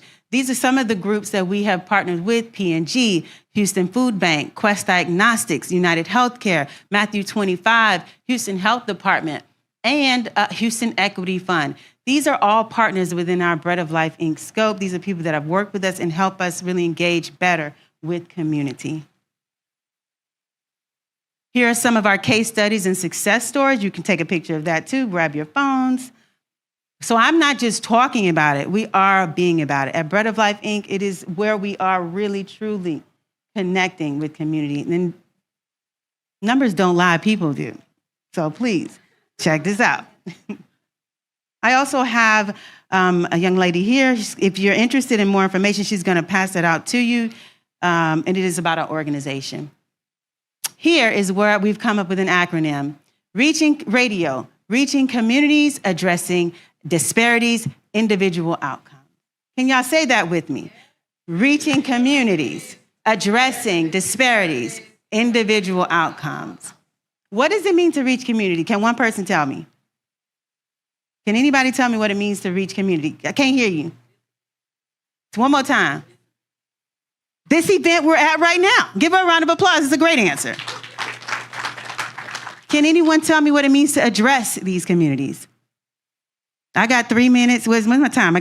How much time do I have? It's not moving. Yes, I got more time. What does it mean to address? There you go. Y'all give him a round of applause. You've been doing your thing today. Proud of you. What does it mean, disparities? Who can tell me what that word means and what we do with it? Anybody? You look like you know the answer. The inequalities. That's right. That's right. Give him a round of applause. He's paying attention. Individual outcomes, in my mind, a person, you can try to do what you can for everyone. Again, my name is Amanda Sapp. I am with Bread of Life, Inc. I'm proud to be there. I'm proud of what we do with community, for community. I'm proud of how we connect in a real way. At our radio station, we're here to support you. We're here to connect with you. We are here to leverage what you do. And the only way that we can do that is when you connect with us. Let me give you our email address. It is here. Isn't that a great picture? I feel like that's such a good picture. I mean business in this picture, Dr. Veronica. Because I'm an influencer. There's a lot of us with great pictures. Well, actually, you all are influencers. You are all influencers. I want you to say it with me, I am an influencer. One more time, I am an influencer. Dr. Veronica, they don't believe themselves. I need you to say it like you believe it. I am an influencer. When you influence, you lead. We know what we need to do here to connect with community. We know what's going on out here in these streets. People are afraid, but you're trusted because you're an influencer. You know what you're talking about, right? The team that's about to perform later on, right? I know. Guys, I really appreciate you. Thank you, thank you, thank you. Dr. Veronica, thank you.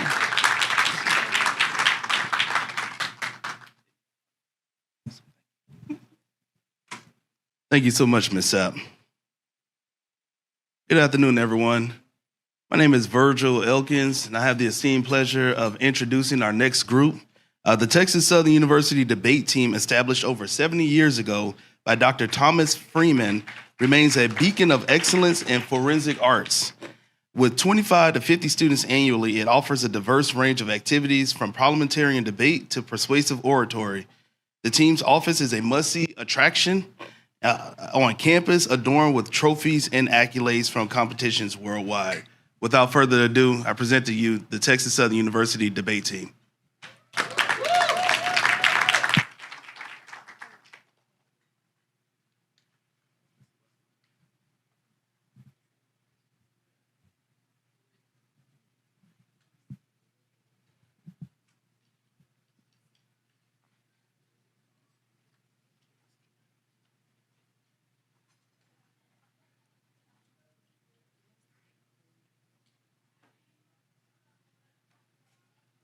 You know, usually we'd be able to project loud enough for the whole room to hear us, but I know we have people on Zoom, so we'll take the mics.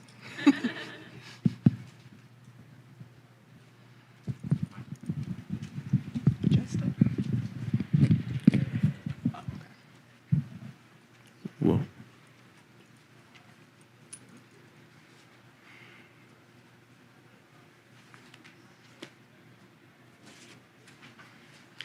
Worms do it. Fish do it.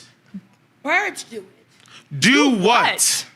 Cows do it. Sheep do it. Goats do it. Horses do it. Do what? Don't you know? All these animals get involved in clinical trials, but they are not the only ones. The Texas Southern University debate team is proud to make this Reader's Theater presentation, scripted especially for this occasion, using the poetic writings of the late Dr. Andrea J. Shelton and written by head coach Dr. Gloria Batiste Roberts, entitled The Importance of Clinical Trials. Believe it or not, animals and people get many of the same diseases. And those animals are sufficiently like humans in their anatomy or response to pathogens. Various tests involving animals have greatly enhanced the well-being of humans. Animal models help to better understand human physiology and disease. The life expectancy for a child born today is 70 years. At the turn of the century, the life expectancy of a child was 40 years. Using lab animals in clinical trials has been a factor in this sufficient change. There's an impressive list of clinical trials that have directly benefited humans. Rabbits did it. Clinical trials with rabbits pioneered corneal transplants. Mice did it. Clinical trials with mice helped to develop the rabies vaccine. Dogs did it.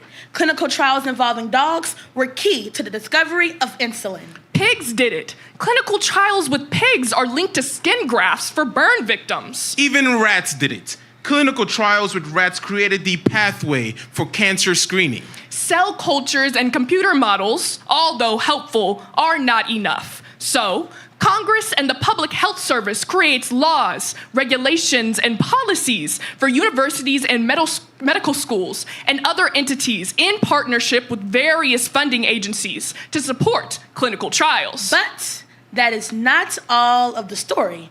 It is your turn. Humans are invited to get involved in clinical trials. Unlike animals, human participation is a choice. Now, safety is a top priority for those who volunteer, and everyone who willingly consents gets quality health care. Contrary to belief, the Tuskegee syphilis study was not a clinical trial.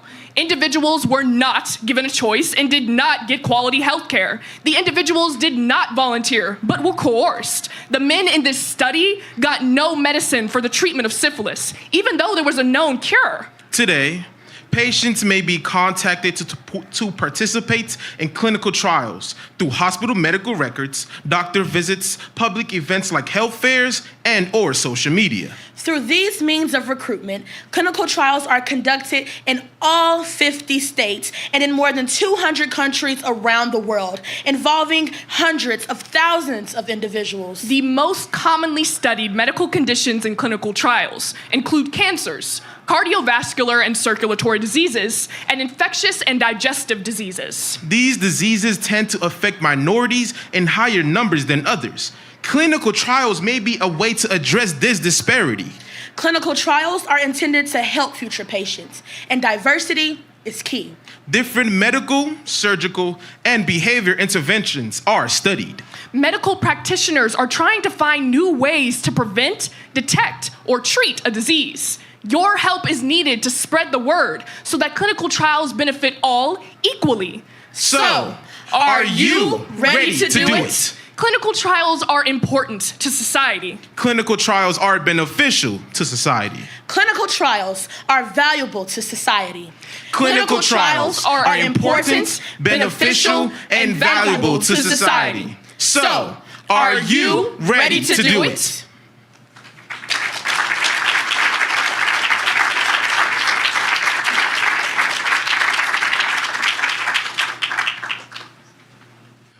Thank you so much, TSU debate team. I think it's always awesome to hear such a convicting message. But transitioning now, it is my honor and privilege to introduce Dr. Omonike Olaliye, Professor of Pharmacology and the Senior Associate Vice President for Research and Innovation at Texas Southern University.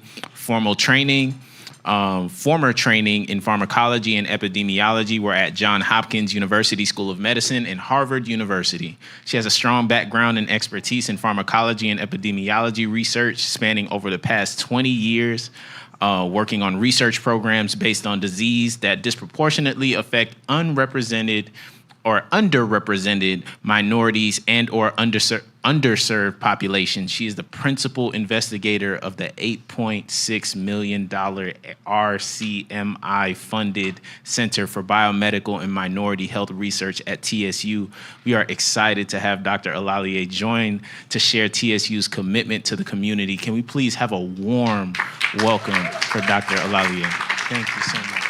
Thank you so much. It just gives me great joy when we have our alumni presenting and moderating all this. And beyond that, they're now in an industry, some of them at the FDA, at all these great places, really changing the world. Let's please give it up for our TSU alumni and students that are here today as well. Wow, the commitment of TSU to the community.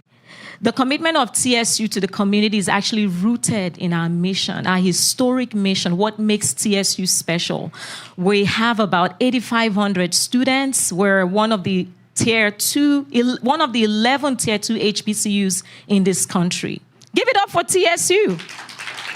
It's a lot of hard work, and currently we're working really hard on the pathway to be one of the best universities in this country, training underrepresented minority, African Americans, Hispanic, all colors of students.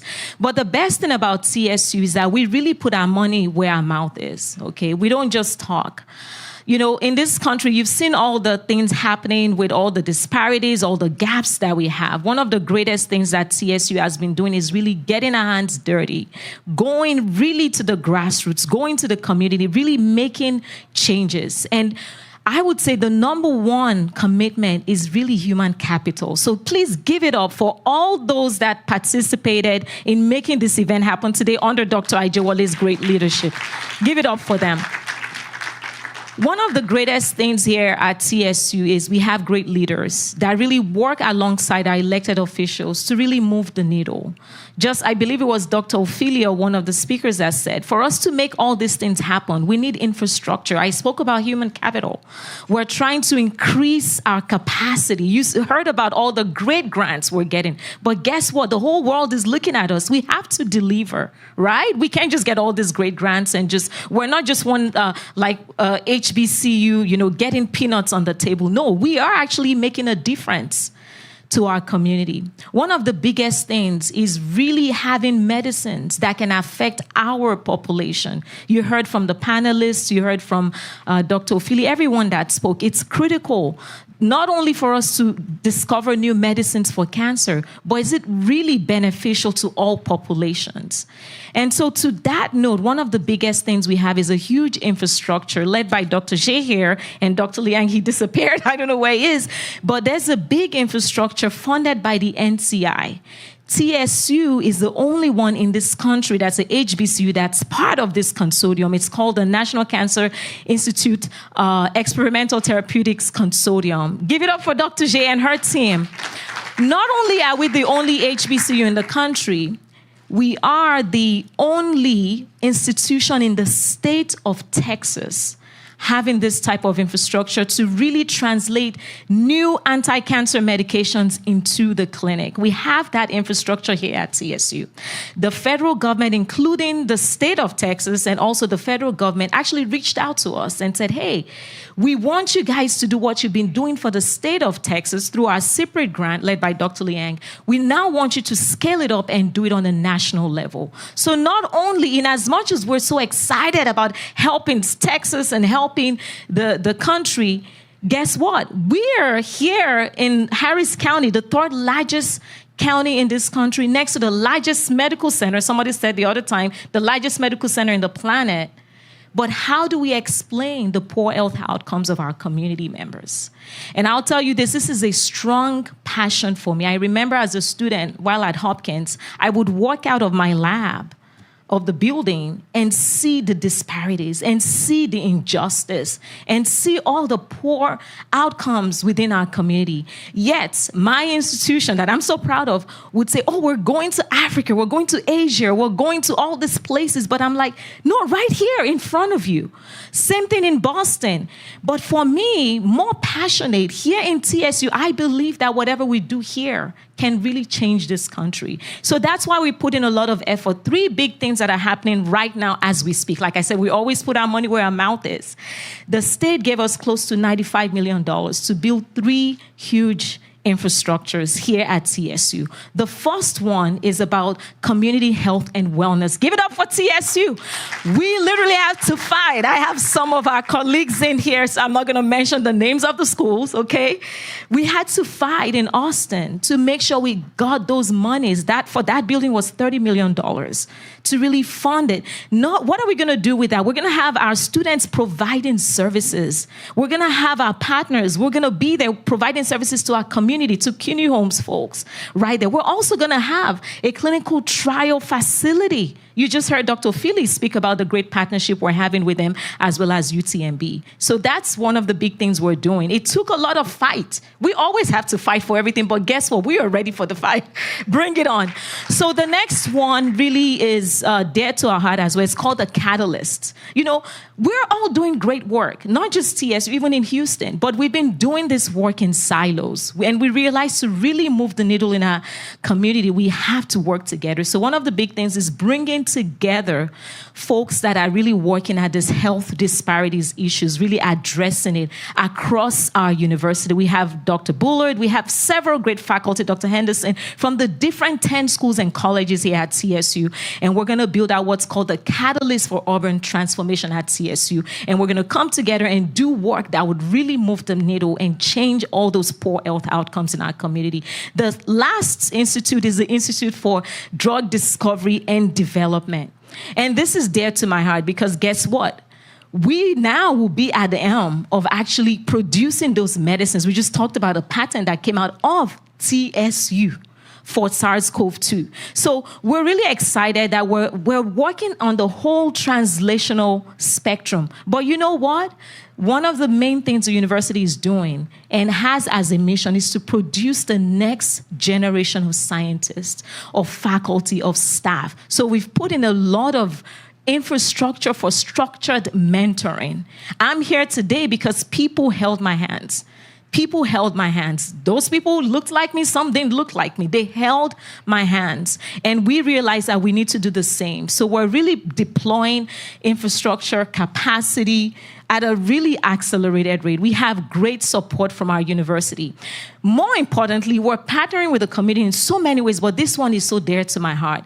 And it's really putting the research in the hands of the community. So we've started to roll out what we're calling community pilot projects. Dr. Ajewale had one of the folks who received it last year. She actually came to present. So now the community is the PI, partnering them with early stage investigators on our campus to come up with solutions. We don't know everything. For all these years, people are sitting in ivory towers. That's why the numbers, for example, in maternal health keeps going down. This is unbelievable. And so now we realize that the solution is with the community. So now we're partnering with the community to actually lead research projects. Give it up for our community. Thank you. To date, we've synergized close to 13 different research infrastructure. I've been at TSU for 16 years. We're not where we want to be, but I'll tell you, we're not where we started from. And really, I believe that TSU will become a light on a hill. Whatever happens in TSU will change the country, and yet so change the world. So thank you for partnering with us. Thank you for, all our great panelists. I took pictures because I'm going to come talk to you. And we really have to put our hands together to move the needle in this country. But we're so blessed to have you, our collaborators, our sponsors, our elected officials. We're so blessed, and we are ready to work. And you know Dr. Ajewale's 100 emails. She's going to email you. But thank you all for your time, and we look forward to you enjoying this conference. And more importantly, I'm so proud of our partnership with Dr. Ophili. Dr. Ophili had several meetings with Dr. Ajewale and I, and one of the questions we always ask is, what is the budget? What is the budget? Because we really want to be part of the movement of increasing representation of underrepresented minorities in clinical trials. So thank you all for your support, and we look forward to really propelling TSU in moving the needle. I literally told DHHS, we're done having conferences. Now put your money where your mouth is, and TSU will help you move that needle. Thank you all. Thank you so much. Awesome. Thank you so much, Dr. Olalier. Just some housekeeping as a reminder. We have the Q&A information here, as well as surveys and where you can find us on social media via the QR code. Please feel free to stay connected with us as we continue to move forward. Also, just wanted to plug again, at 3 to 4 p.m., we do have a Zoom in on Beyond Tuskegee, a community conversation about clinical research. Please join us for that conversation, a very needed conversation. It's one of the more common events that's known by the public, so being able to align around that and have necessary discussion is definitely important. Wanted to also, we cannot progress without acknowledging everyone that has played a part in making this happen. I can't echo it better than people who are doing the faithful work, but thank you all so much to all our sponsors, exhibitors, and partners. And now we're going to skip the break and get into this next panel discussion or Q&A. So I'd love to introduce Dr. Tia Garajan. She serves as the Medical Affairs Executive Director for South Texas for Genentech. In this role, she is responsible for local healthcare across health systems and payers, and directly engages in scientific exchanges with key stakeholders to remove clinical barriers to access to Genentech products. In addition, she also is focused on health equity and population health opportunities with customers. So as she makes her way, I'll continue to introduce the rest rest of our panelists here. Happy to introduce Ms. Serpil Tutton, a director of clinical research at the Center for Research Advancement, Baylor College of Medicine, Texas Children's Hospital. She has more than 25 years of nursing and clinical research experience. Some of her current responsibilities include protocol development, feasibility reviews, budget negotiations, and direct oversight of the clinical trial finance, regulatory, and quality assurance, quality check teams. Would love to move on to introduce, come on down in very much so Price is Right fashion. Dr. Abdul Rahim is a GI medical oncologist and transplant oncologist. He's the chief of GI medical oncology and serves as the director of Cockrell Center for Advanced Therapeutics, where he oversees phase 1 programs at the Houston Methodist Neo Cancer Center. Would love to then come on down, Dr. McNeil. A tenured professor and chair of the Department of Health Disparities Research, responsible for disparities research and community-based research initiatives at UT MD Anderson Cancer Center. Would love to just more so not hear me talk and not hear my own voice, but definitely transition to the necessary discussion thereof. So thank y'all so much.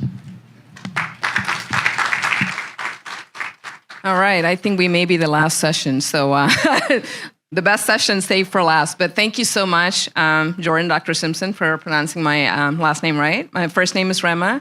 I usually tell people you just need to know Rema, like Madonna. There's no last name needed, but I know we're running behind a little bit, but I do want to say this is my first event, Dr. Ajawolu, and thank you so much to you and to your team for organizing this. It's been such a great event. I've learned so much. This is such a need in the community. So I'm so happy to be here moderating this with these amazing panelists. And Dr. McNeil, I've been wanting to meet you forever, so it's great. So let's get started. The first question I have is for Dr. Abdul Rahim. So as a physician and a principal investigator on clinical trials, how do you build trust with your patients and caregivers to increase clinical enrollment and retention? Yeah, good afternoon. Thank you, Ramin, for the good question. And this is my second participation in the conference. I thank Dr. Ajwal for great conferences and engagement, and congratulations for the success so far I've been seeing. This is a great question, and to build a trust for clinical trials, first of all, your patient have to build a trust with you first. If build a trust with you, then they're going to believe every single word come from your mouth.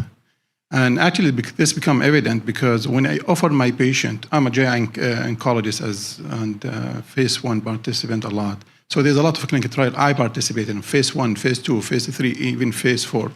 So to get engaged your patient in clinical trials, first of all, you have to have a relationship with your patient.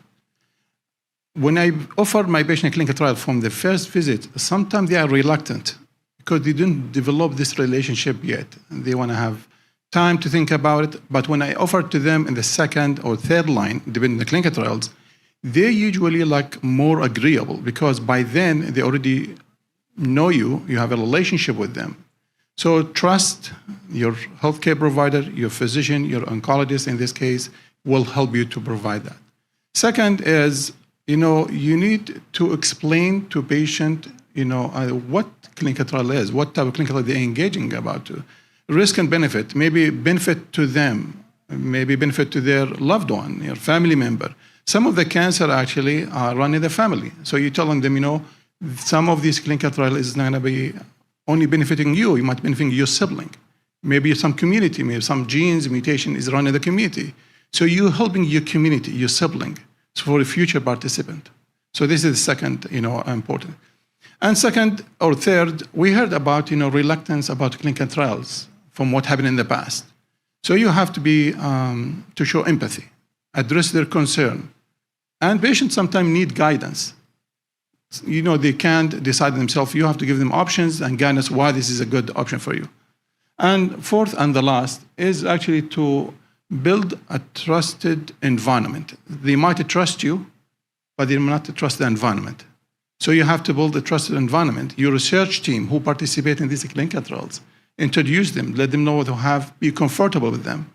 If you set the stage for that, I think patient will be more agreeable to clinical trials, and you will find them more participants. And I have to say, like 2 weeks ago, Dr. Ismail, he's in the audience, he was with me, in a patient, we've been talking about a drug, just get FDA approved. It's not a clinical trial. Just get FDA approved, 2 years. And one of my patients was reluctant to use it. He said, I want to see more real data that beyond. I said, this is FDA approved drug. We've been using it. And actually, first line, it's immunotherapy. And there was some reluctance to it. So you can imagine, it's not only clinical trial, even a new drug, they want to wait to see what else, or maybe a few years before they see the risk and benefit. So with that in mind, I think, trust, communication, be honest, transparent, you have to show it all to the patient, is the way to go. Yeah, absolutely. You nailed it. Communication is the key. I feel like if you involve the family members and then also the patients to make sure they understand, so increasing knowledge and awareness as well. Thank you. Ms. Tutan, I have the next question for you. Can you tell us a little bit more about the informed consent process and what that means for patients? Sure. Hello, everyone. What an amazing event. It's such a pleasure to be here. So many presenters today throughout the day touched on informed consent, as it is one of the biggest part of what we all do. It is a information exchange and a communication process between the researchers and research participants or patients, and in most cases with their families. It is not a one-time event. It is continuous. Although we try to document a lot of our activities at the beginning, the conversation needs to occur throughout the project research involvement for the participants, and updates, feedback, and transparent information needs to be communicated to the patients. It is the patient's right and opportunity to learn more about the studies that they are about to participate and stay in the study. The information includes things like what the study is about, what are the procedures that they will need to complete, like Dr. Riss was saying, are you going to need to be at a clinical site at 7 a.m.?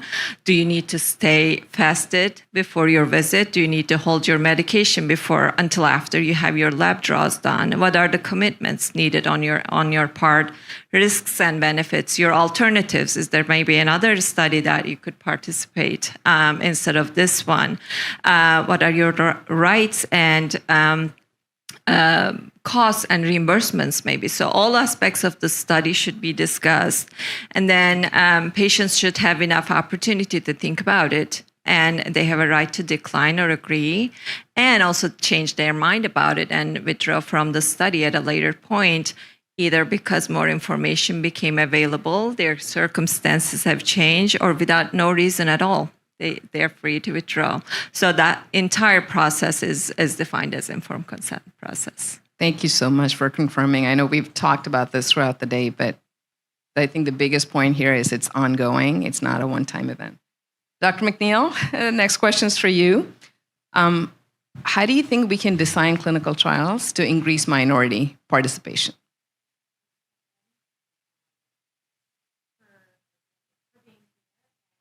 Mic check. For this opportunity to talk about clinical trials. I design studies myself as a researcher and a scientist. I do more things around prevention. I love the performance. The actor was talking about getting into physical activity or obesity clinical trial, same type of processes. But basically our job is to remove barriers so that it's an easy answer for you to say yes. But we don't design trials that start up here to remove the barriers. We focus on the patient and all of the barriers that you go through and try to figure out a way for you to reduce your personal barriers. So I'm gonna focus on what we can do in designing them at the top.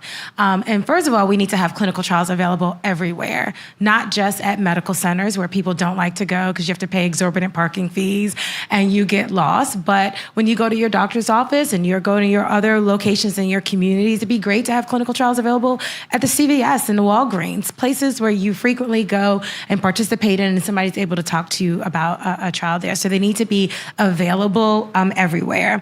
We also need to find a way to systematically offer trials. What happens is very often people that look like us, when someone offers you a trial, we say no. And if we keep saying no and no and no, the next time somebody comes up to us, they say, they're going to say no. I'm not even going to offer them a trial. And so there's got to be a way to remove the bias from people so that they're not looking at us and thinking, oh, she's going to think about Tuskegee and she's going to say no, so I'm not even going to bring it up to her. To give me the opportunity, a systematic way that every person that walks in the door, they get an opportunity to be heard about what a clinical trial is so that you have the opportunity to say no and someone didn't make it for you by assuming that you didn't want to participate.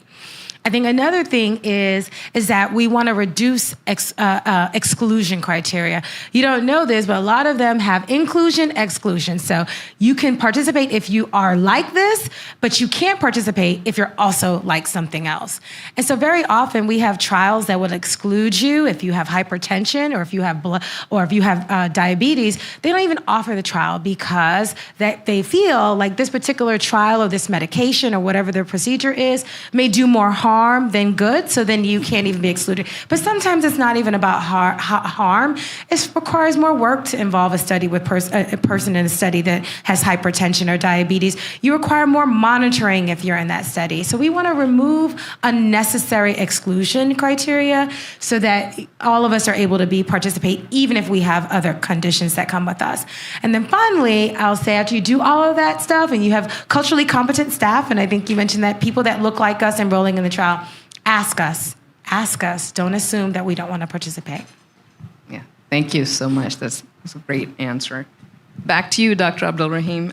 So several patients, minority ethnic patients, have said that their doctors do not inform them or engage them in clinical trials due to bias. How do you think we can provide physician support so they can engage patients early in clinical trials? Yeah, this is another good question, and might be the bias might be subconscious, as was highlighted. Maybe knowledge prior, knowledge about the previous clinical trials. So every physician participate in clinical research go through training, and this is like certified and recertified in an institution, and they have to go through HIPAA regulation, ethics in research. But minority research is touched on, and I think these modules that we trained in every 2 years to be certified in clinical research have to emphasize this, to help physicians to recognize it and address it. So I think there need to be more training to the physicians participating in clinical research and putting diversity in the clinical research as a component and trained for it. This is one. The other thing is healthcare institution policy. The policy should be implemented to have equal access for clinical trial to all patients with diversity. And to make sure the physician participating in clinical research actually is aware of this and obeyed these policy. Engagement, fostering engagement is very crucial. Representative Dr. Lalani was in one of our conferences and have the honor actually to moderate his session last week about his job at Jordan American Physician Association, and it was some discussion, and it was an inspiring talk he gave about engagement. The engagement go both ways. So when you engage your physician in activity like your respected conference, the physician participating in clinical trial will be aware of the diversity, aware of the hurdles in this recruitment, and also become influencer, as mentioned earlier. So I think it go both ways. Engagement, participation, fostering engagement is important. So with this in mind, these bias will become diminished as we train our physician and get them involved. They might be great scientists, physician, might be trialist, but they might not tap on their accrual for diversity. And as you said, the company now is investing money and effort to participate on, to have your clinical trial, first graph in every clinical trial, publish patient demographic. And look what the patient demographic, age, race, sex. If that clinical trial doesn't have diversity, there's something wrong. Some disease have specialty like for certain patient population, but in general, if it's a general disease, cancer, for example, we know colorectal cancer screening been at age 50 for African American as old as 45. Why we get 45 from? And why we're protecting so many patients from colorectal cancer is because of clinical research data, going back. So you can see, you can help your community by participating, engagement, and knowing more about it. That's a great answer. I think it was Danielle who was referring to it earlier, where physicians, especially medical students, they don't know, they're not taught that in medical school about clinical trials and diversity. So thank you. Stutan, the next question is for you. How do we protect research participants from harm when doing clinical trials? Really through series of activities. First, we put our research patients or participants in the center of all our activities. And it's our number one priority, not the science, not the funding, not publications, but the participants. So put them in the center and design everything around the participant. That's the first step. And also, clinical research is highly regulated at this point. It's different from 50, 100 years ago. Your research plans need to be outlined in a very detailed protocol that is reviewed by many regulatory bodies and also data safety monitoring boards, maybe other committees. And unless they believe that you minimize risk or harm and maximize the benefit for patients, your study may not be able to proceed. And then they'll come and monitor you or audit you and make sure you're sticking to that plan and you're not deviating and putting extra burden or possibility of risk on your patients. In addition, all those protocols that you defined at the beginning has checkpoints or certain visits and tests and procedures to make sure patients continue to stay safe, and also build in plans for anticipated as well as unanticipated safety concerns about how they're going to be treated if something like that happens, or maybe should patients be removed from the study due to the risks. And if the harm or risk ends up happening, we of course treat the patients immediately and make sure they're safe in the study. Another way we can pose extra risk on our patients in clinical research studies is loss of privacy. So we make sure that minimum required information is shared with only the required individuals and no one else. Informed consent is also a big part of making sure our patients, the harm is reduced. By providing them all the information about your study, you're allowing them to make the informed decision about themselves and explaining them all the risks and all the details about the study. Yeah, thank you. Obviously, working for industry, I can tell you it's highly regulated, especially all four phases. Safety is a continuous process.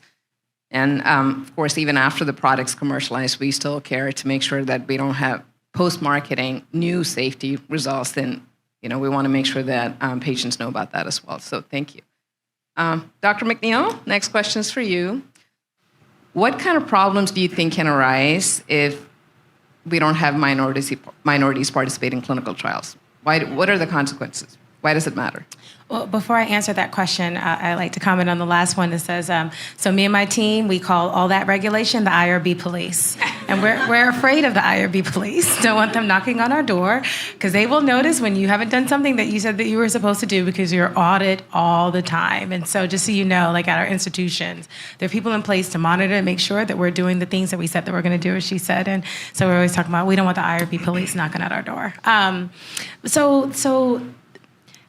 The problem, the way we look like today as a country in terms of the percent of racial ethnic minorities, as well as, whites in this country over the next, 20, 30 years, everyone knows this.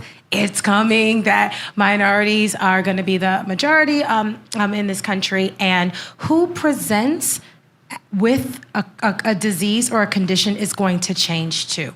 So it's going to be a more coloring of who presents for all kinds of conditions. I work in cancer, and in the state of Texas, 60% of the folks that get cancer in Texas are white, but over time, that's going to start to change. And so our hospitals need to be prepared to treat more people that look like us, because we're the people, unfortunately, in terms of having overrepresented in major disease groups, are going to start presenting, with those conditions, so that if we don't get a handle on the changing demographics of the country, knowing how to treat people that look like us more strongly, we're going to be really in trouble as a country in terms of being able to care for ourselves, be able to put us back, make us healthy so that we can be back in the workforce, continuing to contribute to society. And so participating in clinical trials continues to just be one of those things that we want to recommend and suggest that all of us get involved in, because the healthcare today is not the healthcare tomorrow. Your personal data is going to be used eventually to treat you personally, not just treat everybody on average, but what I know about you and your lab work and your risk profile and your genetic makeup is going to tell us how we're going to be able to treat your cancer, your heart disease, your high blood pressure. And so the changing demographics note that we all need to be more involved in the process. They're going to be seeing more people that look like us, but because we don't participate in trials, they're not going to be able to know how to treat people that look like us. So it's a problem that seems like it's for other people now, but tomorrow it's a problem that's going to impact your health and your children's and your grandchildren's health. Wonderful answer. Thank you. One of the biggest focus we have in industry is personalized medicine, because that is so important. So not just with the ethnic groups, but biomarker testing, as you know, Dr. Abdul Rahim, and with cancer, and making sure people are aware of that. So yeah, thank you. Last question is for you, Ms. Tutan. So what kind of activities have you been involved in recently at your institution to increase inclusion in clinical research? I can give two examples.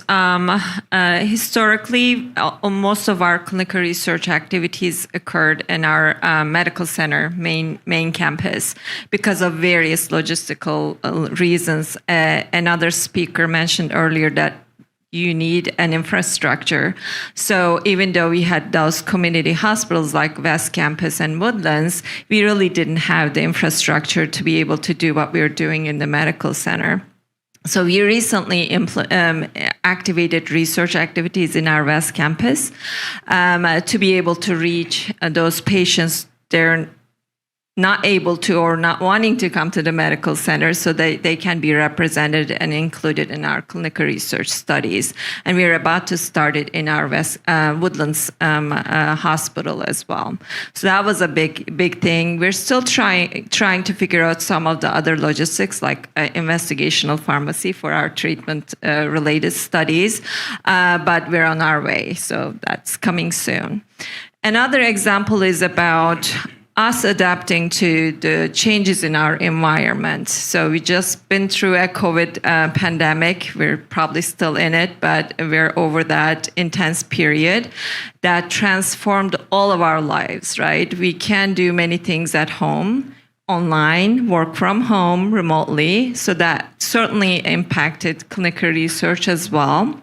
A lot of our protocols can be designed for online or telehealth visits or phone visits, remote visits. That presented some logistical, practical barriers for us. For instance, for our foreign speaker patients, some of our consent processes required physical signatures. Now, if everything is being done remotely, how do you get those signatures done so that you're not out of compliance with the regulatory requirements?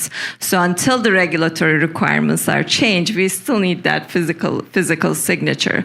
So we're working with our TCH translation offices, for instance, to make sure we will have in-person translators to be able to document our consent, because most of them are now remotely working. So that is another initiative that we're trying to complete, so we can include more patients and not just English-speaking patients in our studies. excellent. I think both you and Dr. McNeil referred to this. One of the things, especially having South Texas for my territory, I know Tal, my colleague up there, can speak to this as well. A lot of patients that travel, the rural area is a huge concern. So having more clinical trials, like you said, in additional campuses, and like you mentioned, Dr. McNeil, in community clinics as well, it's another thing that will help with increasing enrollment, especially with the diversity population. Thank you so much. I don't know if we have time for questions, Jordan, but I just wanted to say thank you for giving me the opportunity to interview these wonderful panelists, but it's been great. Thank you.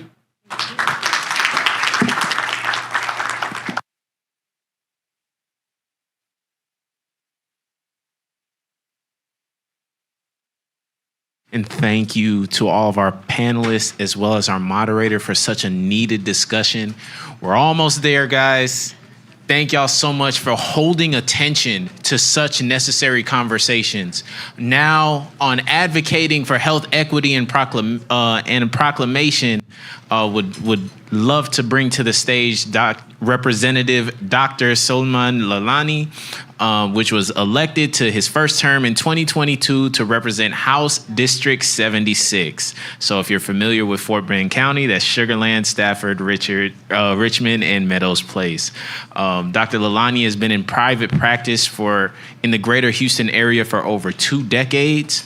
And Dr. Lalani is quadruple board certified in internal medicine, geriatric medicine, hospice, and palliative medicine by the American Board of Internal Medicine. He's currently working on legislation for the 89th legislature. So thank you so much, and give us a warm welcome for Dr. Lalani. Well, thank you. Good afternoon. Well, I understand you all have a lot of discussion and learning throughout the day, and I'm the one standing between you and lunch now. Well, thank you, Dr. Ajewale, for inviting us. It is my honor and pleasure to be here, but more than that, I'm grateful for doing this. I'm a representative elected recently, but I'm a doctor first, and I do geriatrics. So one fine day, I was in my clinic, and I'm seeing a patient, and I said, Ms. Jones, you're not taking your medication. And she said, no, doctor, I'm taking it, like any usual good patient will be telling you. I see her next month. I say, you're not taking it. She said, yes, doctor, I'm not taking it because it's not covered by my insurance. So I said, okay, I will change this. Have you heard about those $4 pharmacy, or you can go and get this generic ones? It may not be as effective, but you were taking this, but let's do this alternative. So I gave her another prescription. Lo and behold, I see her next month. Ms. Jones, you're not taking your medication. And then she confided in me. I do geriatrics, so this probably 85-year-old, she puts her hand around me. Like my mom, you know that a lot of my patients are. So doctor, you know that? I'm on 8 medicine, and John is on another 8. 16 times 4 is a number we can't afford on our Social Security check. And that day I came home and I cried. And I told my wife, I was trying to be smart, but this day, Ms. Jones taught me a life lesson. How many of us know Ms. Jones in our lives? People who are doing 2 jobs are unable to afford health care. People who are rationing their medications to push their 30-day supply to 40-day supply and more. So I'm glad that you're doing this disparity conference. Healthcare disparity, especially affecting the minorities, is no secret. We have problems of access to care. We have problem to affordability of care. We have problem because of we don't have enough clinical research going on. And we cannot generalize a lot of things that are happening. In our practice, we know that, doc, that certain medications are more effective in certain population. And then if we will not have those minority people in our study circle, how would we generalize those? So we need to work hard on all of those parts that we will do. We are doing something good. The Texas legislature is known to do 2 steps forward and 10 backwards. But we're still trying to do things. And you know what? The mainstream media will tell you all the things that we're not doing. But there's still little good things that are happening. We were able to actually put in about more than $1 billion in universities last session. Almost $600 million in community colleges. A lot in research also. I'm personally interested in healthcare access, education, technology. So we were able to push some bills. You know, postpartum care was 3 months. Last legislation, we pushed it to 12 months. So millions of other moms and infants can be covered. Now I can go back and give that data and say, look, how much not only we save the money and quality of life, can this 12 months be 15, 18, 24 months? And we can work on those, right? Another passion was mental health. So I was able to pass a bill and amend. Now all the universities and colleges in Texas are mandated upon orientation of new student tour, take them to mental health office. How many of us who have children who goes to colleges and we know the stress, anxiety, depression, drugs, even suicides are happening? More than half of them, those kids don't know where to get help. And people who are actually suffering are not going because they don't want to be pointed out by their peers. For what this bill does is everybody is mandated to go. And they go before the crisis. And there's a human connection that has been made. So they're more likely to go get help. So we're working on all those parts. And I would pledge here that, let's work together. Let's bring up good policies and we will push through the ledge and we can together make things better. It is my honor and privilege here, if would like, ask the leadership to join me here. So on behalf of the state of Texas and my colleagues at the House of Representatives, I would like to present a resolution to appreciate the good work of TSU.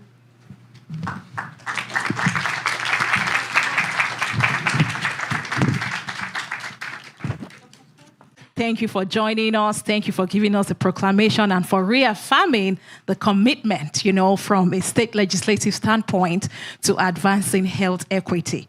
Can everybody in this room please give yourself a round of applause?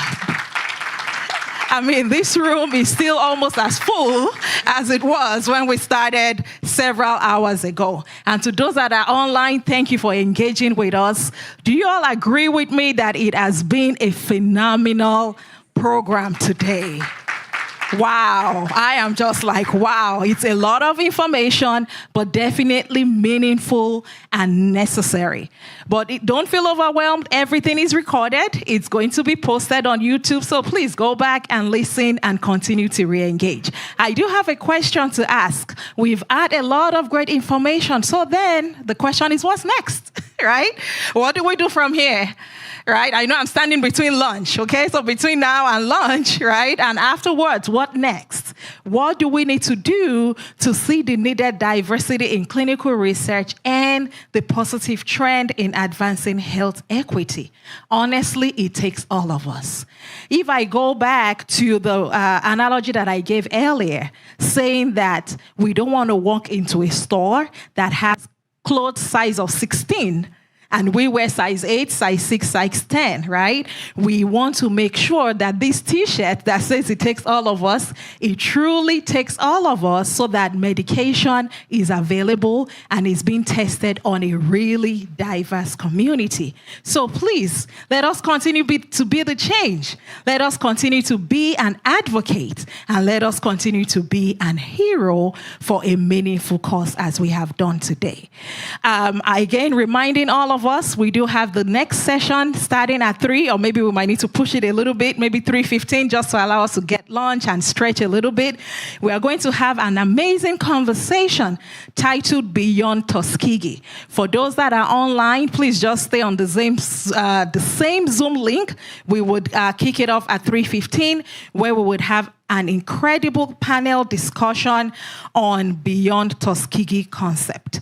I do have a couple of announcements. How many of us would like to see this again next year? Right? Yes, thank you. Affirmative yes. So please save the date. Next year is going to be bigger and better and more impactful by the grace of God. Saturday, April 19th, 2025, we would have our 5th Clinical Research and Engagement Conference. There are several flyers that were included in your packet, so I'm just, having them on the screen for those that are joining us online. We have our next event on mental health and emotional well-being in 2 weeks. It's going to happen at Good Hope Church. Feel free to join us for that. We have our calendar of events for Community Engagement Core. I spoke earlier that we have an event every month, so this calendar of events is also available in your packet. One of the things that we do is also about breast cancer. I'm asking the question again, is screening mammogram a painful experience? This is something that most patients tell me, and because I'm not yet 40, so I have not undergone mammogram yet, so I honestly don't know. So I'm like, okay, I'm going to try it out to the community, right? Please help me to answer this question so that way we can really find out the facts about screening mammogram and help increase education and awareness. So feel free to join us. It's going to be a short 1-hour presentation. We will be joined by panelists who are mammogram technicians, as well as individuals that have undergone mammogram in the past. Again, we are addressing the issue of artificial intelligence. That's going to be our next conference coming up here in June. Right after that, we have immunization awareness. That is going to be in July. All this information are in your packet, so I'm not going to go over the full details. In September, we are going to talk about prostate cancer, right? So one of the panelists that we had earlier was talking about his lived experience with prostate cancer. So we are going to have that again, in September here by God's grace. And then in October, we are going to paint our streets pink when we do our annual event, We Roar Against Breast Cancer. I would not end today's session without thanking and appreciating our sponsors, our collaborators. Thank you all for sponsoring and for partnering with us. Some of them are still out there in the exhibit hallway, so please feel free to engage. This is the floor map in the lobby. We have lunch, which is going to be served right after this session, so please feel free to enjoy some good lunch and then come back right in, for the session about Beyond Tuskegee. Also, when you go outside right on the street, we have the mobile unit of UTMB, right? So that way we can have an experience of what clinical trial on wheels, the mobile coach, what that actually looks like. Please join me in appreciating the wonderful faces on this screen. They are the people behind the scene. It truly takes a village. Dr. Poon, I appreciate you. Dr. Obo, amazing. She joined us like 2 months ago, and she pretty much hit the ground running.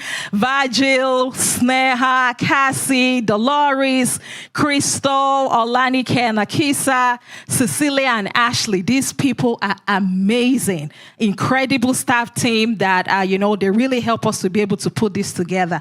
Appreciation goes to all the TSU departments and colleges that supported us, Sedoxo for helping us with the food, Consolation X, amazing job today with the audio-visual technology, and to all our interns and volunteers. We couldn't have done this without them, right? Helping us with the check-in and the folders and everything in between. With that, I would like to say thank you all for joining us for this program. Please feel free to get lunch, and we hope to see you back at 3:15. Thank you, everybody.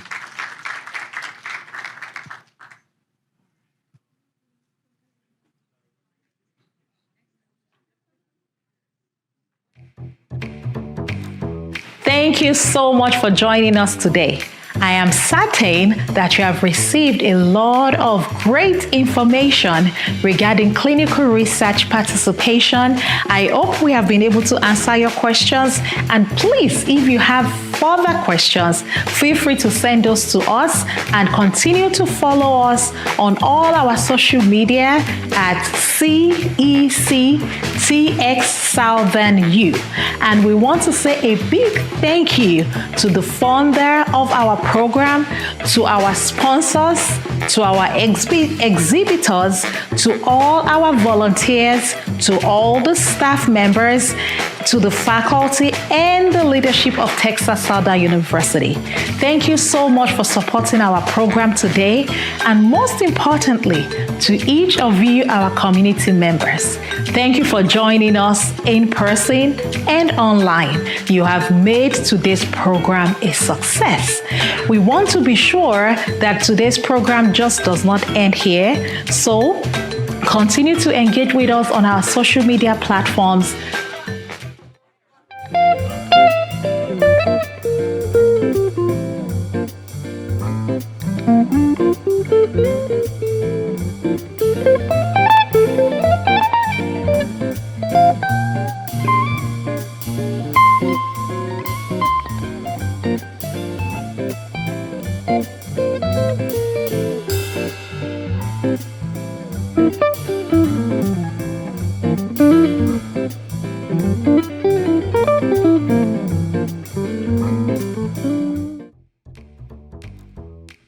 Good morning. Thank you for joining us today. We are really excited that you have taken time out of your day to be a part of us. We are featuring individuals from minority population that have participated in clinical trials before. We're going to highlight disparities, challenges, and barriers to clinical research participation among Hispanic community, African American community, as well as the LGBTQ community. Thank you for joining us today. I am very sure that you are going to be really inspired and empowered with education and knowledge about clinical trial participation. And we hope that you continue to engage with us. I also want to say a big thank you to the funders of our program and also to everyone that has sponsored this event. Our event would not have been this successful without each of you. Thank you for your support.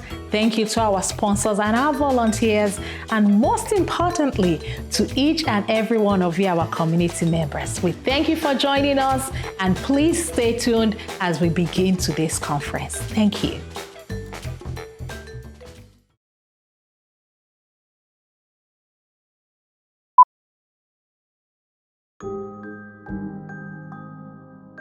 I remember this young lady, she had just gotten vaccinated.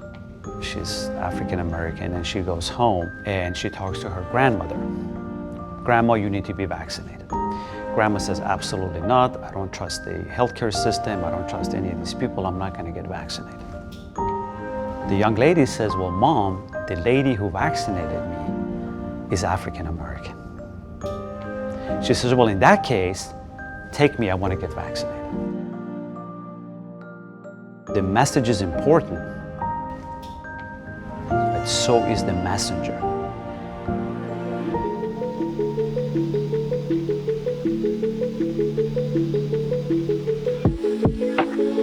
Data and science and study have shown that African American individuals are much less likely to be enrolled into a clinical trial. So the EQB Med initiative is going to address this major and critical problem in our community. EQB Med initiative positions us at Texas Southern University to actually have access to innovative and breakthrough clinical studies. We do a lot of work to increase awareness about clinical research participation, but without an opportunity to actually open access for individuals to participate and to build trust in clinical trial process, we are very limited. Pharmacy is a very important team in communication with the community. And we are not only have a PharmD program, we also have a PhD program.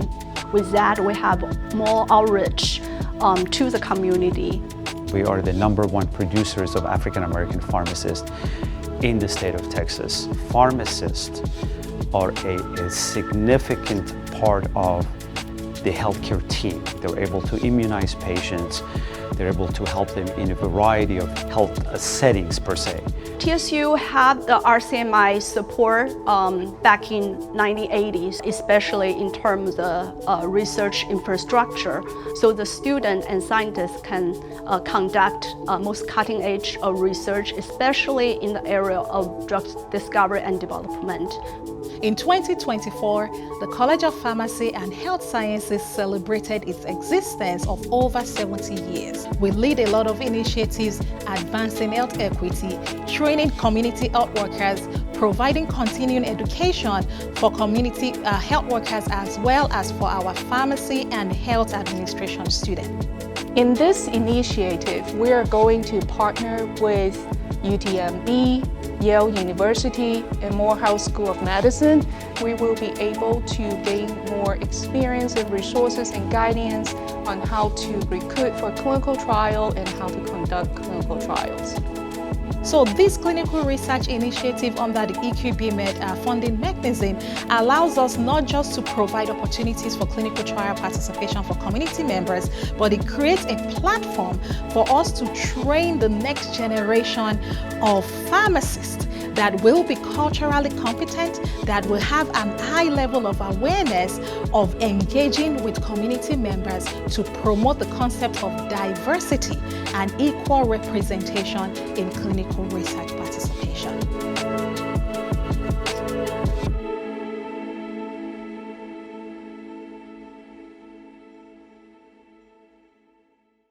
Thank you for waiting for this session. Please join me in welcoming upstage Dr. Poon as she would go over the agenda for what we are talking about today. Thank you. Hey, good afternoon. Good afternoon. Thank you so much for coming in today and joining this conversation that, after a full day of learning about clinical trial, you probably have a lot of questions and things that you're thinking and you're trying to digest it a little bit. So at this time, we are so grateful that we are supported by the EQB-Med to help us to have an hour of kind of like a conversation, to have a dialogue and to talk about clinical trial or clinical research in general. So today we're going to have several panelists who will come up in a few minutes. Dr. Ajawale will introduce them, and then we will have a opened questions and answers session. So the program is going to be about an hour. And before we move on, I want to emphasize the goal of the conversation today. We want to increase the awareness of clinical research, and we also want to hear from community members because you are the expert in the community. So we want to practice a lot of listening skill and also speak up if you have a question. Everyone's voices is important. It doesn't matter what we do, so we are all equal. We all have the same weight in our voice. So don't get intimidate. And if you have a question, please go ahead and ask. And we'll have the time. I think it's 15 minutes for you to ask any questions that you might have. So without further delay, I'll let Dr. Ajawale to introduce the panelist. Thank you very much, Dr. Poon. Thank you. And joining us today, we have several individuals that attended the community engagement studio. So thank you, Bajil, for coordinating that and for telling, some of the individuals that attended the community engagement studio where we talked about clinical research. So this session is really an open forum, right, where we are going to have an open dialogue about clinical research participation. And I do want to appreciate Dr. Ofili as well as Tisha Johnson for sponsorship for this particular session. The Pharma Foundation, because we gave them the feedback of the conversation that we had with the community engagement. They were like, hey, we need to keep this conversation going. So we actually had people fly in from out of state just for this particular session. So really thank you our sponsors and for everyone that is engaging with us. This is myself. I'm not going to reintroduce myself, but please join me in welcoming upstage this afternoon our very own Dr. Alban. Yeah, please. Thank you, Dr. Alban. Yes, please. Thank you, sir.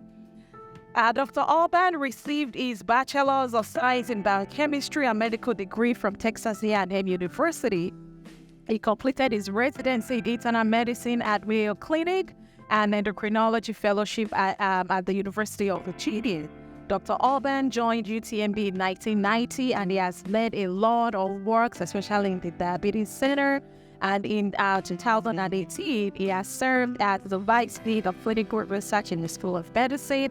September of the same year, he was named the Vice President and Chief Research Officer.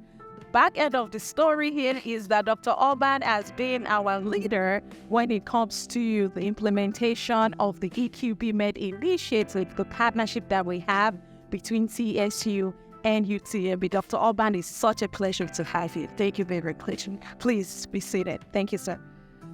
Calling up stage again, it's my pleasure to welcome Dr. Ofili. Dr. Ofili was one of our speakers in the major session that happened earlier today. But Dr. Ofili is a nationally and internationally recognized cardiologist practicing at Moore School of Medicine in Atlanta, Georgia, where she has helped raise over $200 million. Did you guys hear that? $200 million. So thank you, Dr. Ofili, for pioneering research and training infrastructure. And Dr. Ofili is truly a visionary leader, and she would always push us in the right direction. Thank you for the positive pressure, Dr. Ofili. I appreciate you. Thank you. Next here, it is my pleasure to welcome upstage Ms. Tisha Johnson. Tisha Johnson is the Deputy Director and Chief Operating Officer at the Yale Clinical Research Institute and the Director for Clinical Research at Yale School of Medicine, where she provides leadership and direction in the area of clinical research. She is the co-founder along community members of the AME Zion Church and Juta for Progressive Action of the Yale Cultural Ambassador Program that was launched over 10 years ago with a mission to catalyze the sustainable advancement of patient diversity, equity, and inclusion in clinical research.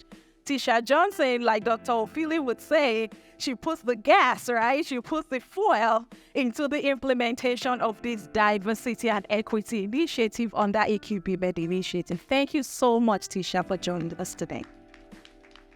Lastly, even though we have Maria in the room with us, she's not able to join the panel. But Maria, I still want to appreciate and acknowledge you. So I would read your bio. I understand you're not able to join the panel, but Maria is currently the Senior Director of Science and Regulatory Advocacy at PhRMA, the U.S. Industry Association representing the country's leading innovative biomedical research company devoted to discovering and developing medicine that enables patients to live longer, healthier, and more productive life.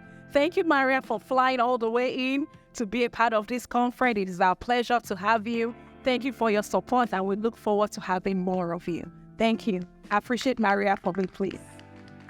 Okay, without further ado, we will go straight into today's discussion. We have a couple of pre-selected questions, just kind of help us kickstart the conversation. But again, this is meant to be an open dialogue with the community members. So I will start here with a question to Dr. Alban, just so that the community members can know more of you and what you do. Dr. Alban, so would you please tell us in what capacity are you involved in clinical trial and what motivates your involvement in clinical trials? Thanks. Yeah, nice to see everybody. I'm, as the Chief Research Officer at UTMB, my responsibility is to oversee all of research at UTMB. And of course, a big part of research at UTMB is clinical research. And there we have a structure at UTMB called the Office of Clinical Research. And that group reports up to me. And they are a group of folks who also become folks that know how to look at the finances around clinical research and also to negotiate contracts with the pharmaceutical companies that we're trying to do an industry trial. So that is a great organization that allows us to move the engine forward. We also have another organization, research coordinators, that we work through that office. And so they work with our investigators who want to do a clinical trial. They're skilled in clinical trials, and they'll work with them to help them do their clinical trial. And all of that infrastructure is really driven by the CTSA, which is the Clinical Translational Science Award that we have at UTMB. It's sponsored by NIH. And it's an award that directs us to do translational science. So the goal of that is to take discoveries in medicine and move them, the standard term is from bench to bedside. But really, I think we need to change that term. We need to change it really from bench to community. Right. And we need to turn it around the other way from community to bench, right? So That's it really... good. So good and real. Oh, there you are. I was looking for you over here. How'd you get over there? Quick. I sneaked behind you. Did you go poof or what? I mean, that's pretty cool. So that really, I think, is what we're all about. And that's how we, as part of our CTSA, we are reaching out to universities here in the Houston-Galveston region. And one of our great partners has been TSU. We also are partnering with Houston Methodist and University of Houston Clear Lake. So why do I do clinical research? First of all, it's a privilege. It really is a privilege to be able to change the lives of your patients in a significant way. You can't really put a price on it or define it. You know, I always think about that. I know I watch too much TV, but I always think about that, the credit card commercial, right? Where so much for this, so much for that, but whatever it was, priceless, right? So that's kind of how I feel. But just to give you an example of what clinical research can do, in the work that I've been doing with my research team over the last 20 years, we've been able to find, describe a condition that causes patients to have profound fatigue and foggy brains. And it becomes so severe that these folks can't do their jobs anymore. You know, they can't function. And it gets to the point where they lose their jobs, their families are upset, and they go from doctor to doctor to doctor, and they're told, well, take some stimulant or take some antidepressant, or you're depressed, or, you know, you're neurotic, or, you know, and so they're very, you know, just very, their lives are miserable. And we've been able to figure out what the cause of that is. And we've been able to determine a treatment for that, so that now the patients come to me and I can start them on a treatment. And I don't get them back to perfect, but I get them pretty close. So every day that I go in my clinic, I get to have patients come tell me, Dr. Urban, you changed my life. And, you know, it's this really strange, it's these really just amazing things. Like one girl that we started treating who was at home in bed in the dark. And when she graduated from college after we started the treatment, her mom sent me a text of her getting her degree, right? So you can't really, I mean, you just go, wow, this is just such a privilege. And I think it's being able to, that's what drives us. That's why clinical research is so important. There's so many things we don't know about the human body, and there's so many things of people who are suffering for which we don't know why. And they suffer and get put aside. They get shuffled aside. And that's what clinical research is all about, is how do we listen to those people? How do we find out what that problem is, and how do we make them better? So that's really what clinical research for me is all about. That is awesome. Thank you, Dr. Alban, for sharing that insight and, telling us the story of the impact, right? I think that is really the motivation, the fact that we can make a significant impact in patients' life and get to see and be a part of that, life-changing therapy is a testament in itself. That's awesome. I would ask Dr. Ofili the same question. Dr. Ofili, can you tell us in what capacity you are involved in clinical trials and what motivates you to be a part of clinical trials? Okay, I'll try not to be as long as Dr. Urban, but you just set the bar really high. That's why I went first. Got it. No. So quite frankly, I think probably some of the same motivations, but I'll start with sort of my engagement with Morehouse. So I'm at Morehouse School of Medicine, as you all know. And as a historically Black institution, Morehouse has a specific mission similar to TSU around health equity. And when I first got to Morehouse, I came in as chief of cardiology and was trying to grow the cardiology program. But we all know that, and I have full respect for cancer and all the ravages of cancer, but cardiovascular disease remains the leading cause of death for everyone, including Blacks, women, and men. And it just came home to me when I first came to Grady Hospital, which is our main hospital. I had just finished my training at WashU and walked in the wards, and everybody I saw was young. And they were barely 40 years old, or maybe at most 50, early 50s. And they were in the hospital with congestive heart failure, with poorly controlled hypertension. All of the things that I saw at WashU that was only about older people, people in their 70s and 80s and sometimes even 90s. And so I was really puzzled because we were just told hypertension was not an issue in people who are under the age of 40. And I saw something totally different at Grady.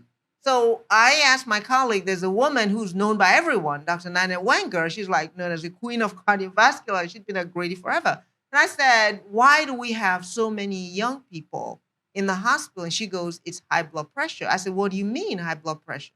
She goes, well, that's the thing, I'm telling you. And I said, well, I don't believe you. So I ran a study and looked at people and found that she was absolutely correct.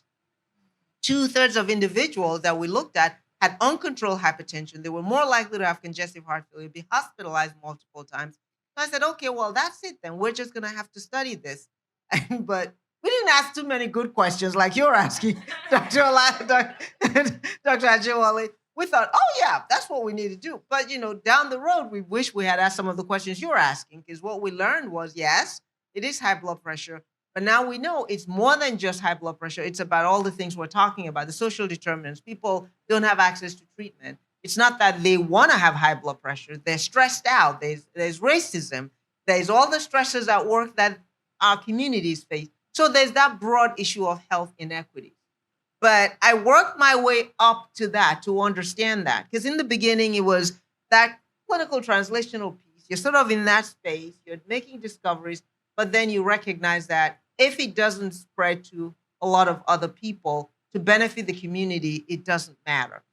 And so this is where I'm at now. So I have served as Senior Associate Dean for Clinical Research at some point. And so I was able to sort of understand what are all the sort of almost like the scientific issues that matter.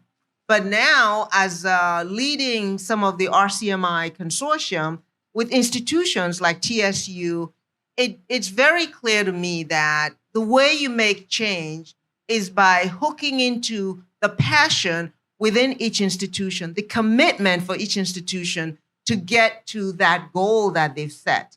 And so this is what drives me, because as I come, when we came to TSU, it was just amazing. We saw leaders that had this, you just listen to Dr. Olale, and I'm thinking, okay, this woman's going to be a politician one day. Give her a hand clap. Give her a hand clap. I said, well, we're getting tired of hand claps. But she give a hand clap for everybody, and everybody is with her. She's raising millions of dollars. I said, okay, that makes sense.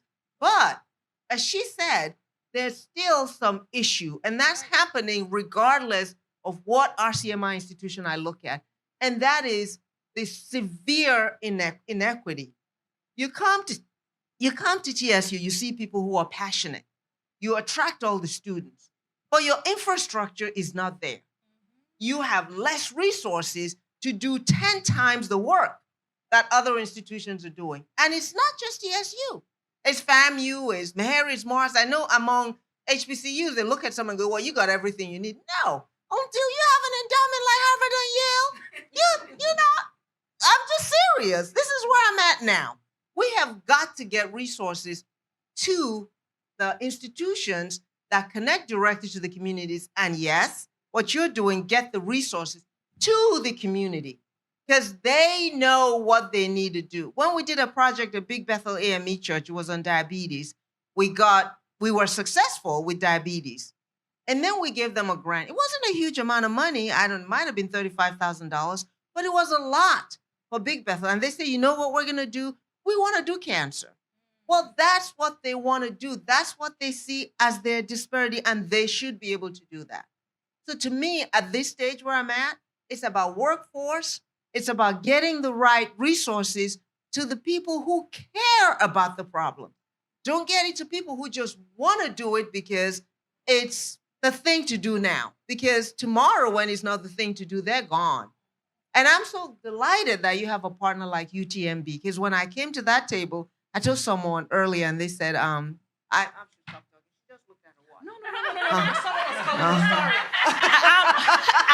apologize. I just got a call and I silenced it. I'm so sorry. Dr. Philly, please keep going. Okay, because I was going to say something amazing about you, okay, good. But this is really the truth. Because when you're there's nobody who has all the answers to innovation. The biggest answer to innovation is get people who are passionate about something they want to do. When I reached out to the RCMI, well, doctor, yeah, I give her a doctorate because she does this. She's a doctor. So Tisha Johnson, she's an MBA, which in my books, lawyers and business people own the country anyway. I have a lawyer in the house. So, but we got the EQB Med program started, and she was going around and telling industry about RCMI. I wasn't in the rooms that she was in. Whether we like it or not, when Yale's at the table, it's a different conversation. But she was able to uplift what's happening within RCMI, and that's how we were invited to the table. But once we got there, I told her, I said, we got to focus on these institutions who are not doing clinical trials at all. Because they have, I told her, I said, I saw something from TSU, huge community outreach. And so when we reached out, but I have to be fair, as RCMI leader, I have to send to everybody. So I sent to all of our pharmacy schools. There's about 5 of them. Guess who sent me all the information I needed right away? Riley and Dr. Acho. They sent everything, talked about their partnership with UTMB. And it was clear to me that this group not only have the passion, but they're putting the work to it to get it done. And for us, when we came for the visit, it was the same manifestation. But I will just close out by saying, Dr. Ajiwale, that, yeah, you do bug me. If I say, once I tell Dr. Ajiwale I'm going to do something, it's like every week I get an email reminding me. Reminder. When does this woman sleep? And then I found out she has, 4 children too? 4 kids, including a 2-year-old.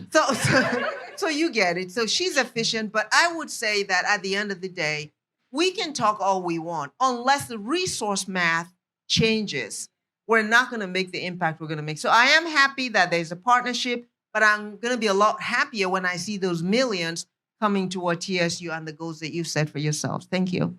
Awesome. Thank you very much, Dr. O'Philly. That is amazing.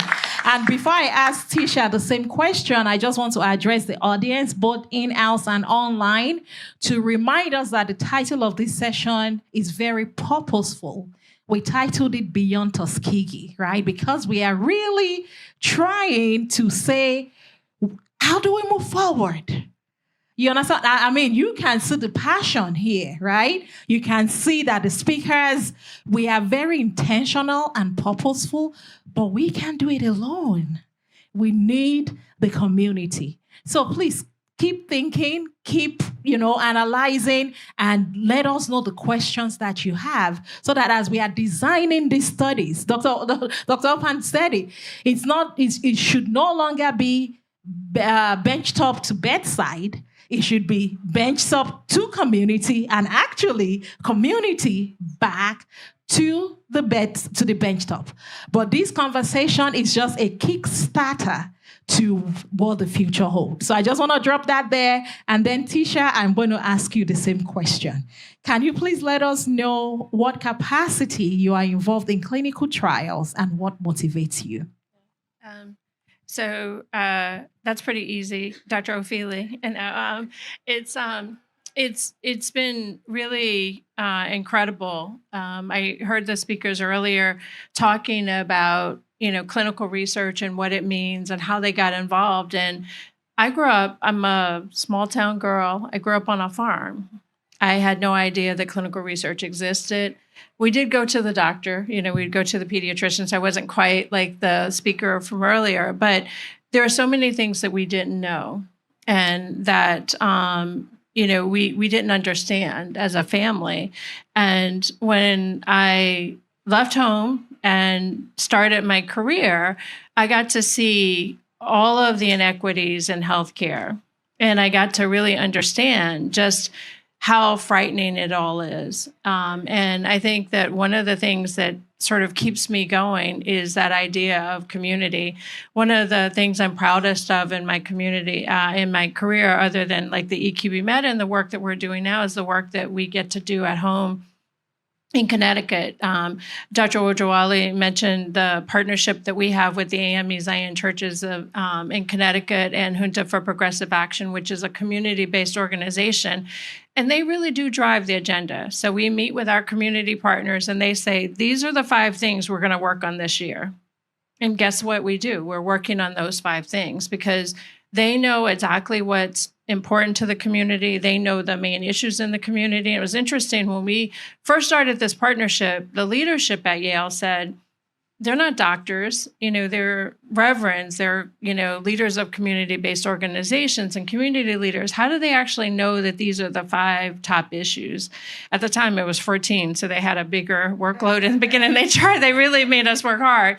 But what we did was to validate that, we actually looked at the total number of reasons that individuals in the community around the institution were visiting the ER.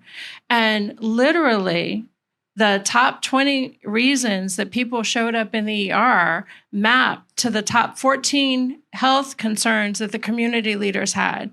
So it was validating for the leadership. We said, they know their community. They get better answers to the questions that are being asked in the clinic than some of the doctors do because they have the trust. And so if we really want to make a difference, we need to just get out of the way and listen to the community and what they have to say. And so when we started that process as an institution, we really were terrible in terms of making our clinical trials accessible, equitable, and from an organizational perspective, we had about 2% of our total participation in clinical trials identifying as a person of color. Now, across our institution, not only have we grown our research, 14-fold now, but about 35% of the total participation in all of our clinical trials identify as a person of color. In our community, it's Black and Hispanic are the 2 largest populations of color. But where the studies are that go straight to the community, to these advisors, we call them the cultural ambassadors for clinical research, which is the name they came up with, and they and they help us to maximize and to not only just decide the diseases that they're working on, but they meet with the investigators while they're designing their studies. They meet with them to talk about recruitment strategies, and then they design and do what they think is the right way to message in the community, to meet people where they are in their journey about clinical trials participation in those studies. 60%, sometimes 90% of the people who enroll in those clinical trials are Black, Hispanic, or a person who identifies as a person of color, and it means something. I got emotional when Dr. Ofili spoke earlier. My younger brother died at 46. We didn't know that as a family we have LP(a) as a cardiovascular risk factor, and it shook us to the core. It still does. I still get emotional when she talks about it. And so knowing that we can, as a community, get the answers to the diseases that are disproportionately impacting our population every day, that with knowledge, we can change our health care, we can change health factors. It drives me every day. I want to be better every day. I want to do things every day that make life better. And when we came to TSU, I said, first of all, they gave me grits. So that was like, I felt like home. So much. I appreciate you so much for the grits, because in Connecticut, they put stuff in the grits. And grits are not supposed to have all of the stuff on them, just butter, very specific about Southern grits. But seriously, it was just incredible. You walked away with this feeling like these people, these women, these physicians, these pharmacists, they are going to change the world. And you still feel it every day. I felt it all day today here. It's just such an honor to be here with all of you and hear all of your stories. And I can't wait to see what we do next together. That is awesome. Thank you very much, Tisha. Even though I do have a few other questions, I want to open it up to the community to see if any of the community members, either online or in person, any questions online? No? Any in-person community member have a question for the panel? Okay, yes, please.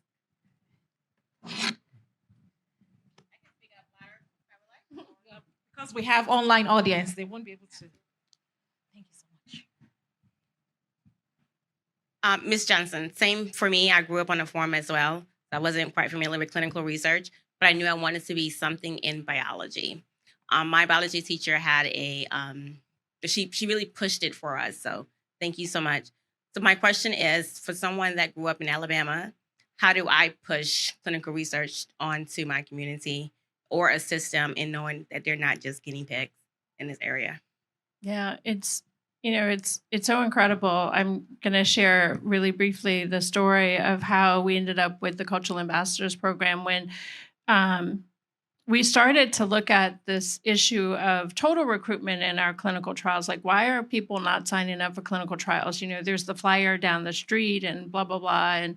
But people aren't signing up. And so we decided to do some focus groups. And so when we did the focus groups, we wanted to look like the patients at Yale. And so we had half individuals who identified as minority, half white, half women, half men, across educational boundaries, across economic boundaries.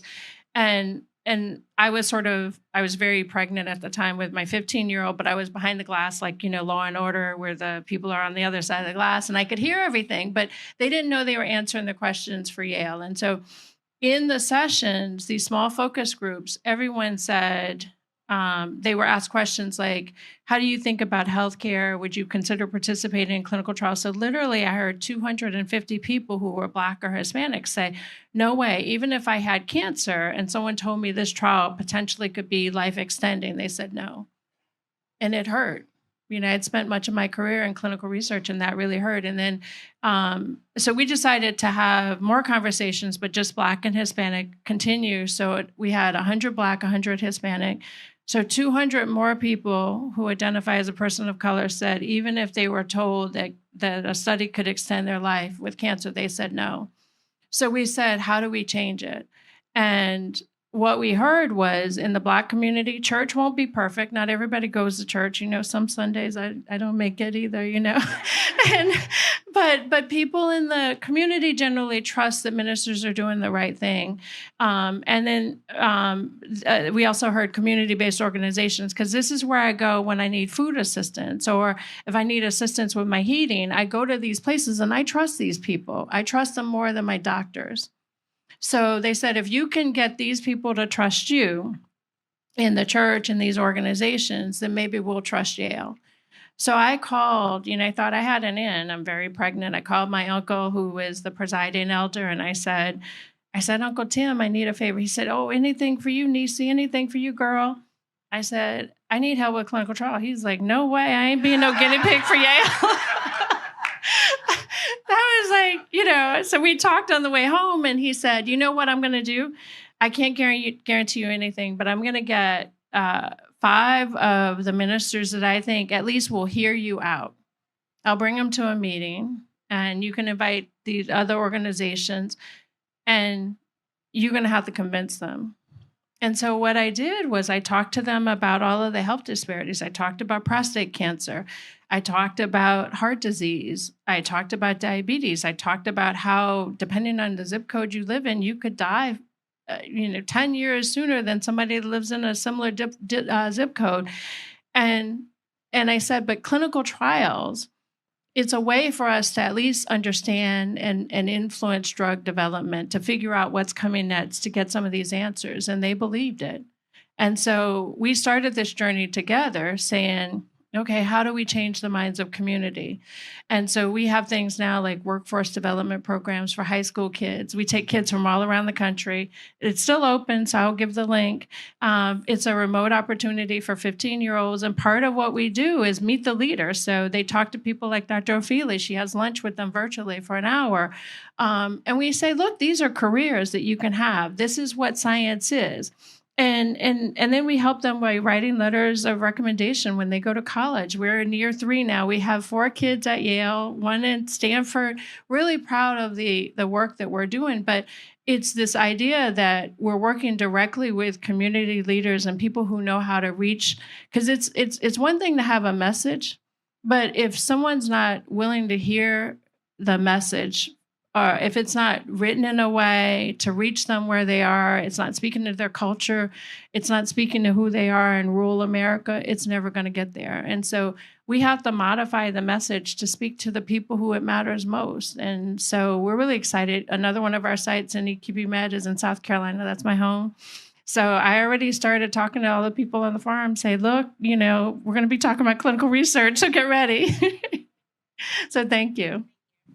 Awesome. Thank you. Real quick, Yes, because yes, you yes. cornered me earlier about Alabama State maybe as a potential opportunity. So there's an RCMI institution, as we said, at Tuskegee. But at the same time, I think I would connect with what Dr. Ajiwale is doing here, because you're here in Houston. What we're trying to do with EQB Med is really, TSU is essentially like a model. And use that to say, if we have an HBCU that's not necessarily a medical school, for example, but they have a community around them, how can we build on that to engage clinical research? And it's all the things that Tisha just shared, but I think it has to start from somewhere, right? So it might be that nugget of seeing what is Tuskegee doing with their community engagement. Is there an opportunity with Alabama State? Again, I'm saying this not even knowing who the players are at those institutions, but generally just takes one person who's interested, connecting with another person who's interested, and you're going to be like that catalyst to mix it up and make it happen. So next year, we want to hear that. How about that? I've just turned that around on you. That's awesome. Thank you. Yes, thank you. Good afternoon. I have a statement and a question. I live in a community, but I'm also a sergeant with the Houston Police Department, and I work in community services. And so we have the same thing, because what we try to do is build trust with the community, because we all know that there is no trust almost for some cultures, and mine in particular. And so building that trust, we have to have events where we're talking to people and we're getting to know them. And for me, going to the doctor, I'd had a conversation with someone and I said, why can't they keep the money that I don't use from year to year to year because I don't go? And then so I kind of have to go now in a sense, because when you get a certain age, you need to do certain tests to make sure that you're not sick. And it's like, okay. And I'll tell you a story. I'm 45. They want us to start having our mammograms, right? At 40. Piss poor doctors. That's all I got to say and it's like, I don't want to go to this one. I want to go to someone that looks like me, that understands what can happen to me. And at 41, when I first had my first mammogram, I asked them what I needed to do, did everything, went, and then it was like, oh, you need to come back. And it's not just the clinical research part, it's not just the healthcare part, it's the insurance. So you have a lot of things that are pushing people away because then you tell me to come back, and this is supposed to be preventative care, right? So it should be covered. And you tell me I need to give you $400. I'm like, for what? Why didn't you look at everything when I came the first time? And this is not something that I requested. This is something that the doctors requested. And then here we go, another piece. It's the medical coding. If they code it correctly, then I don't have to pay. And so you have all of these things that are pushing people away from even going to the doctor. And so then I had another one. And so I called the insurance company before I went. I said, which test can I take so that I don't have to go back? Scheduled them. They said you can have every which way to look at it. The doctor that I don't know, that I've never met, canceled my appointment for one of the tests. Yes, you see how your eyes are? I waited an hour to ask the doctor, why did she do that? She never came out. So you understand, it's the trust factor. So how do you build that trust with people? What are you gonna do? Because I mean, you can go, like you said, I go to church. We work in the community. I live and work in the same community, every day. I'm up here at Texas Southern with some of our young people. We are at the community centers. We work with the seniors. They see us. And I mean, and I'm not going to break my arm, pat myself on the back, but they know me. They know Officer McCoy because we're always in the community doing trust building events. But what are you going to do with those doctors? Because you have people that are in your field that are playing against you like we do. We have them as well. But what do we do to kind of get those people to stop doing that? Because they're hurting what we're trying to do. Yeah. So I just want to take a quick stab, and then I think others want to comment. So I think this is really, in a nutshell, about cultural competence in delivering care. And it didn't used to be taught in medical school. People could not take care of people across cultures. Now they're improving some, but it's still a problem.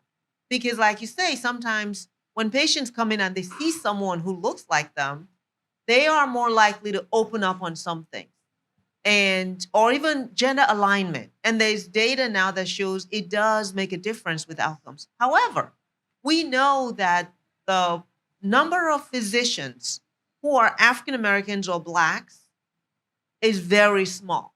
And the more specialized you get, the smaller that number gets. So cardiologists are very rare. Black cardiologists, we have one here in the audience. I want to acknowledge Dr. Raymond Little, who's here in Humble, Texas, in the house. But, there's not enough to go around. So in medical schools now, there's now an emphasis on education about not only just teaching it theoretically, but actually modeling it, having people do scenarios and get graded to say, did you communicate in a culturally respectful manner?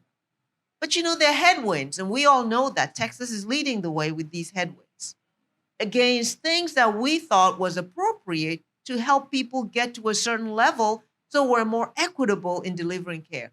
But I have to say, everybody in this room understands that we cannot just go away because of those headways.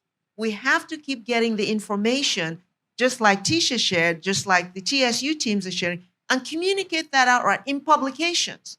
Because these people are coming in and trying to say, what you're doing is wrong. And we know that's not correct. But the only way we answer that is with data. So I want to say to you, don't be discouraged, but you did the right thing. You basically, I don't even have to tell you. You advocated for yourself. You said, I'm going to do one better. You have to tell me why I have to do this and this and that. And that's what we have to keep communicating to people. And I think at the end of the day, this will win out. It might take us a while, but there's no way you can get in the way of people who know what's good for them and are seeking what's rightfully appropriate for them. So I just want to say, please keep it up, and we're here to support. I couldn't agree more. And, the education and the training, it is changing. It's too slow, but it is changing. And, a couple of things that we're doing I think that trying to help with that is our community leaders actually now provide a lot of the training for the residents and students and our doctors. So sharing stories like this, literally saying, like, these are the things we're concerned about as community leaders. We want you to pay attention to them. We want to help educate that next generation of student and residents and trainees so that they're better. The other thing that I'm really excited about, that the community groups that we're working with, and we actually are partnered with some of them in EQB Med, and they're going to join the partnership soon. But we're training the community themselves to carry the message, to be advocates, to be navigators, to say, here's how you navigate the insurance landscape. And in many of the churches and the organizations, they have healthcare ministries, they have a healthcare division. So we're giving them the knowledge to say, how do you think about, like the story we heard earlier about the medications? Well, most of the pharmaceutical companies have programs that help pay for medications.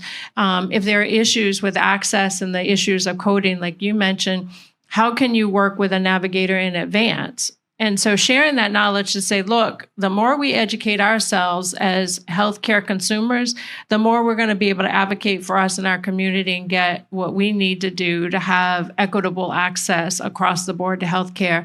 It's not a perfect answer, but I think that that's really, when you think about how we start to change things, it is with knowledge. It's knowing that you can make those requests. It's knowing that you have access to certain things with an insurance company. Yeah, Sure. You can have my mic.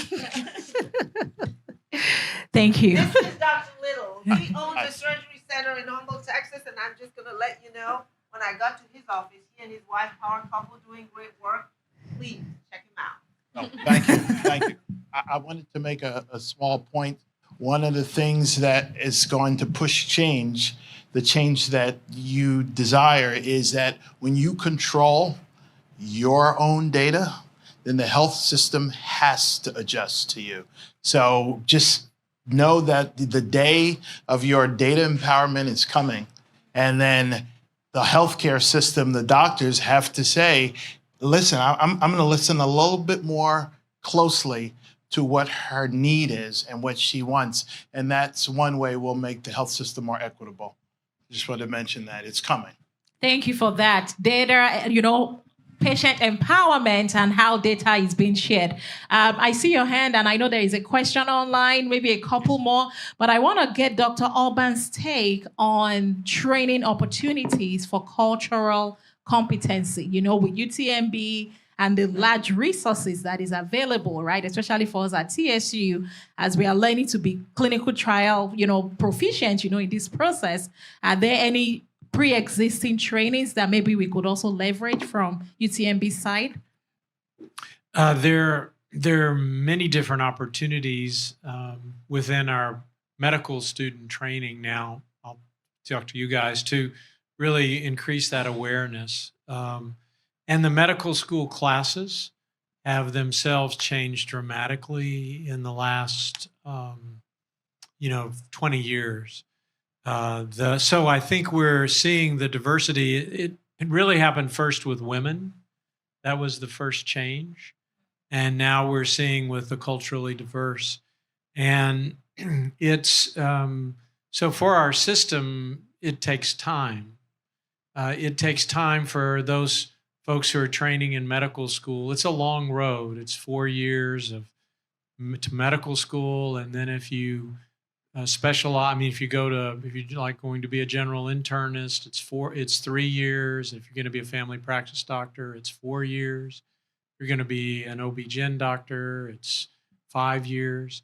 So these changes that we want to make are going to take time. And so the change with more women in medical school really happened about 15 years ago, I'd say, or maybe 20 years ago. What do you guys think? And now we're seeing those leadership positions happen. So as that happens, as we get people of color and we get more diversity in our leadership, that's how these programs are developing. And so There are programs. I can't give you any of them specifically. I'm not aware of exactly what they are, but there are multiple student groups within the medical school, and not just the medical school, but the nursing school, occupational therapy school, all of our schools. That's a key component. That's awesome. Thank you, Dr. Alban. Jordan, I will go to you, and I know Ms. Upshaw, you had a question too. Jordan. I'm Friday. Oh, Yeah. Okay. yes. Yeah, we're good. Okay. So my question, just coming from my personal experience, in hearing some of the conversations that's been happening just throughout the day, I had to ask myself, well, when was I introduced to the concept of clinical trials? When did that impression? When was the impression first made? And had I not been on a medical track, when would I have had that conversation? So I guess my question is more so around when are we like observing these initial interactions with clinical research, and what is that experience like? Because I remember me being 16 years old at Texas Children's in a hospital bed. My mom is a nurse, so I had an advocate, but I also had someone that can bridge that gap of health literacy for me in that way. And for that, I'm eternally grateful. But I know that everyone does not have that same advocate in their corner, right? So I guess it's more so like a point of maybe a point of focus of trying to figure out where that initial impression of clinical trials happens, and how can we establish this prominence and impression before the negative perceptions of losing agency because you enrolled within a clinical trial, and those other negative perceptions start to sprout and become a behavior that we have to combat. So Tisha and I participate with the national academies, and she's probably going to have a comment around this. The big focus now is go to where people see their doctors. It's one thing, big institutions, MD Anderson, the big academic centers, they have a huge role because that's where a lot of the specialization is. But most people first get that initial should get that initial conversation with their own primary care doctor. And so there's now a lot of effort. In fact, the new NIH director, for those of you who don't know, NIH is government. This is our government. That's who puts money into research and health. There's now a big focus on saying we want to have engagement of doctors who are out in the community. Dr. Little is a specialist, but he's a cardiologist, but he's also out in the community. His knowledge about clinical research means he's going to have a conversation with the patient. A lot of doctors don't know, and so they get suspicious about, well, I don't want to, first of all, practical. I don't want to spend the time. I got 10 minutes or 5 minutes with my patient. There's not enough time. So there's some of that need to change. There are actual bills in Congress right now talking about how do we reimburse doctors at the community level for just talking to patients about clinical trials. These things have to change for us to see the kind of health literacy, but also obviously the community engagement, what we're talking about here, and empowering. So I don't want to. No, I was just going to say, in addition to what Dr. Ovili just mentioned with trying to get closer to the community with sites like TSU and primary care, one of the things that we're trying to do with our community engaged program at Yale is help kids know that clinical research is a field option. They could do this for a living at all different levels, regardless to educational level. There are roles within clinical research. And so we started a program where we're introducing to elementary kids and their parents. And so we're working on they're working on a coloring book, and other kinds of things to say, hey, clinical research isn't this big, bad, scary thing. There are these kinds of trying to make it fun. And so we've got a group of kids that are helping us. Like our high school interns are actually recommending the text. They had a focus group with the younger siblings to come up with some of the ideas to reach the younger kids. So we're quite excited about it. But literally our community leaders said, let's get the kids in kindergarten and start talking to them about what it is to take charge of their own health, to think about career options that they wouldn't have otherwise known. And so they just can't say the earlier, next thing you know, they're going to be dragging us to, nursery schools or something. But that's where they're starting now. So it's pretty cool. Absolutely. K through 12, right? That's where it begins. That's awesome. Thank you. Yes, Sergeant.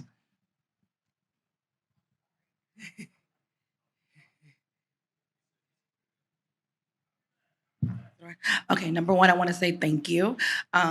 First of all, when we were invited to this, I told her that I was like excited about it because what you guys are talking about is very important.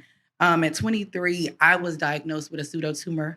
It's called pseudotumor cerebri. And then I also, at 30, I was diagnosed with hydrocephalus. And actually, when we came in, I went to the restroom and she texted me and said, "Are you okay?" And that's usually because if I go to the restroom for a long period of time, most people are like, "Is she okay in there?" Meaning because I may have passed out.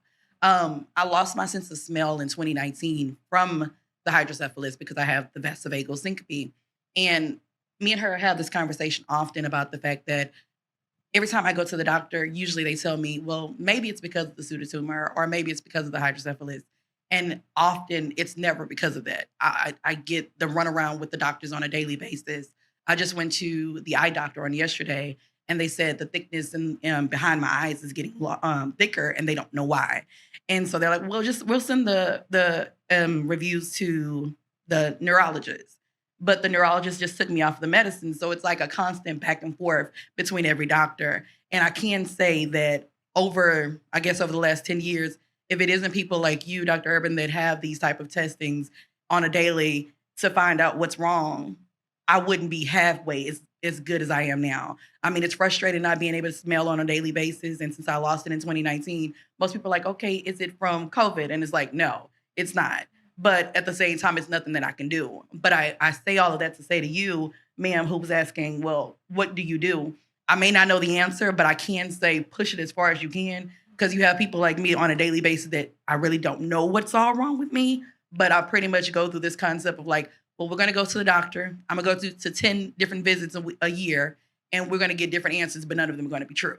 So hopefully whatever funding it is that you guys can get, it continues. And we thank you because it's very frustrating. And she knows all the time. I'm like, I hate going to the doctor because they don't know what's wrong with me, but they're like, oh, it's going to get better. But how does something get better when it's like it's constantly getting worse? Thank you for sharing that perspective. Thank you so much. Ms. Upshaw, do you still have a comment? Okay.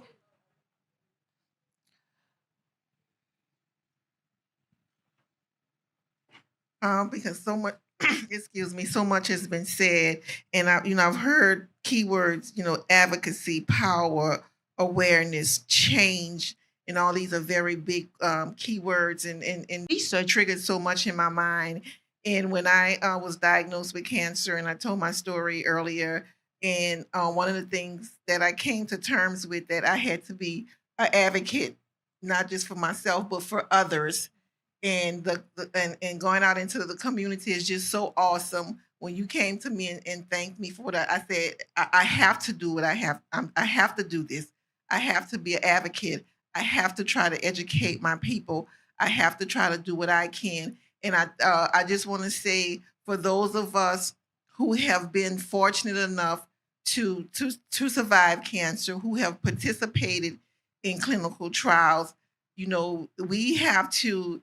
When we were eating a little while ago, I said we have to get to a point where we're just not talking about it, but we're doing it. I mean, as an individual, it's good for me to come to these things and share my story, but what am I doing? And so I guess I'm kind of putting out maybe a challenge. I don't know what to call it, but be an advocate for somebody. Offer to go to I can't tell you how many people I've went to appointments with because they were afraid. They didn't know what questions to ask, and they just needed somebody that had some kind of knowledge to go with them. And I have no problem with doing that. So if you can be in that position, then do that because what's the saying? It takes a village, and we're part of the village. And so if it takes the village, and it means just taking some time off. I've taken time off from work. Take a vacation day, and if that's what I have to do to be there with somebody, to hold their hands and to help them maneuver and go through it, then that's what it'll be. So I don't know. Maybe I'm issuing a challenge to those of you out there.